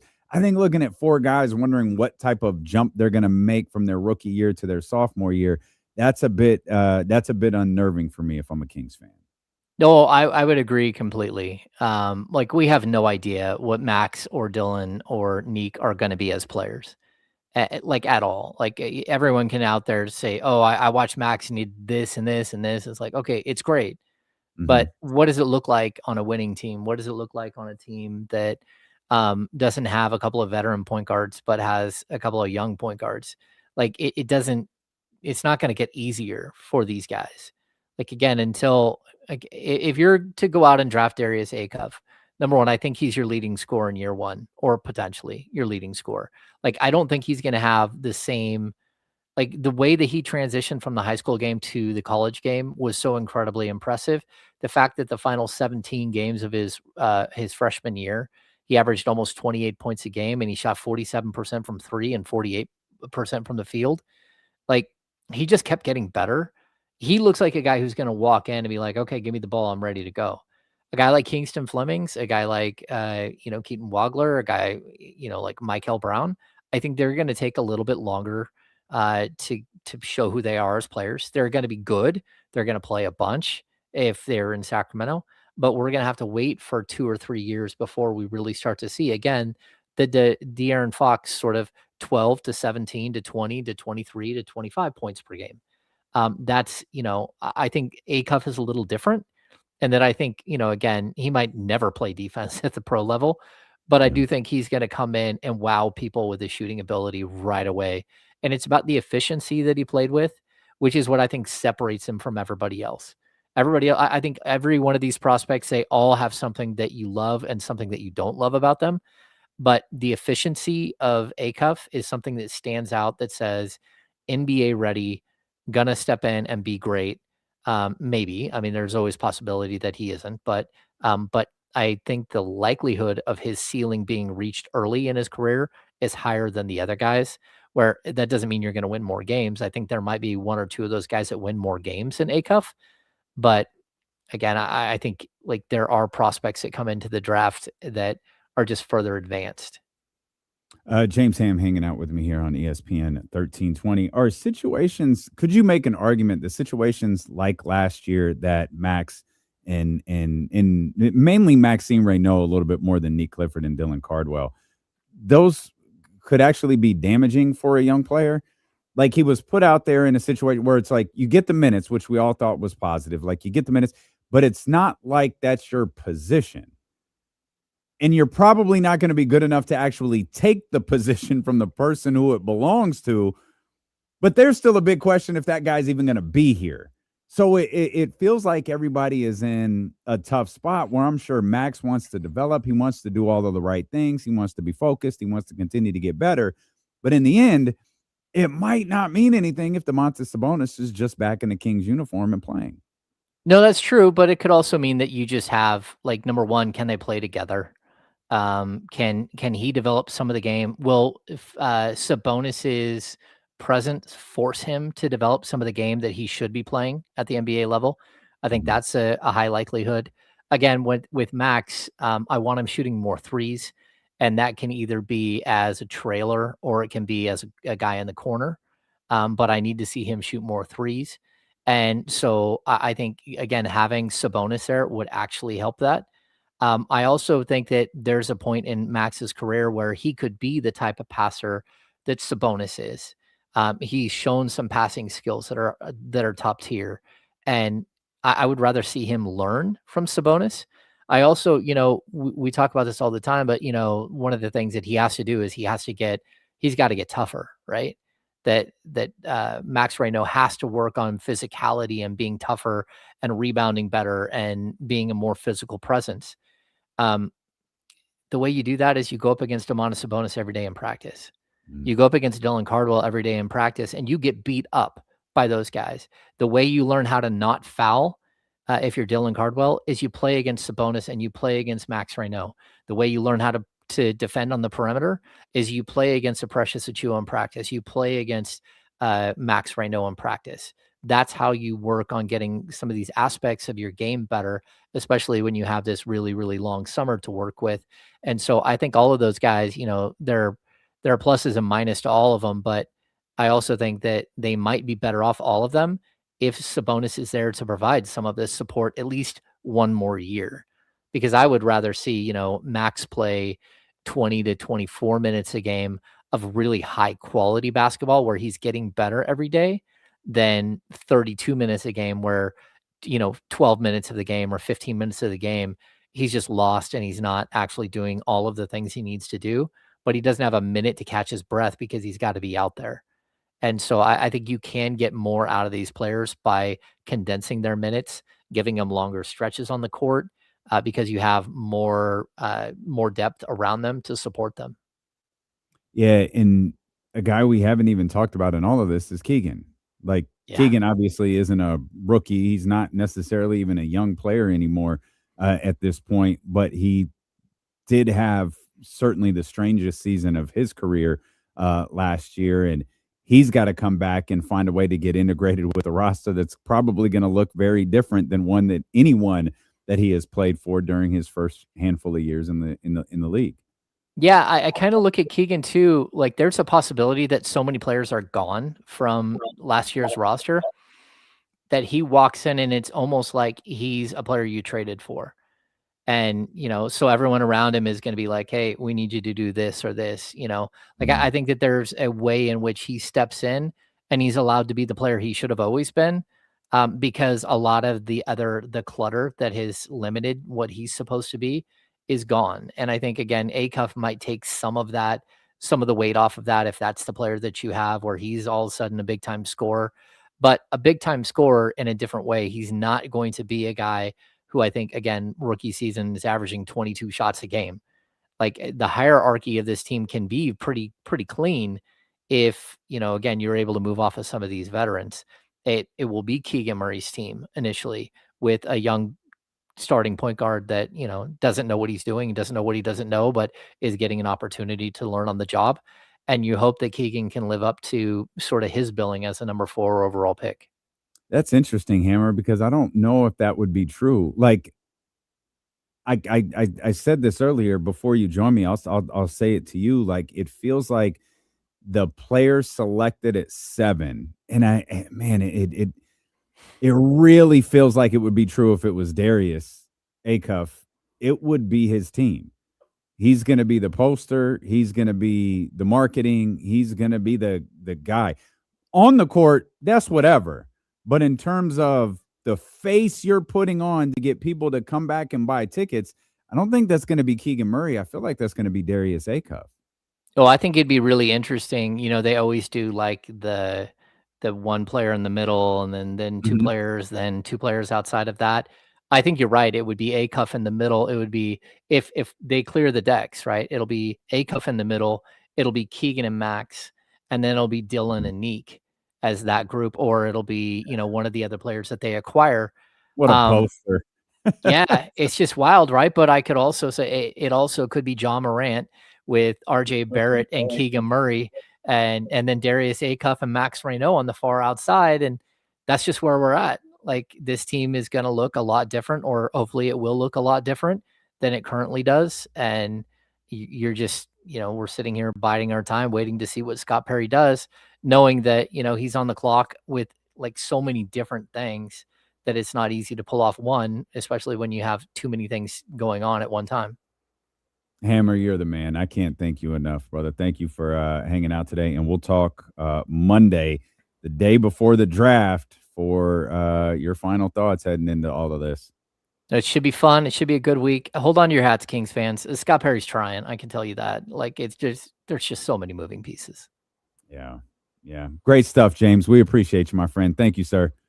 See you guys. James Liam, host of the Locked On Kings podcast. Great stuff there, too, regarding Precious Achiuwa from our man Hammer. Really, really, really good stuff. We'll come back. I have some thoughts on Victor Wembanyama that I'm very anxious to share with you. So we'll do that.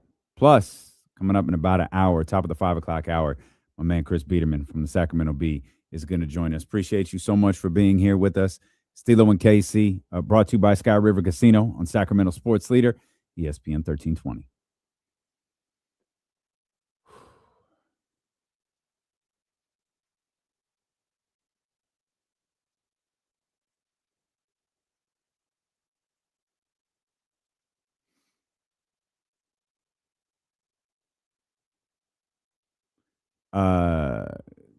Kyle said he's leaving here tomorrow at 4:30. If you want to do that too, I got it. I won't leave you hanging, man. I'll be here.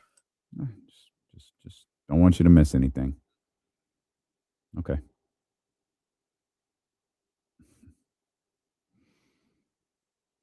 Hey, filthy. Stay tuned. Stay tuned. Yeah, that was all James, man. James cooked that. That was all James. When he hit me up to stay for an extra 30, I was like, oh yeah, like James.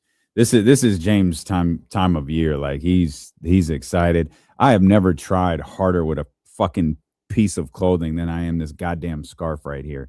It has just been a failure from jump. I can tell you what happened too. Y'all family.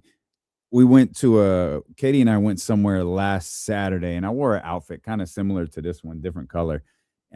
But you know, we're outside, we're around friends and family, so the buttons was open, but I told Katie, I was like, hey, I'm gonna try this, and I put the scarf on, I rolled real thin, I had it tied perfectly. She kind of looks at it and she goes, I don't think I love it. I said, all right. Normally, Katie says she don't love it. It's like, all right. You know, that's who matters the most. I was like, I'm going to wear this. She said, okay, good for you. Man, when I tell you it got compliments, oh, I love this, blah, blah, blah, blah, blah. I tried to recreate it. In fact, this thing got to go. What? Just a L. Just a L. I don't even know why either. I think part of the problem is I can't, do the 4 buttons down thing. Man, boy, because when I'm by myself, the last thing I want to be is like self-conscious. Like, I don't tell y'all that. I get, because I got to look at I literally have to look at myself all fucking day. So I get really self-conscious if I don't like what I'm wearing. And it's annoying, but I can manage it when Kenny's here. But I can't, like when I'm alone, it's like, I'm just sitting there staring at myself. Like, you look fucking stupid. That's better. That's a little better. I can't do it when I'm alone. I appreciate y'all, man. Thank you. Wear it to the Indiana Jones ride at Disneyland. I think I've tried to go on Indiana Jones. I've tried to go on Indiana Jones twice, and I think it was broken both times. That sucks. Is that a great ride? Yeah, it's a good ride. Yeah. Yeah, I don't. Walking through the line is fine if it's not or whatever, because you're outside, the little jungle thing, whatever you want to call that. Yeah, it's cool. But get the fast pass for that ride. Oh, absolutely. Oh, it's fast pass every time. I'll invest in that. I will invest in that for sure. We got to get back to Disneyland so bad. I think we're making that trip next summer again. Oh yeah, yeah. We gotta do it. Got to do it. I appreciate you, the baby daddy. Thank you. Zabo says it's okay. Okay, right. All right.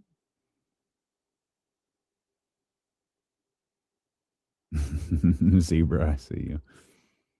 $30 a day for Lightning Lane is robbery. Is it only $30? Oh, I guess it's. Oh, wow. I thought it was a lot more, but I guess it's $30 per day for each band.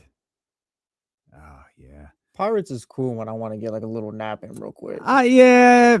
I don't know if I've ever like fully stayed awake during that. Hey, Zay, I don't want to. No, let's keep it real. That's my nap ride. Every time we rode that last time, I took like a little power nap. It was very fine. Like it's a little.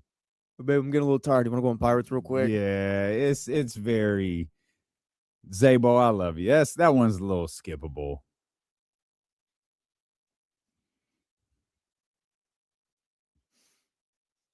Strong takes about Disneyland rides being discussed during the break on the YouTube stream. If you've never seen us on YouTube, check us out sometime over there, man. It's a lot of fun. It really is kind of a different show over there.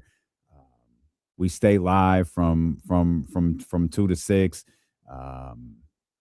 It's a fun, different environment, and of course, you know, the chatty house is over there. Participating in the comment section. That's youtube.com/ESPN1320, twitch.tv/ESPN1320. And if you're following on Twitter, it's at ESPN1320. You can just scroll along. You can catch us there, or you could see us on a desktop or on the side of the screen, maybe on a phone. It's at the top of the screen with the red circle. Click on that. You can see the show right there. Again, big thanks to James Ham for spending an extra 30 minutes with me as we're just 6 days away from the NBA draft, and we had a lot of Kings basketball to talk about there. And great note about Precious Achiuwa, how he's hearing, you know, there's a really good chance that Precious Achiuwa is in fact back with the Sacramento Kings. So great stuff there with James Ham. Our man Chris Biderman, he from the Sacramento Bee. He's even covering the World Cup like crazy, but he's going to join us coming up at the top of the 5 o'clock hour. We'll talk to him about a little bit of 49ers business, and then we'll talk about the Sacramento Kings and the upcoming draft with him as well. I mentioned there was a spirited debate going on during the commercial break about some of the stronger Disneyland rides, and perhaps some that aren't so strong. There's been a lot of really definitive takes over the last couple of days about Victor Wembanyama and his performance in the NBA Finals. And they have really, really leaned into this idea that Victor Wembanyama is this villain, and he's got to embrace this villain role, and it's a new persona, and it's pretty fascinating because I understand when we do this, we're talking about on the floor, right? But let's not pretend that villains of the past, there is real life involved. Like LeBron James never became a villain until he went to Miami. And in essence, LeBron didn't do anything wrong except what he was contractually allowed to do. He just did it through a really stupid TV show. And that's something I was frustrated about. Admittedly, I wanted LeBron to stay in Cleveland. But I was upset that I was sitting around. I was in Connecticut at the time. I was sitting around watching this show with bated breath, like anxious, on the edge of my seat, my heart beating fast. I was mad at myself. I was the one who really failed. But I let that go from LeBron a long time ago. I think LeBron is just the greatest player I've ever seen. And I'm not getting into the Jordan discussion. It's Mike and LeBron. They're the greatest players I've ever seen. Hell, for me, you could throw Magic in that too. But that's when that first heel turn happened. Kobe was almost naturally a heel. Everything that he did was like, I don't care if you cheer, you boo. I don't care if you like or you love. I'm going to win. That's all I'll ever care about is winning. Which is what made his retirement tour so incredible, because that was the big babyface turn. But we're talking 20 years into the game before the switch. LeBron, we're what, 8 years in? Before the heel turn. Wemby's 3 years into this. And the guy who went to the Children's Hospital the day after his team lost in the NBA Finals, you want me to believe, is a heel. You want me to believe that this phenom of a basketball player who has been built up for years upon years upon years upon years, and is to every measure up to this point up until this very point has lived up to the hype. Suddenly, he's a heel. Suddenly, he's a villain. He's a villain. Oh, we think he's dirty. Well, why? Because did his play change in the NBA Finals? Did his play change from the Western Conference Finals to the NBA Finals? No, now you think he's dirty. Okay. Got it. Let's make note of that. Wemby's dirty now. All of a sudden, it just developed in the NBA Finals, apparently. Oh, now everybody, and let's not forget like the echo chamber that exists with like podcasts and sports media. That's why I stopped listening to like hip hop podcasts, because these dudes just say the same thing over and over and over again. And it gets regurgitated by people who try to talk about hip hop. Like I'm having a conversation with someone like, I don't know, you're just regurgitating something you heard on a podcast. Man, get out of my face. Form an original thought.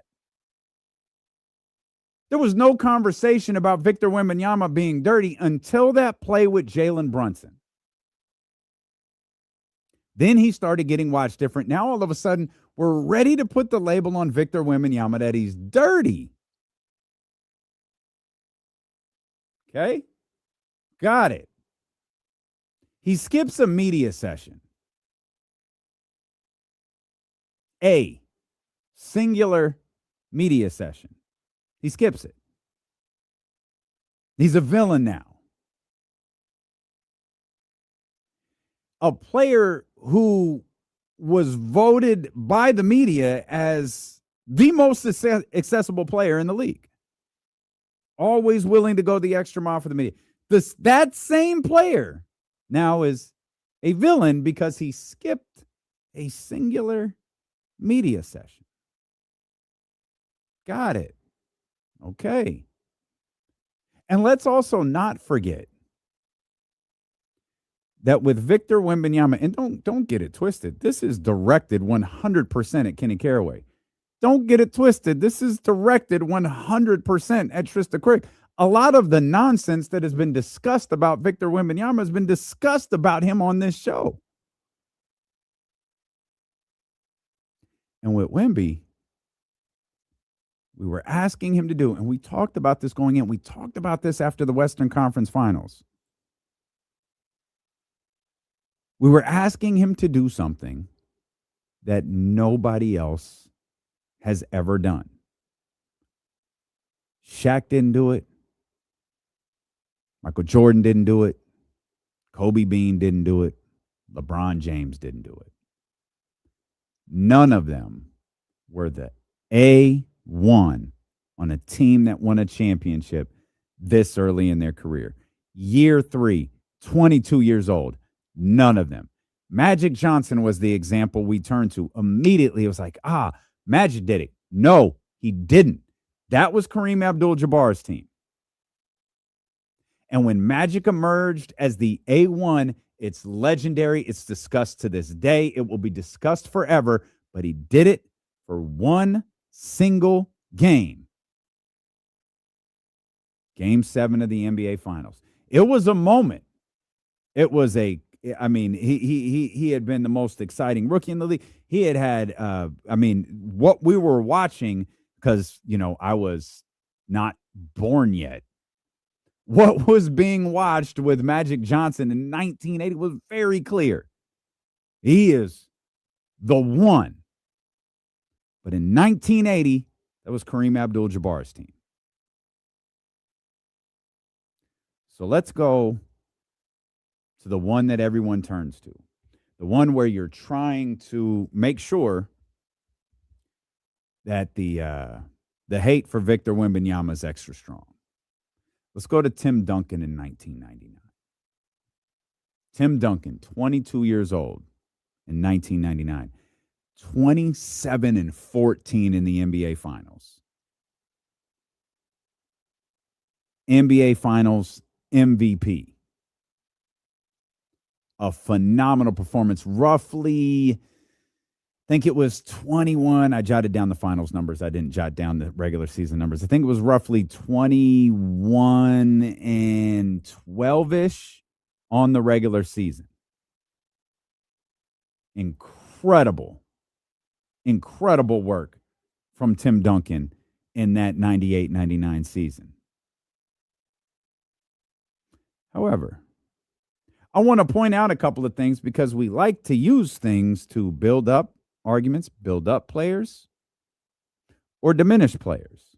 Now, there's no diminishing needed with Tim Duncan. You put up 27 and 14 in the NBA Finals. There's nothing to diminish about that. But number 2 on that team was pretty clear. We don't have to pretend like David Robinson wasn't a Hall of Famer. We don't have to pretend like David Robinson didn't put up 16 and 12 that NBA Finals. We don't have to pretend like David Robinson didn't put up 15 and 11 through the course of that season. Oh, by the way, just aside, that was a strike-shortened season. Does that mean anything? No. Just feel like I should present all of the information to you.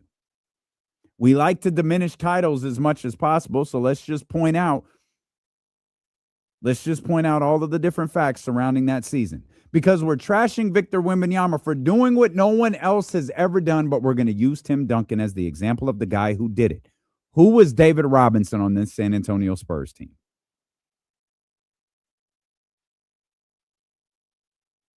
I'll be silent for 20 minutes and you're not going to be able to answer that. That doesn't exist. Dylan Harper was fantastic. There was no reason Dylan Harper should have been the second best player on the floor through the course of this series. David Robinson in 1999 was like 32, 33 years old. I don't know this for sure. I got to imagine Harrison Barnes is the oldest player on the San Antonio Spurs, and he didn't play. What kind of impact are you going to have? What type of leadership impact are you going to have when you don't play ball? You're not. You can't. So the original statement is 100% accurate. We were asking, and in some cases expecting, Victor Wembanyama to do something nobody, including Tim Duncan, had ever done before. Be the guy, the sole guy to lead your team to an NBA championship 3 years into your career. The Oklahoma City Thunder with James Harden, Kevin Durant, and Russell Westbrook, they didn't do it. Shaquille O'Neal and the Orlando Magic, they didn't do it. LeBron James and the Cleveland Cavaliers, they didn't do it. Magic had Kareem. Tim Duncan had David Robinson. Tim Duncan had David Robinson and Greg Popovich. And given what we saw from that sideline in San Antonio, don't tell me that didn't matter. But I opened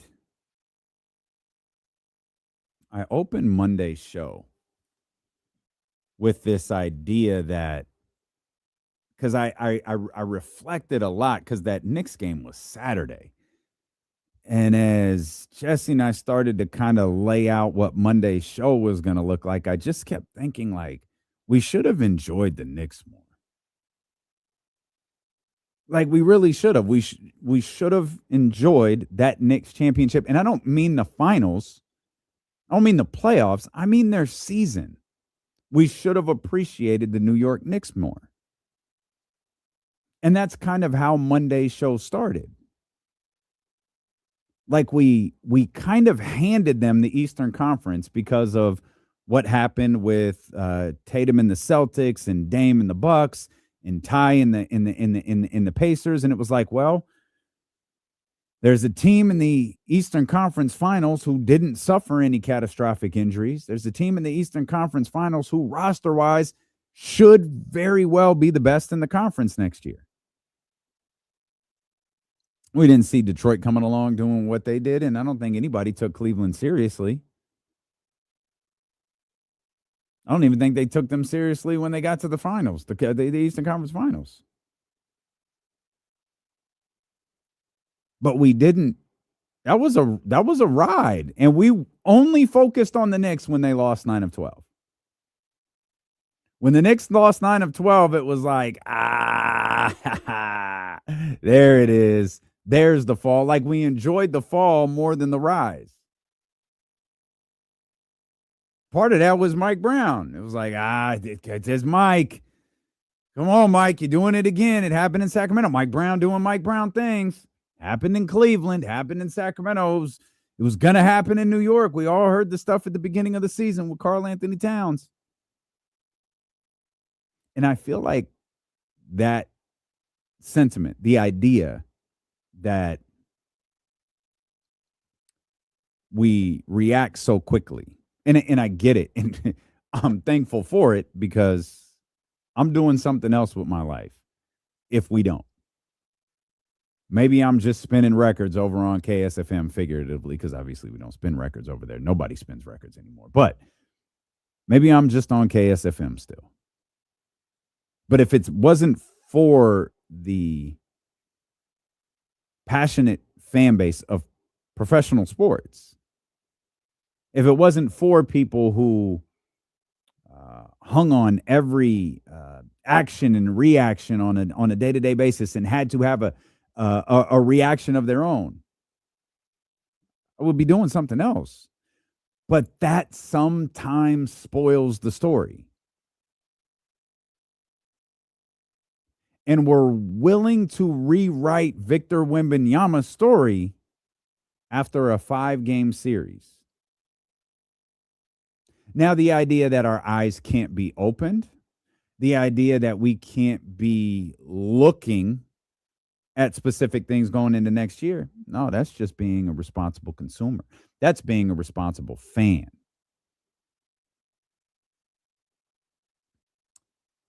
But jumping out the window with this idea that Wemby's got to do this and he's got to do that, he needs to grow up and he's arrogant. Again, Wemby missed the mark on a lot of fronts. Wemby missed the mark skipping media sessions. Wemby missed the mark with some of his answers in the after Game 5. Yeah, he missed the mark there. It feels like a lot of the conversation, though, was like writing him off as if this is who Wemby is instead of like, letting the 22-year-old learn from it. And I'm really glad you specified that last part. He's a 22-year-old player who had the weight of this organization on his shoulders. He's a 22-year-old man who had the weight of this organization on his shoulders since the moment they won the lottery. And these definitive thoughts. And again, it's the groupthink thing that I was just talking about. I ain't heard one person. I've heard people ask, but I haven't heard one person state until the finals that Wemby didn't have a go-to move. Now, I've heard people say he's going to have to develop here. He's going to have to develop there. Heard that. Nothing wrong with that. But these definitive, he doesn't do this. He's got to get stronger. He's never going to be able to work in the block. He's not going to be able to do. It's like, all right, man. You've got this 22-year-old player as a finished product. Salute. I had just started at KSFM when I was 22 years old, and the amount of stupid-ass decisions I made. I'm working my dream job, mind you. Now, I hadn't hit that part where I'm working my dream job yet, but I'm 22. I'm at KSFM. I'm at the station Marcus Allen was on. I'm at the station Davey D and Ebro were on. I wanted to be next. I was working with Davey D. I was ready to be next. The dumb things that I did, the dumb things that I said over and over and over again didn't end at 22. Shoot, I don't even know when it ends. Some would argue it hasn't. And that's with no eyes on me. KSFM was a massive station, but I'm not going to pretend like anybody cared about me. Wemby is the face of a multi-billion-dollar league. And do not get it twisted. He is. The influx in viewers this year, you could credit so much to the New York Knicks and that New York Knick market. You can credit a whole lot of it to Victor Wembanyama as well. There is a curiosity factor with Victor Wembanyama.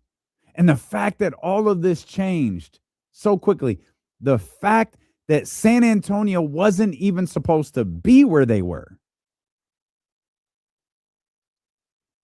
Oklahoma City was supposed to win a second straight championship. At least be in the NBA Finals. They were not. And they weren't because of San Antonio. The fact, it's funny, man. Like, it's funny. The hysteria after game 1 of the Western Conference Finals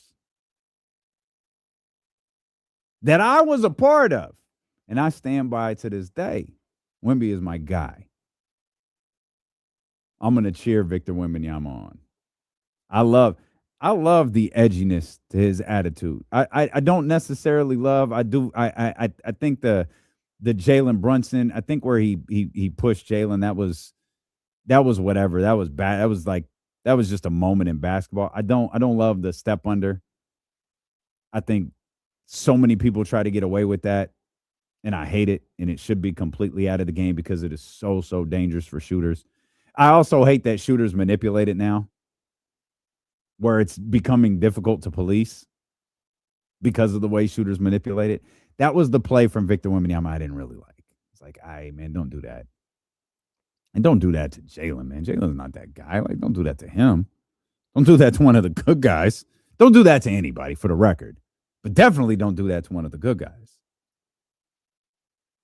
And Wemby, no matter how much ESPN tries to tell you, or Fox Sports, or your favorite podcast, or Trista or Casey, that man is not a villain. He's absolutely not. Oh, he's got to embrace the villain role. No, he doesn't. No, he doesn't, nor should he. Y'all cannot like him, and that's perfectly fine. That doesn't mean he's a villain. Just because you don't like someone doesn't mean that person is bad. Just because you think Victor Wembanyama is arrogant doesn't mean that he is. You can have your opinions on players, as you should. That's being a passionate sports fan. You have your opinions on every member of a Sacramento Kings uniform, past and present. Your favorite football team, same deal. You can have your opinions. Just know those opinions aren't definitive. Just because we talked about this last NBA offseason, the LaMelo Ball thing. I think LaMelo Ball is one of the greatest examples ever of this group think and this regurgitation that takes place in media consumption today, because it's not just sports media. I mentioned hip hop media earlier too. For some reason, some sort of domino fell, and everybody was writing about LaMelo Ball and LaMelo Ball trade proposals, and I wouldn't touch LaMelo Ball. Oh, there's no upside with this. Oh, when's LaMelo going to ask out? When Charlotte's going to trade him?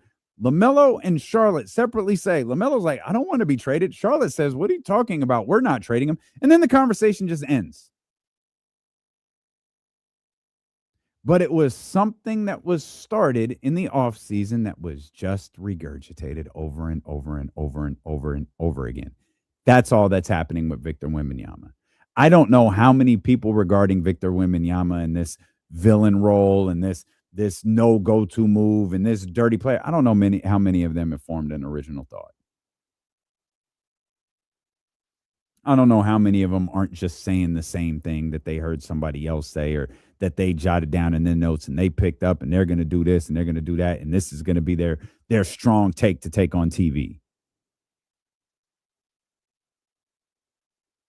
Wemby is still very much the future and very likely the present of this league.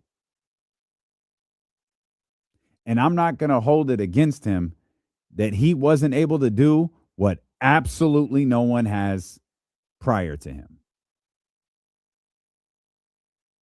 I do expect him to learn some lessons, though. But they kind of buried that, didn't they? You might not even know this. Did you hear Victor Wembanyama talking about lessons? Did you hear him talking about this NBA Finals was the biggest lesson of his life? Yeah, of course you didn't. Because what villain would say that? We'll come back. It's ESPN 1320. Got to get that Baker when we get back. That's my bad.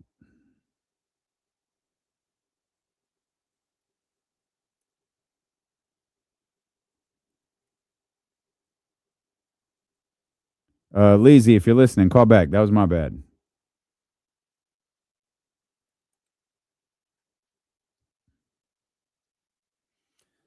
All right, we're at 4:30. What do we got? Giannis, Biderman.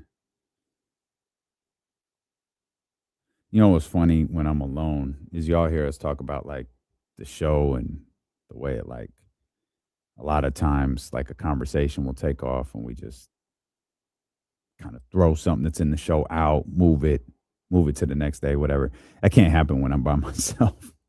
Like no conversation can ever take off. So like the show I write is that's the show I do. Sometimes I'll move some stuff around, but rarely is something getting carried over to the next day.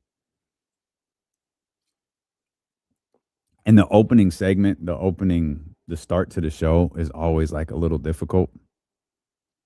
Then the marathon hits, and that's by far the hardest segment, even with a guest. After that, everything is easy. Everything is easy after the marathon.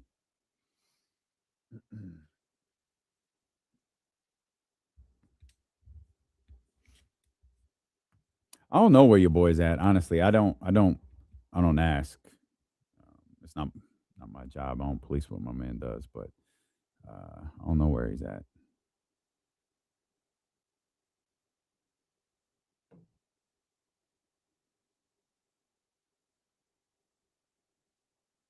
Maybe he's off to New York, though. Who knows?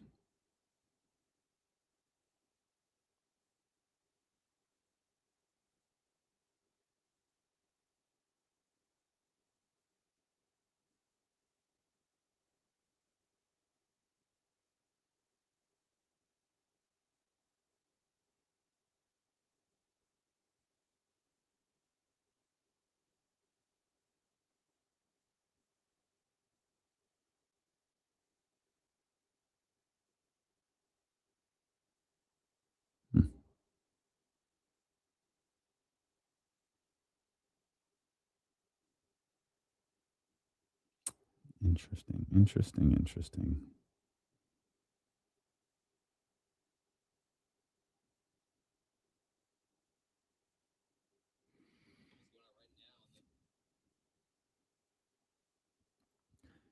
Shout out to the audio nerd in Rockland. My man always posts the new records that he gets in on Instagram so I could take a peek at. I mean, he doesn't do it for me like he does it for his business, but I always take a peek at him to see if I need to go and get anything. My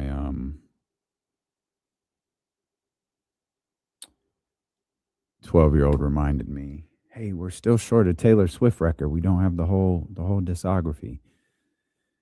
So I gotta hit him up to see if he has it. I like record collecting. It's fun. I'm trying to get all of the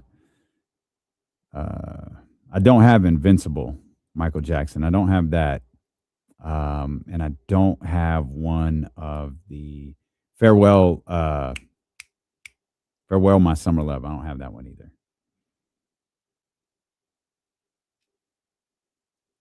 Once I get that, I'll have the Michael collection on vinyl.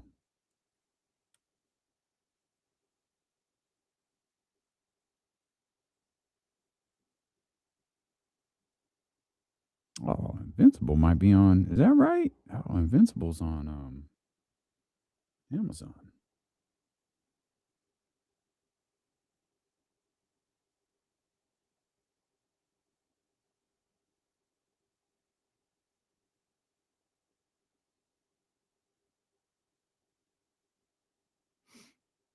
D-Lo, my son turned 6 and oh, there you go, Wheezy. There you go, Wheezy. Sacramento Ash, what up, baby?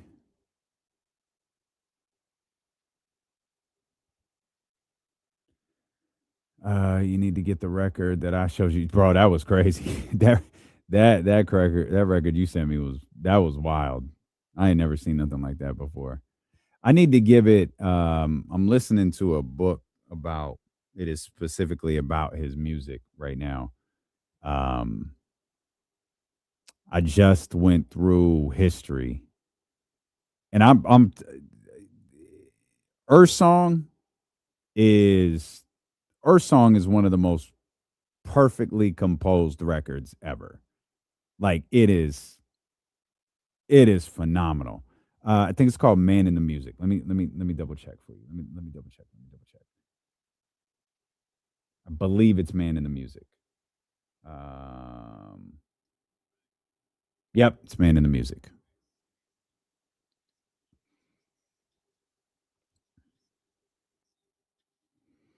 Hey, shout out to the Chatty House. We were talking about records during the commercial break over on youtube.com/ESPN1320, twitch.tv/ESPN1320. Collecting records is fun, but like me and my 12-year-old Audrey, if she's kind of gotten into it, but more in the sense of she wants to make sure we have all of the Taylor Swift releases on vinyl.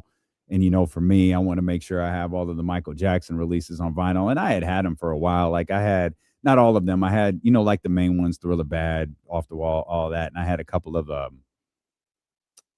Jackson and the Jacksons and Jackson 5 releases on vinyl. And I started going through it like, man, you know, there's like different versions of the Thriller album. There's like the picture version, and there's different versions of the History album. And I just realized like, I don't have Invincible. Invincible is one that I got to get. And shout out to Scooter. Shooter shot me a text right away. He was like, "Nah, it's right here. You can go grab it." And collecting vinyl is fun, man. I love it. Admittedly, I'm a little bit kind of more like narrow focused. I did the last time I went. I think it was on what holiday did we just have? Memorial Day.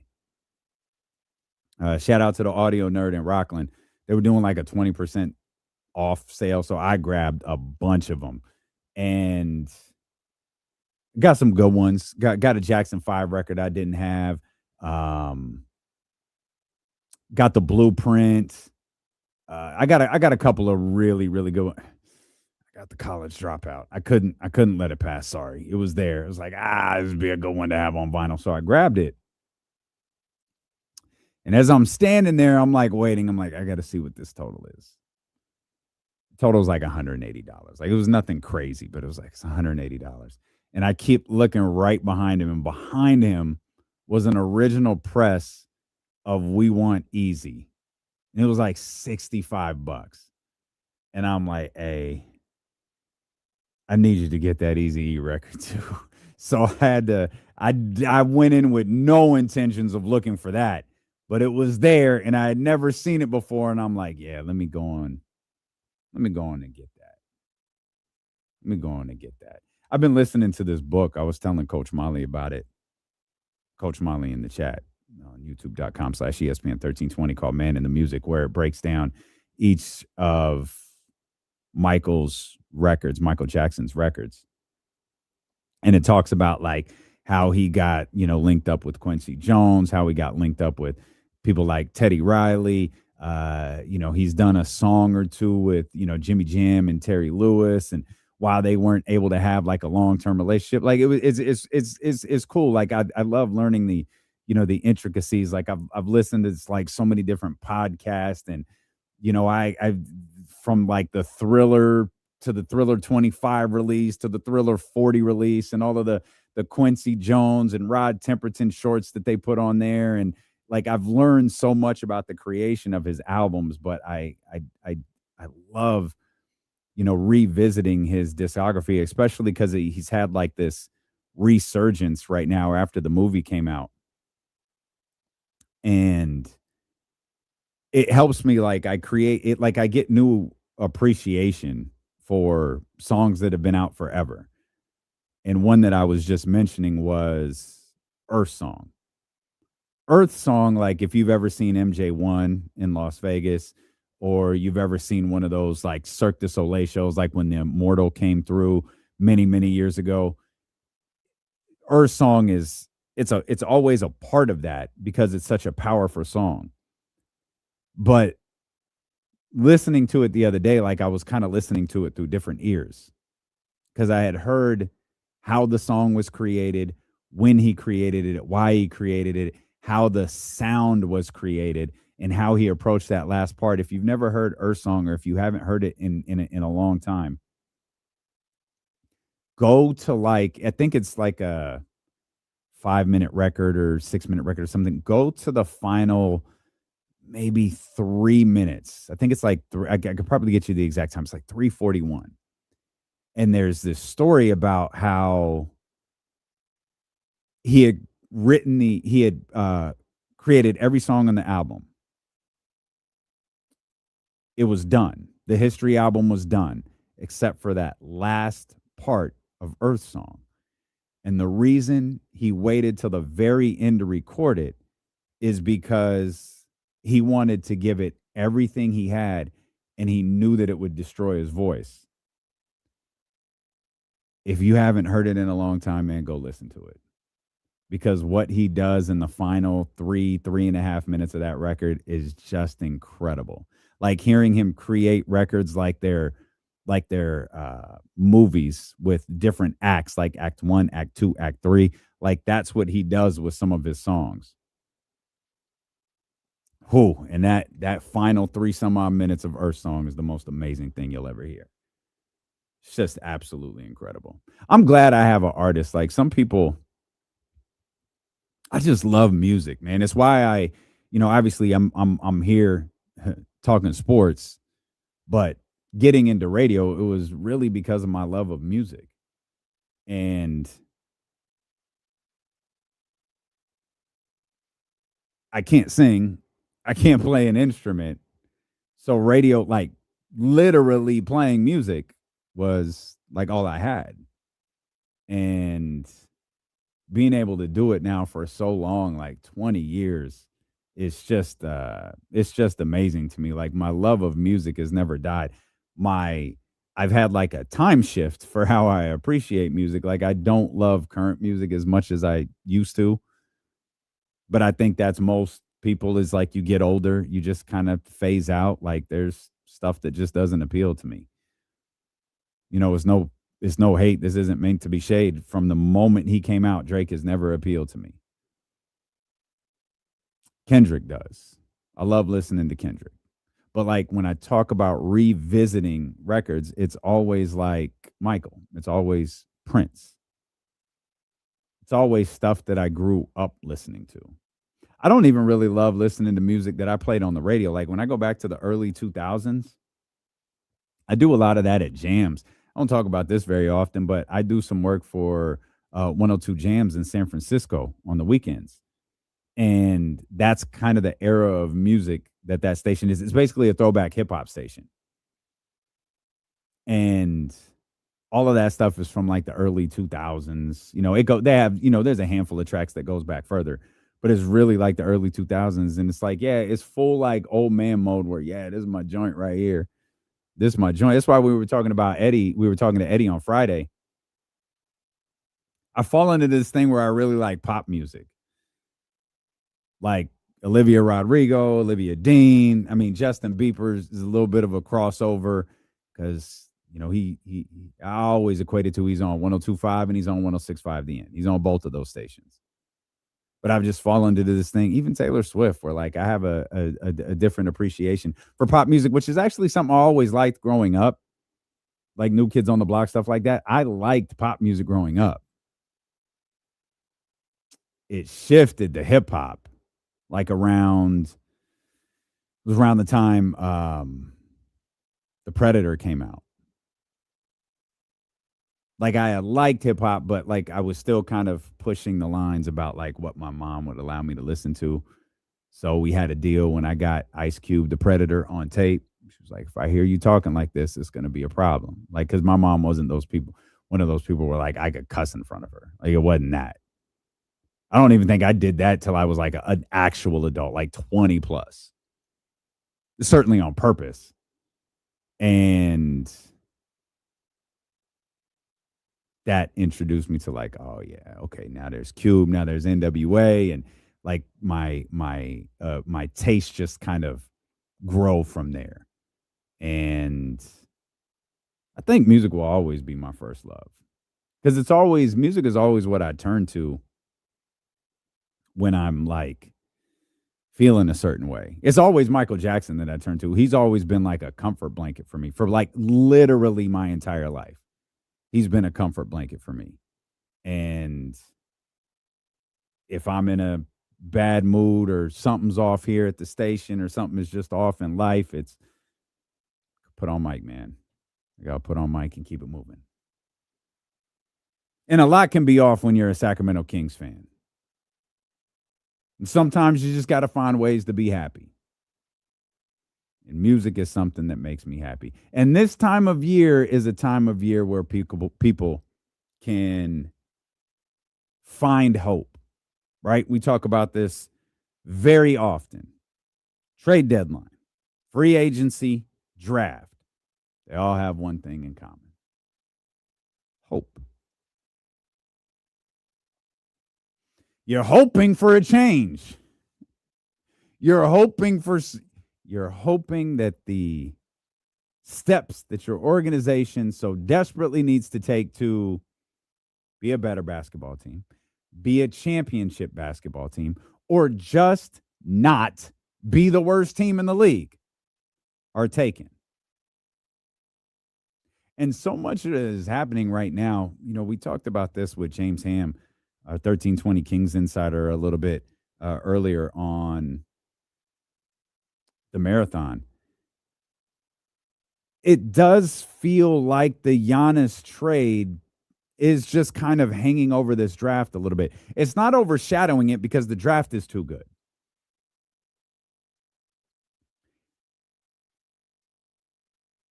Darren Peterson, AJ DeBonsta, Cam Boozer, the top four, the dynamic guards in the next four with Darius Acuff, Mikal Brown, the multiple picks for the Oklahoma City Thunder, the multiple picks for the Charlotte Hornets. There are so many really, really good stories with a potentially really, really good draft class that the Giannis trade isn't overshadowing anything. But you know it's there. And, okay, who was involved? Is it Miami? Is it Boston? Is it Miami and Boston? Is Jaylen Brown out? Is Jaylen Brown going to Milwaukee? Is Jaylen Brown, is it a 3-team deal? Is Jaylen Brown going to Phoenix? Is he going to Portland? Is he going somewhere else? Is Jaylen Brown even being traded? And I mentioned this earlier, and I wanted to get back to it. I find the Celtics noise so weird because it's normally not there.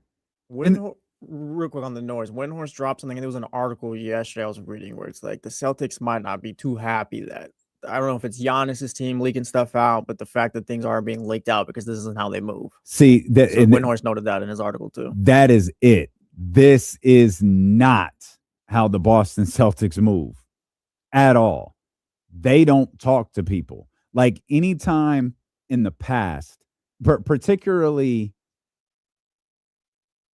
in the Brad Stevens era. I'll take Danny Ainge out of this because I think Danny Ainge is he's a gossip monger. Like, he loves this stuff. In the Brad Stevens era, if the Celtics have been involved in a conversation, if the Celtics have been involved in a rumor, I'd be willing to bet you a very substantial amount of money that the Boston Celtics were not involved in that conversation. And if they were, it got leaked by someone who wasn't with the Celtics and they immediately walked away. That organization, particularly that general manager, this is not how he plays.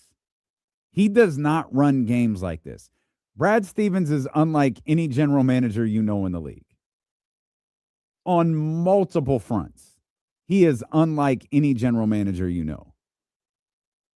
He will 10 times out of 10 do what's best for his basketball team and not run it by the media, not give it to the media, not run it by anybody. He'll just go do it. And he prefers that things be kept on lock. And Jesse, that's a great point. I didn't see that article from Brian Windhurst because all of this feels like a leverage ploy from Giannis Antetokounmpo and his team. They obviously badly want to get this deal done. And it feels like, brings up another great point there.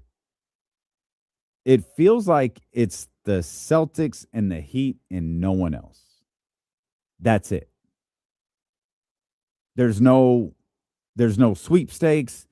There's no rousing market. It's nothing. It is the Celtics and the Heat.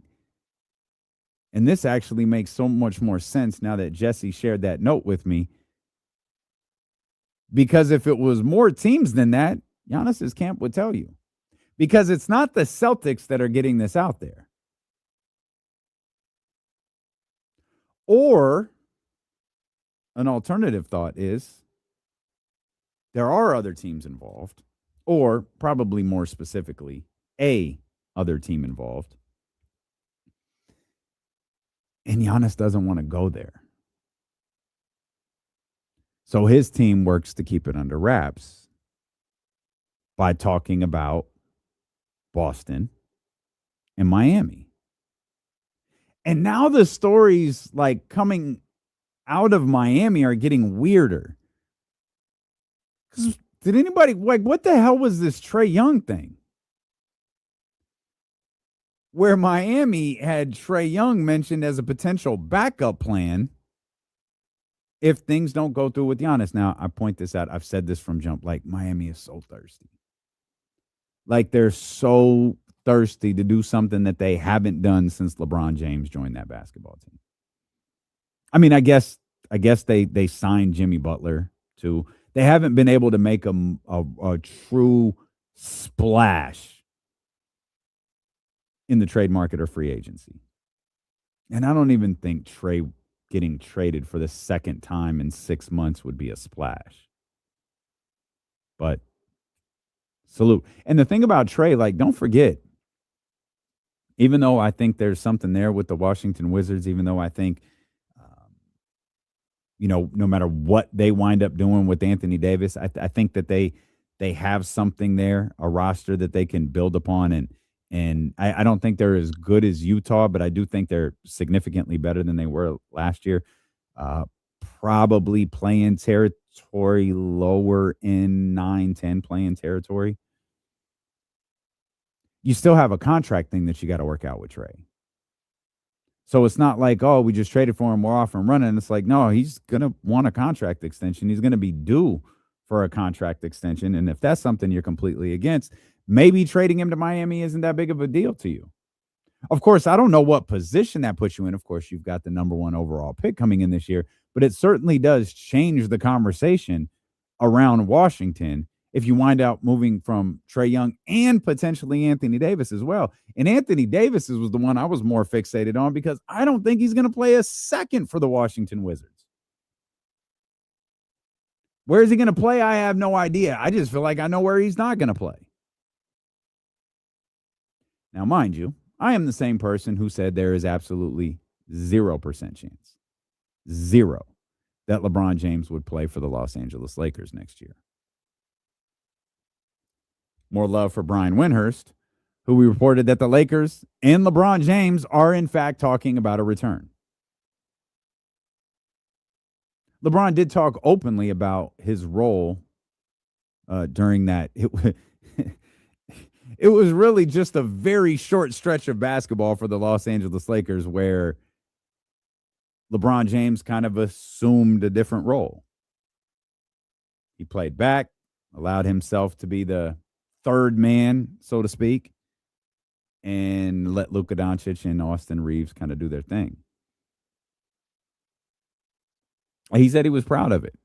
He said, I've never done that before, and I was proud of the results. I was proud of the way that this team played. I was proud of the way that Austin Reeves played and the way that Luka Doncic played. Even at that, I still didn't think he was going to go back to the Los Angeles Lakers. Now, he's rooted in L.A. I understand that. L.A., probably for a variety of reasons, is going to be his home when basketball is said and done. Like, he's a very visual GOAT, if you will. Like, maybe Michael Jordan wasn't. Michael goes on to, I think there's a stint with the Washington Wizards, not just the playing stint, but the front office stint and, segueing into an ownership role as time progresses. LeBron is a multimedia star.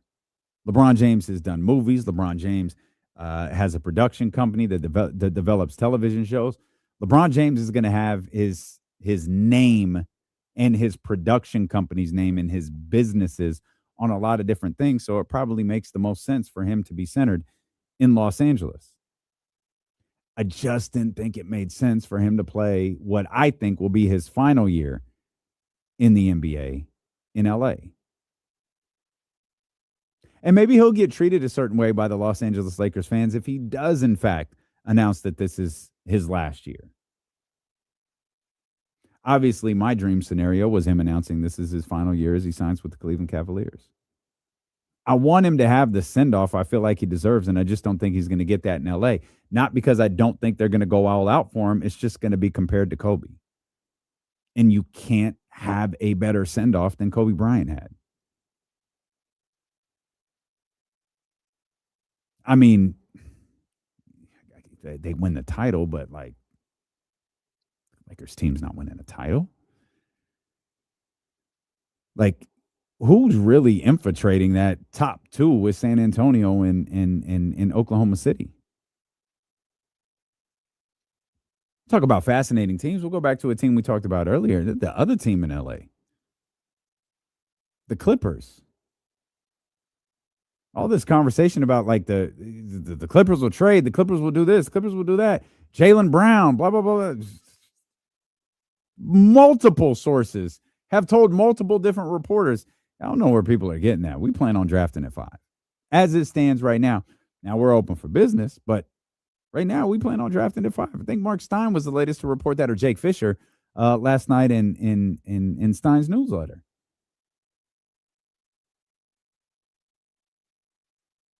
Okay. And everybody's got their eye on Kawhi. I'm moving on from Kawhi Leonard. Now, I don't know what sort of contract extension he's doing. Of course, anything involving a contract looks a little sketchy with Kawhi Leonard right now, but you get what I mean. They've got to get younger. They made a shift to get younger at the trade deadline. That 5 pick literally makes them younger. Doesn't mean you have to throw guys like Kawhi Leonard out. But also, you're not a 5 pick away from being a dangerous basketball team. But this is a good organization with a great head coach, in my mind, and solid building pieces. The Walker Kessler situation with the Utah Jazz is something pretty interesting to follow, too. Hope his agent's giving him the right advice. They offered him a 5-year, $140 million deal that he turned down. That would have made him the highest paid center who's never made an all-star team. Yeah, like I said, I hope he's getting the right advice. That is jarring Because I'm like, where else are you gonna get that? And I don't know, like, and I wonder if people are like looking at players or looking at Utah like, yeah, like this team's fortunes are about to change. Yeah, you're gonna have to pay me to be a part of it. But missing out on 5 years, $140 million on bad advice is something you can't recover from. I'm with Jesse. I hope Walker Kessler isn't getting bad advice. And he'll have a chance to explore the market, and who knows what that'll look like. I know what the next 30 minutes look like, though. Our man Chris Biderman of the Sacramento Bee, he's going to join us. He's been covering the World Cup for the Sacramento Bee. I'm going to sneak in a couple of 49ers questions, and then, of course, we'll talk about the Sacramento Kings in the NBA draft, which is 6 days away. That is coming up here on the final hour of D'Lo and KC on Sacramento Sports Leader, ESPN 1320.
Ooh, blood is on the dance floor vinyl.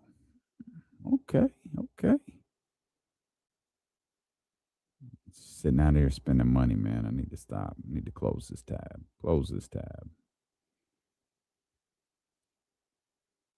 I'm not buying the Jazz draft and Boozer. It doesn't make sense. Yeah, I think I'm with the baby daddy on that one. Oh, man, Chris Biderman. Hold up. There he is. What's up, Chris? What's up, man? How are you? I'm good. How are you? Oh, fantastic. Love that. I love that. How's the little one? She's good, man. She's good. She's last few weeks she's been sleeping a lot more than she did the first few. So Okay. yeah, it's good. It's good. She's got personality. She's smiling a lot, making a bunch of noise. It's fun. That's great. Yeah. They reached this point where they're not just like a blob. They're kind of like, okay, there are signs that you're a human at some point, you know. That's So awesome. She's a little human, yeah. How are you? I'm great, man. Good. I'm great. Just trudging along here, man. Anxious for Tuesday to get here and kind of Is the draft usually on Tuesday? I feel like it's usually on Thursday. It's definitely not. Yeah, it threw us for a loop when we started planning this party. We were like, oh wait, it's a Tuesday. It's weird. Yeah, and they got these weird. I mean, I think next week the World Cup game at Levi's is at 8. but I think on Friday, like last night, is a 9 p.m. kickoff to try to maximize the TV window for the home countries. So I'm dragging a little bit today, but yeah, I'll be doing the draft stuff after a late night at Levi's. So we'll see how that goes. All right, we're coming back, Chris.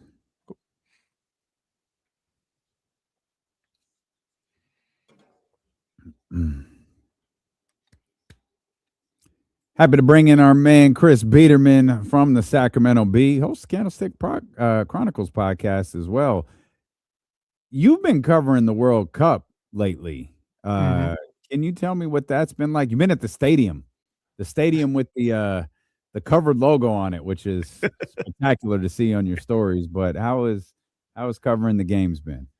You know what? Honestly, I didn't go into it with super high expectations in terms of what the crowds would be like because, I think of Levi's Stadium and some of the other events that it's held, and you see some of the teams and you're like, are people really showing up for Jordan and Austria or Qatar and Switzerland? But it's been packed. It's been wall to wall, like sold out.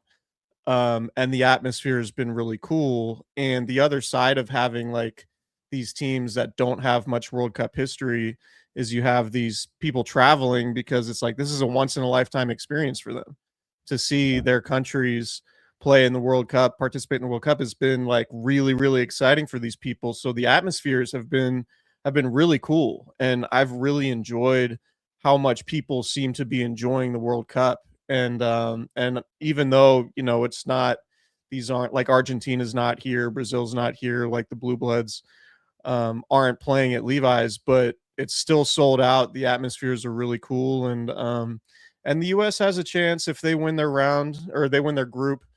They have a chance to play in the knockout round at Levi's July 1st, which would be really cool. The winner of Group D is going to play at Levi's. So if the US beats Australia and some other stuff happens, they could actually clinch the group as soon as Friday. Yeah, so like it's been really cool. I've been pleasantly surprised.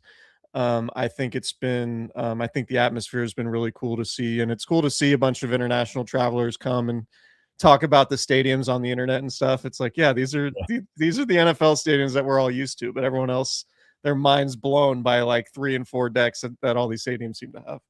Yeah, it's cool that this country gets to experience this and the Olympics in like a 2-year window, because those are two of the more special events in all of sports. And I'm a very passive soccer person, but like, yeah, watching these teams line up, getting ready to play like the World Cup, like it's a really cool thing to see, especially knowing that in some cases it's 90 miles down the road or it's just somewhere in this country.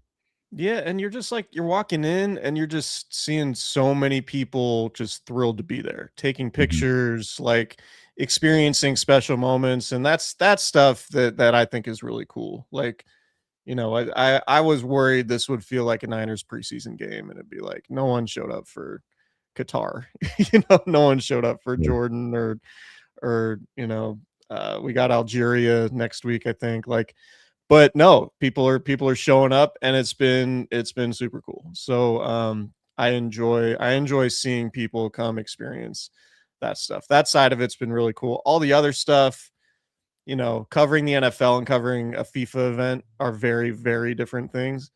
I don't know if FIFA is watching. I always feel like FIFA, the big brother is somewhere like watching my social media or watching everything we say, and like, they're going to revoke my access or something if I say something out of school. But it's just very different. Like, it's, covering up the logos on the ketchup bottles in the press box. It's like you mentioned, covering up the stadium logos and calling it San Francisco Bay Area Stadium, like all that stuff is like so very FIFA. And when it comes to like being in sports media and covering the games, there's a whole bunch of other stuff that I'm not going to bore your audience with, but there's a whole bunch of other stuff that you're like, man, this is so much different than like how the NFL or the NBA operates, or even Major League Baseball. Is there a place in the world that you spend more time at than Levi's Stadium? No, I don't think so.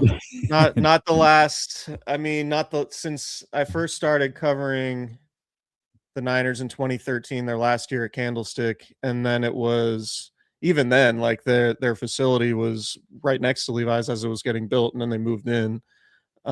So yeah, I was talking to my wife about that. She's never been to Levi's. Oh wow. And I was like, that's funny because I used to go like 5-6 days a week for 10 years. So Mhm. yeah, I've spent a lot of time in that place. Yeah, I don't think she's missing anything. I've never loved Levi's. You brought up the 49ers there. Obviously, we're talking about Levi's Stadium, your coverage of the World Cup. I do want to ask a 49ers question before we dive into the Kings and what may be ahead over the course of the next 6 days.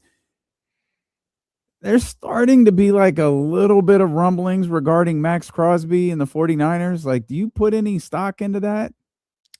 I put stock into it from the standpoint of like they're a team that's going to look at all of its options and it's not afraid to be aggressive if they need to be. I very much snickered at the idea of them going out and trading meaningful assets for Christian McCaffrey back in 2022, right? Like I was just like, there's no way they're going to give up all these assets for running back, and lo and behold, they did. Right? They traded for Emmanuel Sanders back in the day. They traded for Chase Young. They've been aggressive in free agency and most of their offseason since John Lynch and Kyle Shanahan have been there. So if Max Crosby is available on the trade market and they can make the finances work, the 49ers have a ton of cap space that they hope to roll into next season. They might look at it as sort of this post Nick Bosa, defensive player of the year type guy world and say, yeah, we need another dude to bookend the defensive line. So I don't know that it's going to happen. I wouldn't predict it happening, but like if he's made available in a trade, I'm sure John Lynch would make a phone call and they'll have a meeting and figure out like, what would this take? And is this a realistic path for us? But there's probably going to be a more desperate team that doesn't already have a bunch of money invested in somebody like Nick Bosa wanting to get Max Crosby, and that team would probably be willing to bid more than the 49ers would. It might be the Rams, Chris. We know who it's going to. Somehow the Rams are going to wind up with Max Crosby. That would be insane. That would be really insane. Do you think John Lynch would trade a first?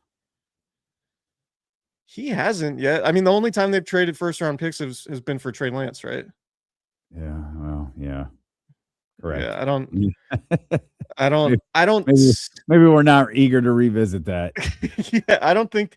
I mean, maybe they would if they're really like all in. Like, I think if it's late October and they're like, man, we're 5-2 and we think we could be one of the best teams in football and like really win a Super Bowl, then I could see them being like, all right, we'll do a first and a second or something like that. But I don't think there's a world where they're like multiple firsts. Yeah. But I think they only do that if they're like, this is a Super Bowl team. And Kyle Shanahan, I think, is pretty good at evaluating his team in terms of like when he thinks they're really good, that's when the Niners are aggressive at the trade deadline. When the Niners aren't very good, Kyle Shanahan's like, yeah, I'm not going to invest a bunch of assets to take this like not very good team and try to get it to like respectability. He's like, all right, I have this elite team. What piece do I need to get it over the top?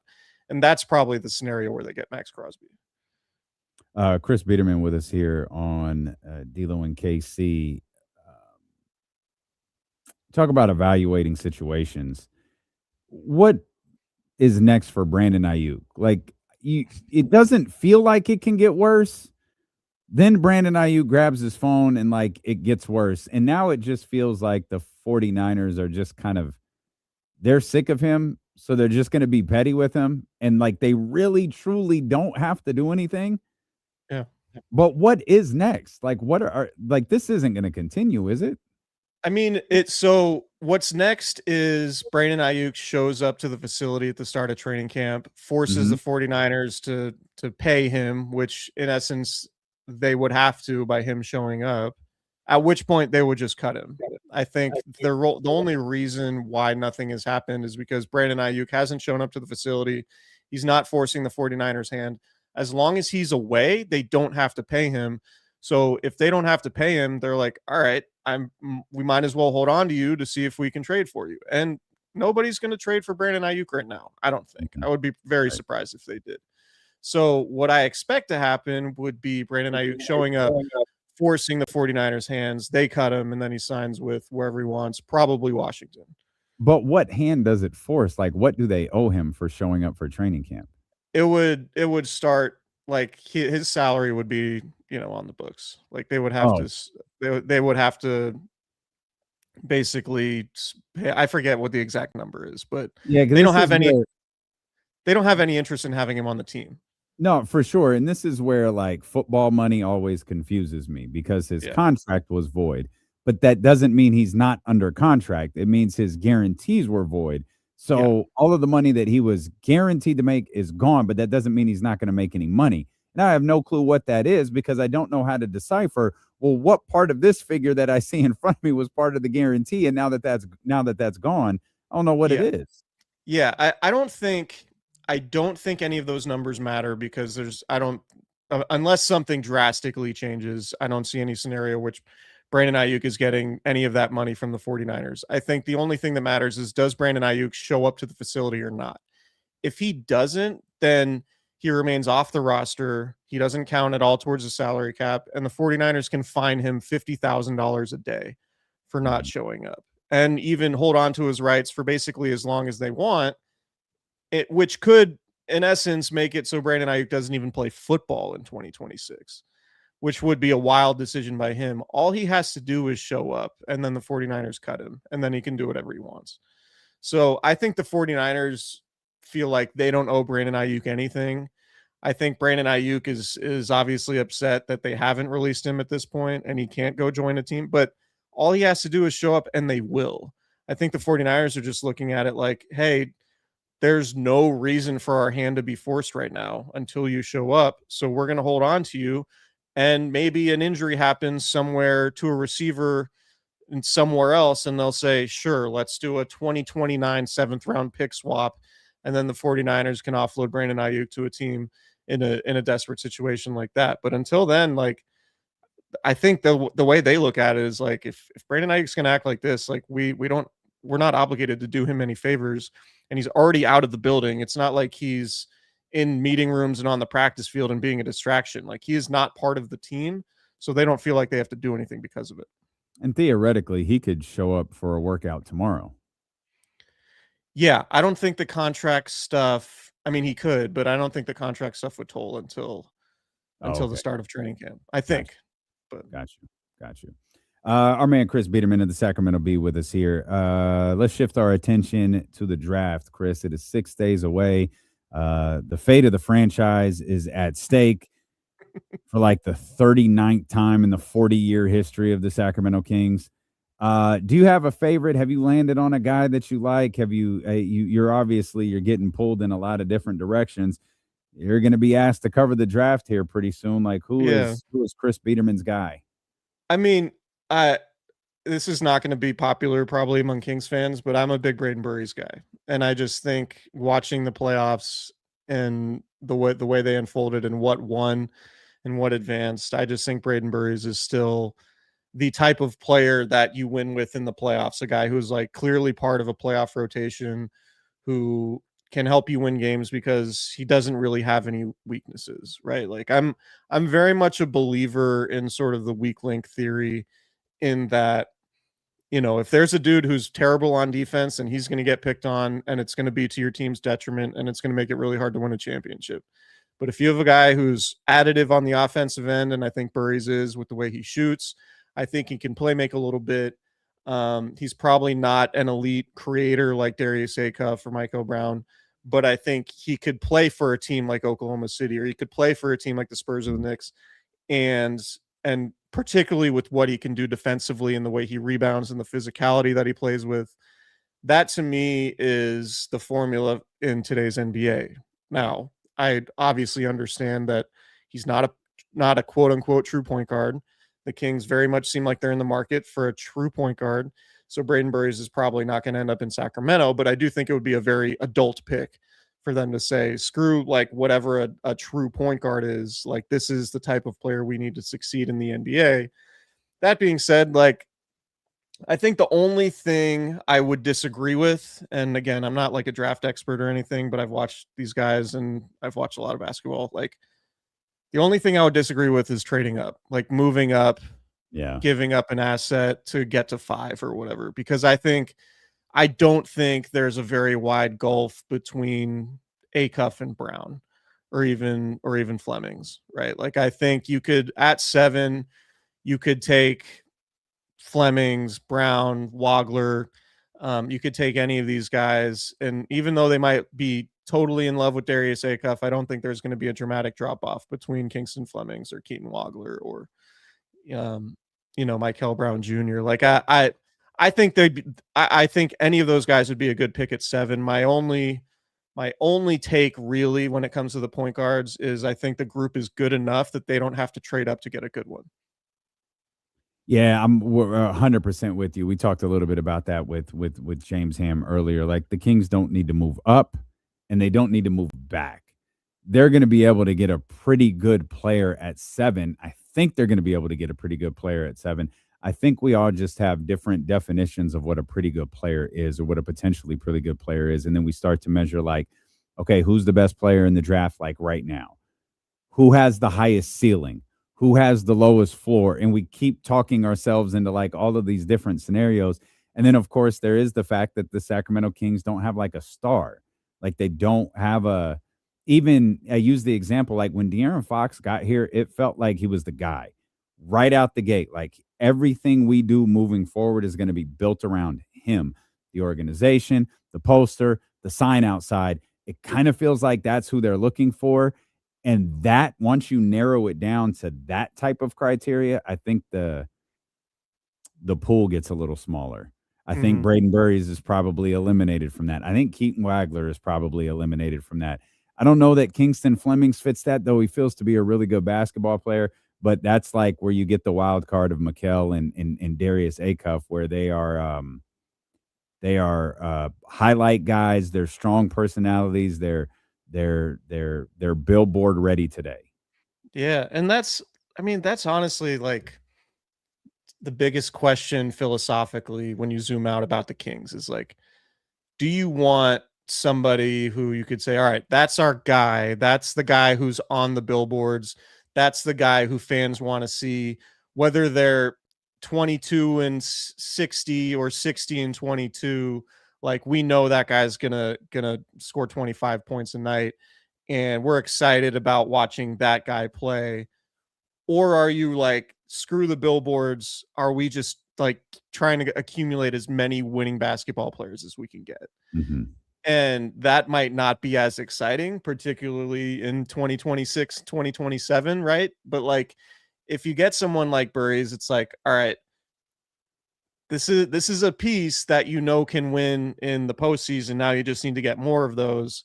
But if it's, oh, we need a star, then it's like, all right, we got this guy who can score a ton, but are we winning any games because of it? Right? Like, we see it in the NBA all the time with all these high level scorers. And it's like, these guys can score, they could fill it up, but, like, are you winning basketball games? Like, and like, I know you and Kenny, I love your conversations when you talk about affecting winning. That's like always my favorite. but like, I think that's kind of the big question is, like, is how much of a priority is it to, like, get, like, a guy who's, like, going to help you win playoff series versus a guy that's like, all right, this is going to be the guy that gets us 25 a night and who's going to help us sell season tickets. Like, that's the question I have for the Kings. I think I do not disagree with you one bit. My bigger concern, or my concern with that, is in order for the player that you're talking about to be effective, you have to have an entirely different roster. Like, Yeah. you have to have, and if Scott has a plan to build this roster out by trading Zach LaVine and DeMar DeRozan, or perhaps Domantas Sabonis as well in this situation, to where someone like a Kingston Flemings or a Keaton Wagler, Braden Burries would be more effective in Sacramento, hey, I'm willing to watch this process play out, no problem. But if you need a starting point, I feel like one of those high-end scorers could be a starting point. Now, just in the same exact mold, you have to find the players to put around him to get you to the playoff series.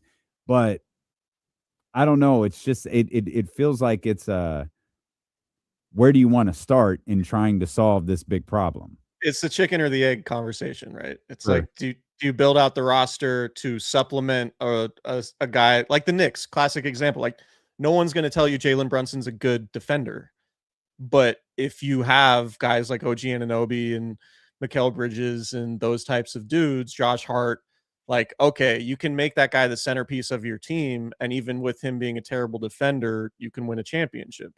Can you do that with Darius Akov? Like, I think Darius Akov could potentially be that guy. But to your point, you have to have the wherewithal to build out the rest of your roster. And that's ultimately what Mike Brown paid the price for. Is the King. Mike Brown always wanted that roster, but it never happened. And instead of getting somebody like Pascal Siakam or OG Anunoby, it was DeMar DeRozan. Obviously a very different player. Right. Mike Brown goes and wins the championship with OG Anunoby playing perhaps, the second most important player in that series. And then it bears out like, yeah, you need defense, you need physicality, you need size to complement your point guard. So yeah, like I'm 100% with you too, in that, like, if you get Darius Akov or Michael Brown, okay, now you got to go get big wings. And like, maybe that's what getting DeAndre Hunter was. Obviously they feel Keegan Murray can approximate some of that for sure. But can you get rim protection anywhere? Because you're not getting it with Domantas Sabonis. We'll see. We'll see with Max Reno, and like I just don't. I don't know if the Kings are going to commit to building around a guy like that in a way that it takes, and that's ultimately the biggest question. Chris Biderman of the Sacramento Bee with us here. If you take, Utah is obviously they're going in a different direction now. Washington probably is starting to move in a different direction. Indiana, another bad basketball team last year. They've got Tyrese Halliburton, they've got Zubac. Like they're ready to make a push at the New York Knicks for the Eastern Conference again. Brooklyn exists, Memphis exists, but is there like a world we live in next year where the Sacramento Kings are actually the worst team in basketball? I don't know about the worst, but they could certainly be in that mix. Yeah, like what have we seen from the Kings in their recent history that suggests no, that's impossible? Right? Like it's definitely on the table. We can't say, like, they had high expectations going into last season. Like it was like, yeah, we have a bunch of really good players and we think we can compete for a play-in spot, and maybe things break right. We could get, top 6 seed, and they end up being one of the worst teams in the NBA for the vast majority of the season. They win some games late in the season for reasons that's, probably, we don't need to relitigate all that, but like they end up with the 7th pick. And now here they are. Like they absolutely could still be one of the worst teams in the NBA. But that might not necessarily be a bad thing, because as you and I are talking about it, I think one thing that's really clear is like they need more pieces. Like whoever they get in this draft, they're going to need another one of those guys, and maybe another one of those guys a year after that. And so, zooming out too, that's like the other big question is like, does ownership have the appetite for this to be a 3 and 4 year rebuild? And I know Scott Perry has that appetite, but does ownership have that appetite? And that's obviously a very different question. And we don't know the answer aside from the history of Kings ownership, which indicates no, they don't have that appetite to go through a 3-4 year rebuild, which might be what they need if they want to be the next Detroit Pistons, Charlotte Hornets, rebuilding team that is built through the draft, got 3-4 really good core players and turned into a playoff team. Like, I think that's what Scott Perry ultimately wants to do, but is there an appetite by ownership? That's ultimately the biggest question.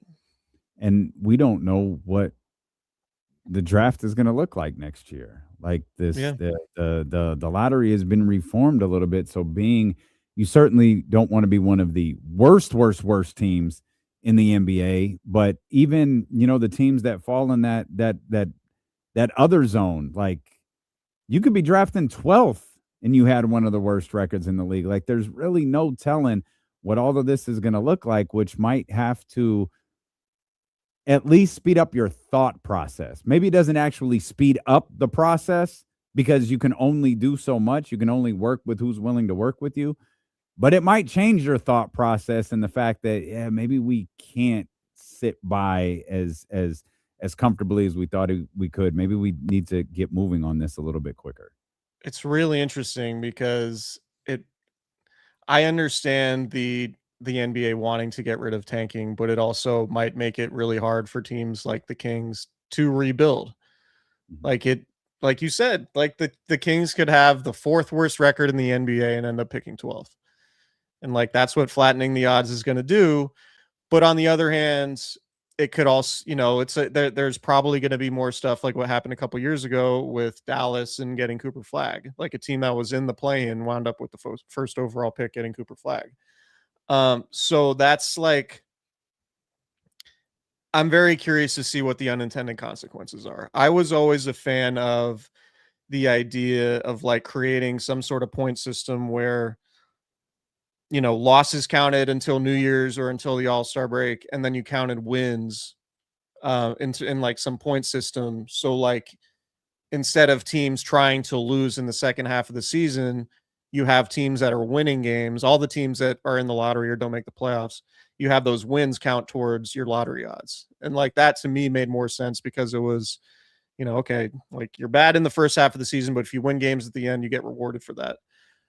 Now it's all just kind of a roll of the dice. There's no rewarding teams. There's penalizing teams for being in the bottom three, but also like I think that could be really unfortunate for a team that deals with injuries. Like if you're the Pacers, I forget where they finished, but if you have an injury and you end up being one of the third worst teams, then you pay. Not only did you lose a season because your best player had a season-ending injury that completely derailed your season, you don't even get the benefit of it because you were penalized for being one of the three worst teams in the lottery odds. So I don't know. It's a tough place for the NBA to be. What I'm interested to see is, does this system last? What is it? It's 3 years, Yeah, 3 or it's 4 years. 2029. Yeah. 2029. Yeah. Like, does it last beyond 2029? I guess would be my biggest question for it. Yeah, Adam Silver acknowledging it was probably an overcorrection is interesting, especially knowing that this isn't a long-term thing. So we'll see how that shakes out for sure. Chris, I appreciate you so much, man. Thanks for being Yeah, generous. of course. Of course, man. Thanks for having me anytime, and we'll talk soon. Yeah, you got it. That's our man, Chris Biderman, right there, of the Sacramento Bee and co-host of the Candlestick Chronicles, with our man, Kyle Madson, wherever you get podcasts from. We'll come back. One of the all-time worst takes hit ESPN, and man, the backtracking was swift. We've got that. Plus, the Warriors have a really fascinating offseason. We'll talk about that on Sacramento Sports Leader, ESPN 1320.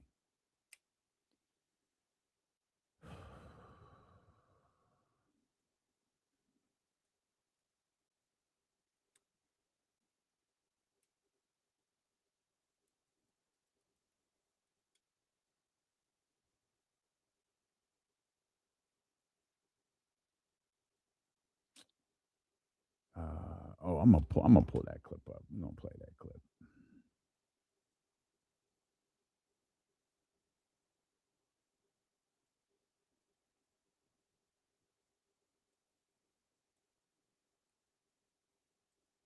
Let's go.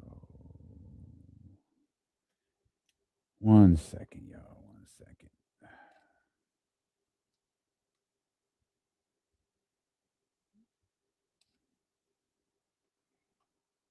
I see Brunson and Josh Hart throwing out first pitch.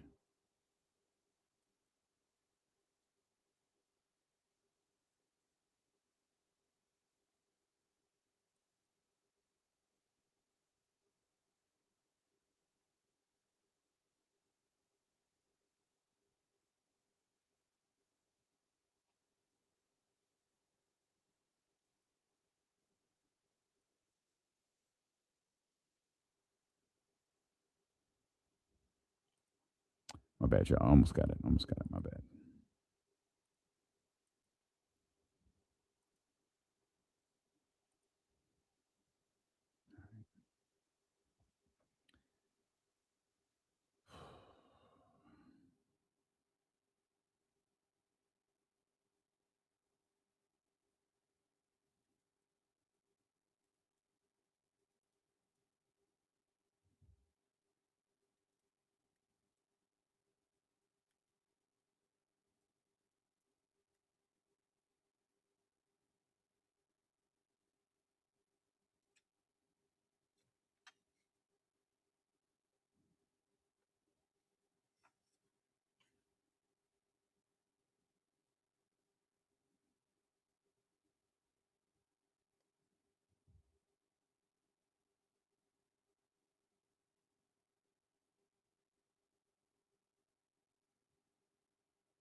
Go Henry's Lounge on Friday for the USA game. 11:30. That's so fire.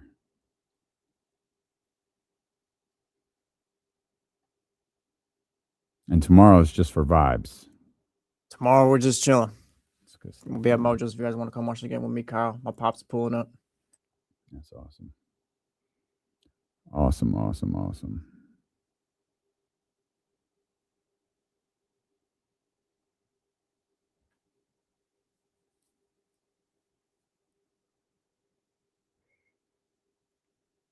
I think that's WCW's favorite spot.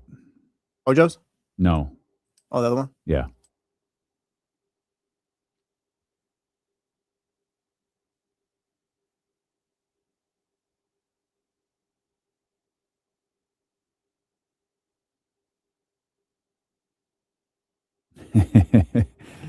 I see a code. That's funny.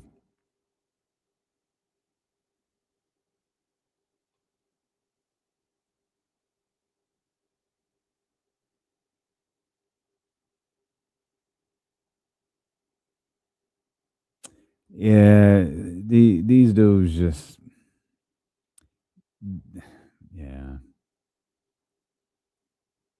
Either ingrain yourself in it, study your ass off, or like Have be, someone else on. be a host. Yeah, like deflect. Bring on a World Cup expert. Like that's why I got Jesse. Like you ain't gonna hear me talking about that stuff. You know, that's what we're talking about, man. Insulting people's intelligence.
This happens pretty regularly on ESPN.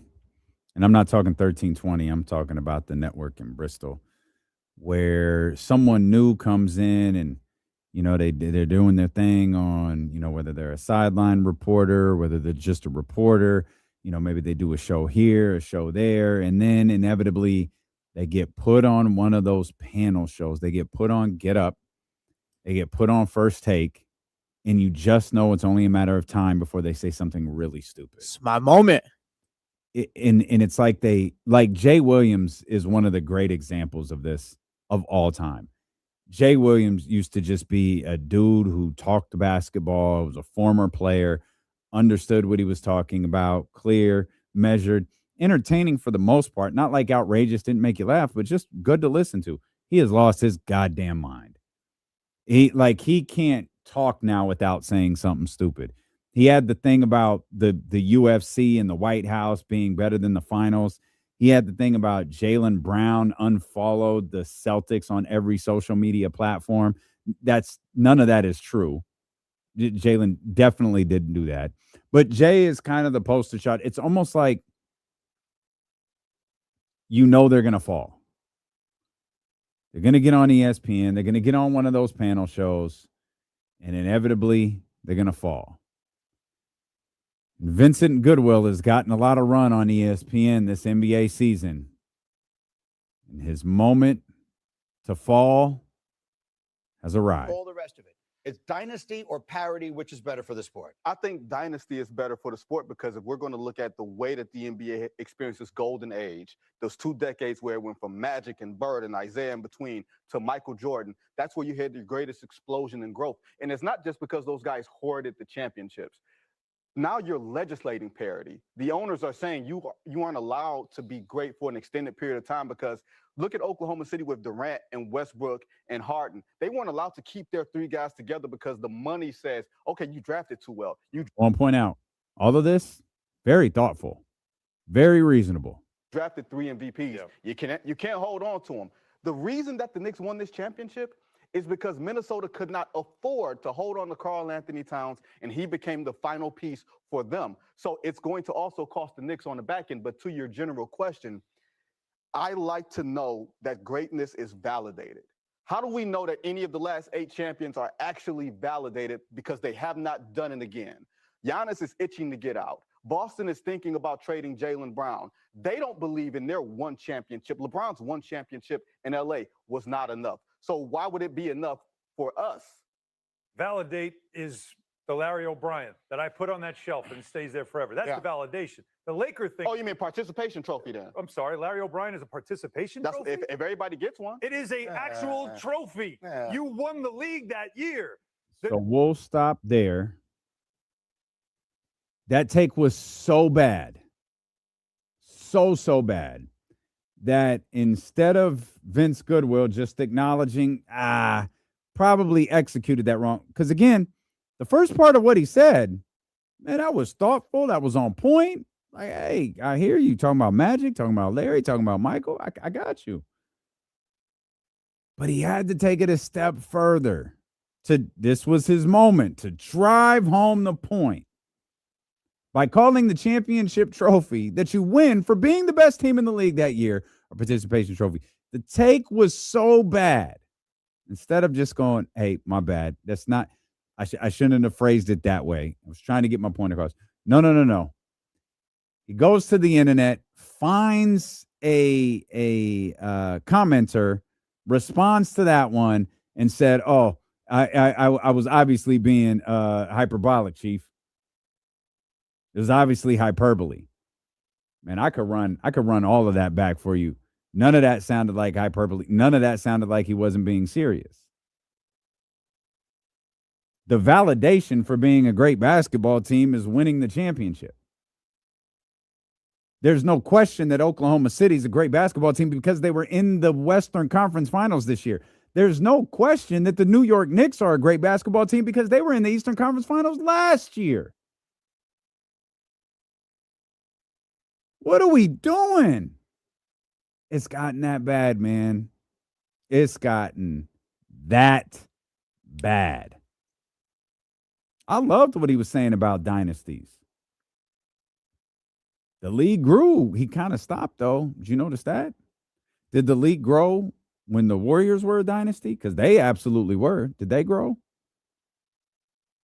By the way, the Warriors are one of those teams that he's talking about. Because they're talking about the 8 straight championships, 8 straight champions that are different. The Warriors are one of those. The Warriors title not validated. That doesn't validate them as a team. And that's the other dumb thing, man. This ring culture is so goddamn stupid. The Boston Celtics have been one of the best basketball teams in the league for like 6 years. The championship validates that. Weird, dude. Man, people say the dumbest stuff. And then instead of going, my bad, me. Nah, we're the wrong. Hey, clearly being hyperbolic, Chief. All right, it's on. You're right. All of us, everybody, every single one of us misinterpreted you. I don't know what it is. I'm telling you, man, this is the Stephen A. Smith, Skip Bayless thing. All of these shows, every single one, Get Up, First Take, all of these, shows that are on Fox Sports and all of that, They're all modeled in some way, shape, or form after PTI. The difference is, and I'm not saying Mike Wilbon hasn't had a bad take. I'm not saying that Tony Kornheiser hasn't had a bad take. But I'm saying those guys' bad take are literally just what they think. Whether it's right or wrong. It's a thought. Like Mike had something crazy on like Giannis and Tyler Hero the other day that I saw making its way around the internet. But that show was just a conversation between two guys with passionate views. Now all of these views are manufactured. And everybody, and who am I to judge? I mean, all these dudes making good money. Maybe the goal isn't to be informative. Maybe we should just be out here and put clown noses on. That's why nobody takes this stuff seriously anymore. You either saying stuff like that is completely nonsensical, or you're screaming at the person across from you. That's the one that I always found funny. Is these dudes would sit across from each other talking about they're going to win a debate. All right, man, the fate of the nation is not on the line here. What are you talking about? You're going to win a debate. All right, knock yourself out. Go win a debate. But you think you're going to influence the way that I feel. That's the other thing. Like today, when was the last time you had a conversation with someone where you changed their views on something? It feels like that's not a thing. You just argue with each other now. Like Stephen A. and Skip, Shannon, whoever, don't sit across from each other going, I'm going to change your mind. No, we're going to sit across and we're going to yell at each other. And every once in a while, we'll say, you're stupid. That's stupid. Well, dumb. But like, why would I watch this if that guy thinks that guy is stupid? This is a waste of my time. I've never understood that. Ever. That's sports media, though. One of those teams that I just mentioned that Vincent Goodwill says, they're flash in the pan. Their participation trophy is, in fact, the Golden State Warriors. Because the Golden State Warriors won that title, after it appeared that the dynasty had come to an end, when it had appeared that the run had come to a conclusion, they went out there and they won a title. Now, I'd argue it's probably the only championship in history to do more harm than good. But they got it. Now they've convinced themselves they could do anything. And every time I think about them this offseason, I realize I don't like Mike Dunleavy at all. I think he's a jackass. He's right. Warriors fans are right. Anybody who writes about the Warriors are right. They could do just about anything. They've got that $60-some-odd million contract of Jimmy Butler just sitting there. By the way, Casey pointed this out yesterday or on Monday, and he's 100% right. Jimmy Butler could not look worse right now. He looks like, you talk about putting a clown nose on, like he looks ridiculous. He can't get nothing out of nobody. Oh, one more thing Vincent Goodwill said. I made a note of this. I should point this out. He said the reason that the Knicks were able to get Karl Anthony Towns is because the Minnesota Timberwolves couldn't afford to keep him. That's not true. The Minnesota Timberwolves were being cheap. There is a very, very big difference. Not that there aren't new restrictions in play, not that building a dynasty isn't harder than it used to be. I'm not suggesting anything he said in that regard isn't true. I'm saying using Karl Anthony Towns as the example is wrong. The Minnesota Timberwolves absolutely could have kept Karl Anthony Towns. They actively chose not to because they were being cheap. Can't afford and being cheap are not the same thing. The Minnesota Timberwolves chose to be cheap. That's why they keep getting sent home in the playoffs. That's why Anthony Edwards is shaking the Spurs' hands in the third quarter. They were cheap. The end. Let's not rewrite history. We do that way too much. In life, politics, media, we rewrite history to fit the narrative that we want to create. Let's not do that here. Minnesota absolutely could have kept Karl Anthony Towns. Would have cost them, but they chose not to because they were cheap. And the Warriors always seem to land a contract. They weren't cheap when they signed Jimmy Butler to that extension. This is where I think Mike Dunleavy sucks, and I don't think he's very good, but I'll give him credit for this one. I'll give him credit for this one because I laughed when they traded for Jimmy Butler. I laughed harder when I saw the contract. And then I realized if this works, it's not going to work for the length of the contract. It never does with Jimmy Butler. But if this works, like, they could be really good. And we saw it. They were really good. That first stretch before going into the playoffs when Steph got hurt. Like, that team with Jimmy Butler, that was very good. They were very good. What I didn't realize is if it doesn't, you're right there with a $60 million contract and an expiring year to do with whatever you want. There isn't a single door in the league that can't be opened for the Golden State Warriors. There isn't a LeBron James max contract door that can't be opened. There isn't a Giannis Antetokounmpo trade that can't be opened. $60 million in the association on a single expiring contract can get you anything that you want. The thing that I keep getting stuck on with the Golden State Warriors, though, is I don't think it matters. I've said this before. I'll say it again. You add Giannis Antetokounmpo to Steph Curry and Draymond Green. Great. It's a cool basketball team in the West. As long as Steph is healthy, maybe you got a shot. But if you don't, or if you can't, you don't. Like, and it's all predicated. Everything is predicated on Steph's health. And maybe you could do that. I mean, you could do that with Wemby. You could do that with, you probably do that with any star player, but it's different when your star player is like 37 years old. It's different when your star player has a little bit of an injury history. And you wonder, is it starting to get worse? Wonder, is it starting to get worse? I don't see it working. It'll be fun and it'll be crazy for a stretch. You tell me they won 18-21, 18-20, something like that, I'd absolutely believe you. But when it comes to the postseason and you got that group going every other day against the Oklahoma City Thunder, every other day against the San Antonio Spurs, kind of missed me with that. You could take Giannis off that, put LeBron James on there. Same thing. Same thing, but actually even worse. Same thing, but even worse. So again, you can open the door, but what is behind that door? The Warriors offseason is truly fascinating. Now, of course, they've got that 11th overall pick. So you can add a young piece to your squad. Hopefully you manage that young piece better than the ones that you have in the past. The roster isn't terrible, but like there's not a single player there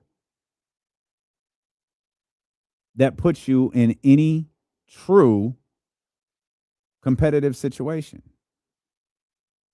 Giannis is probably the closest, but you'd either need your 11 to be really, really strong, the 11th overall pick, to be really, really strong, or you'd have to find a way to land another really quality player to get out there and play alongside Giannis Antetokounmpo.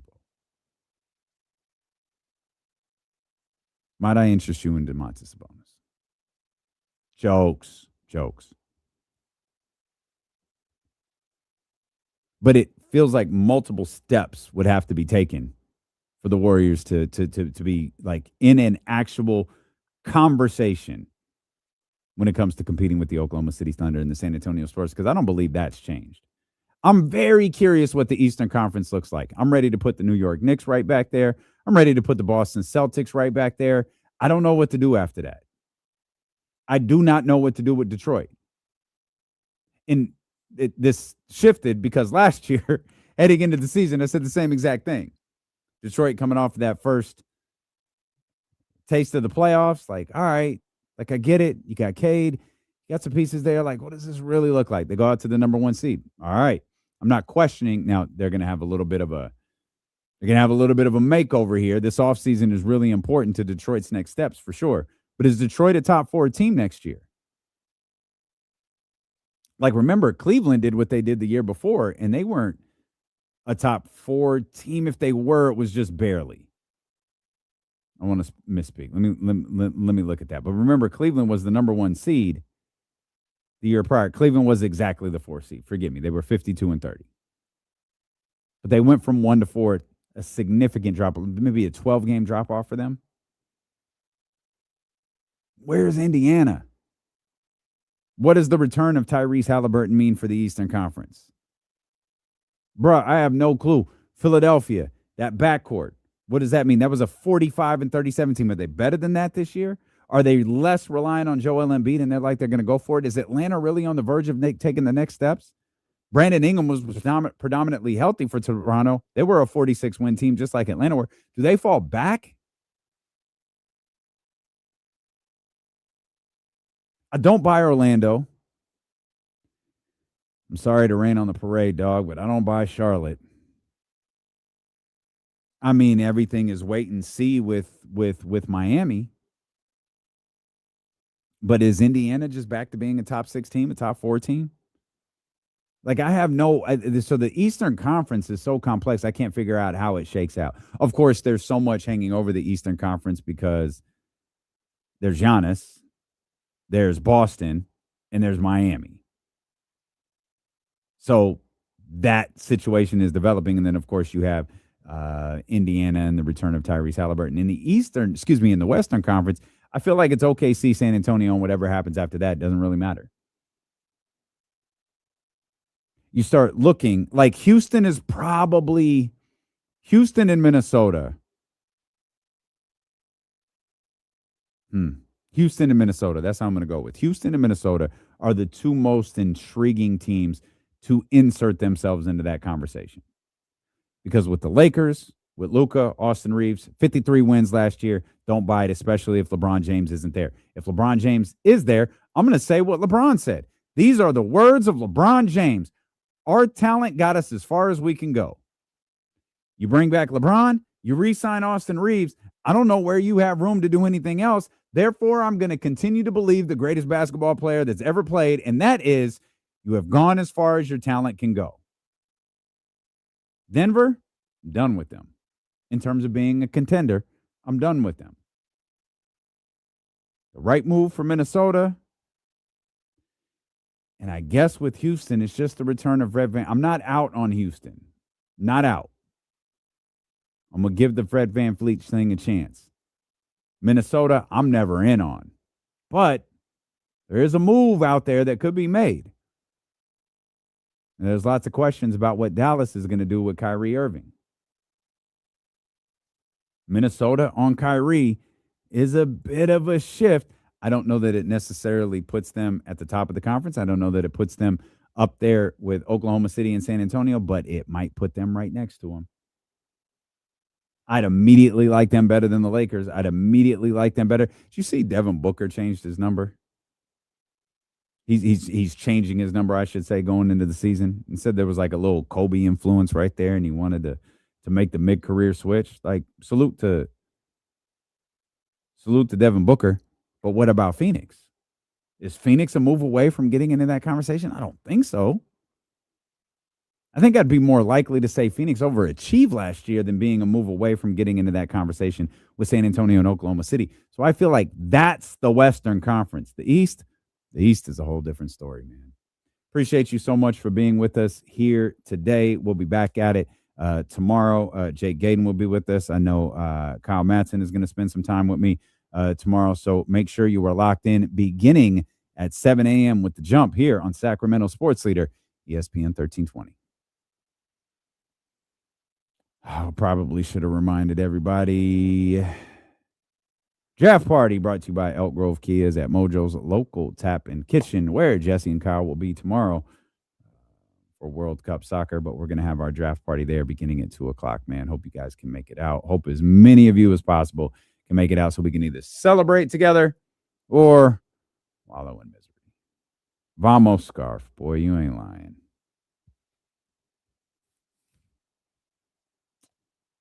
I'll get it right next time.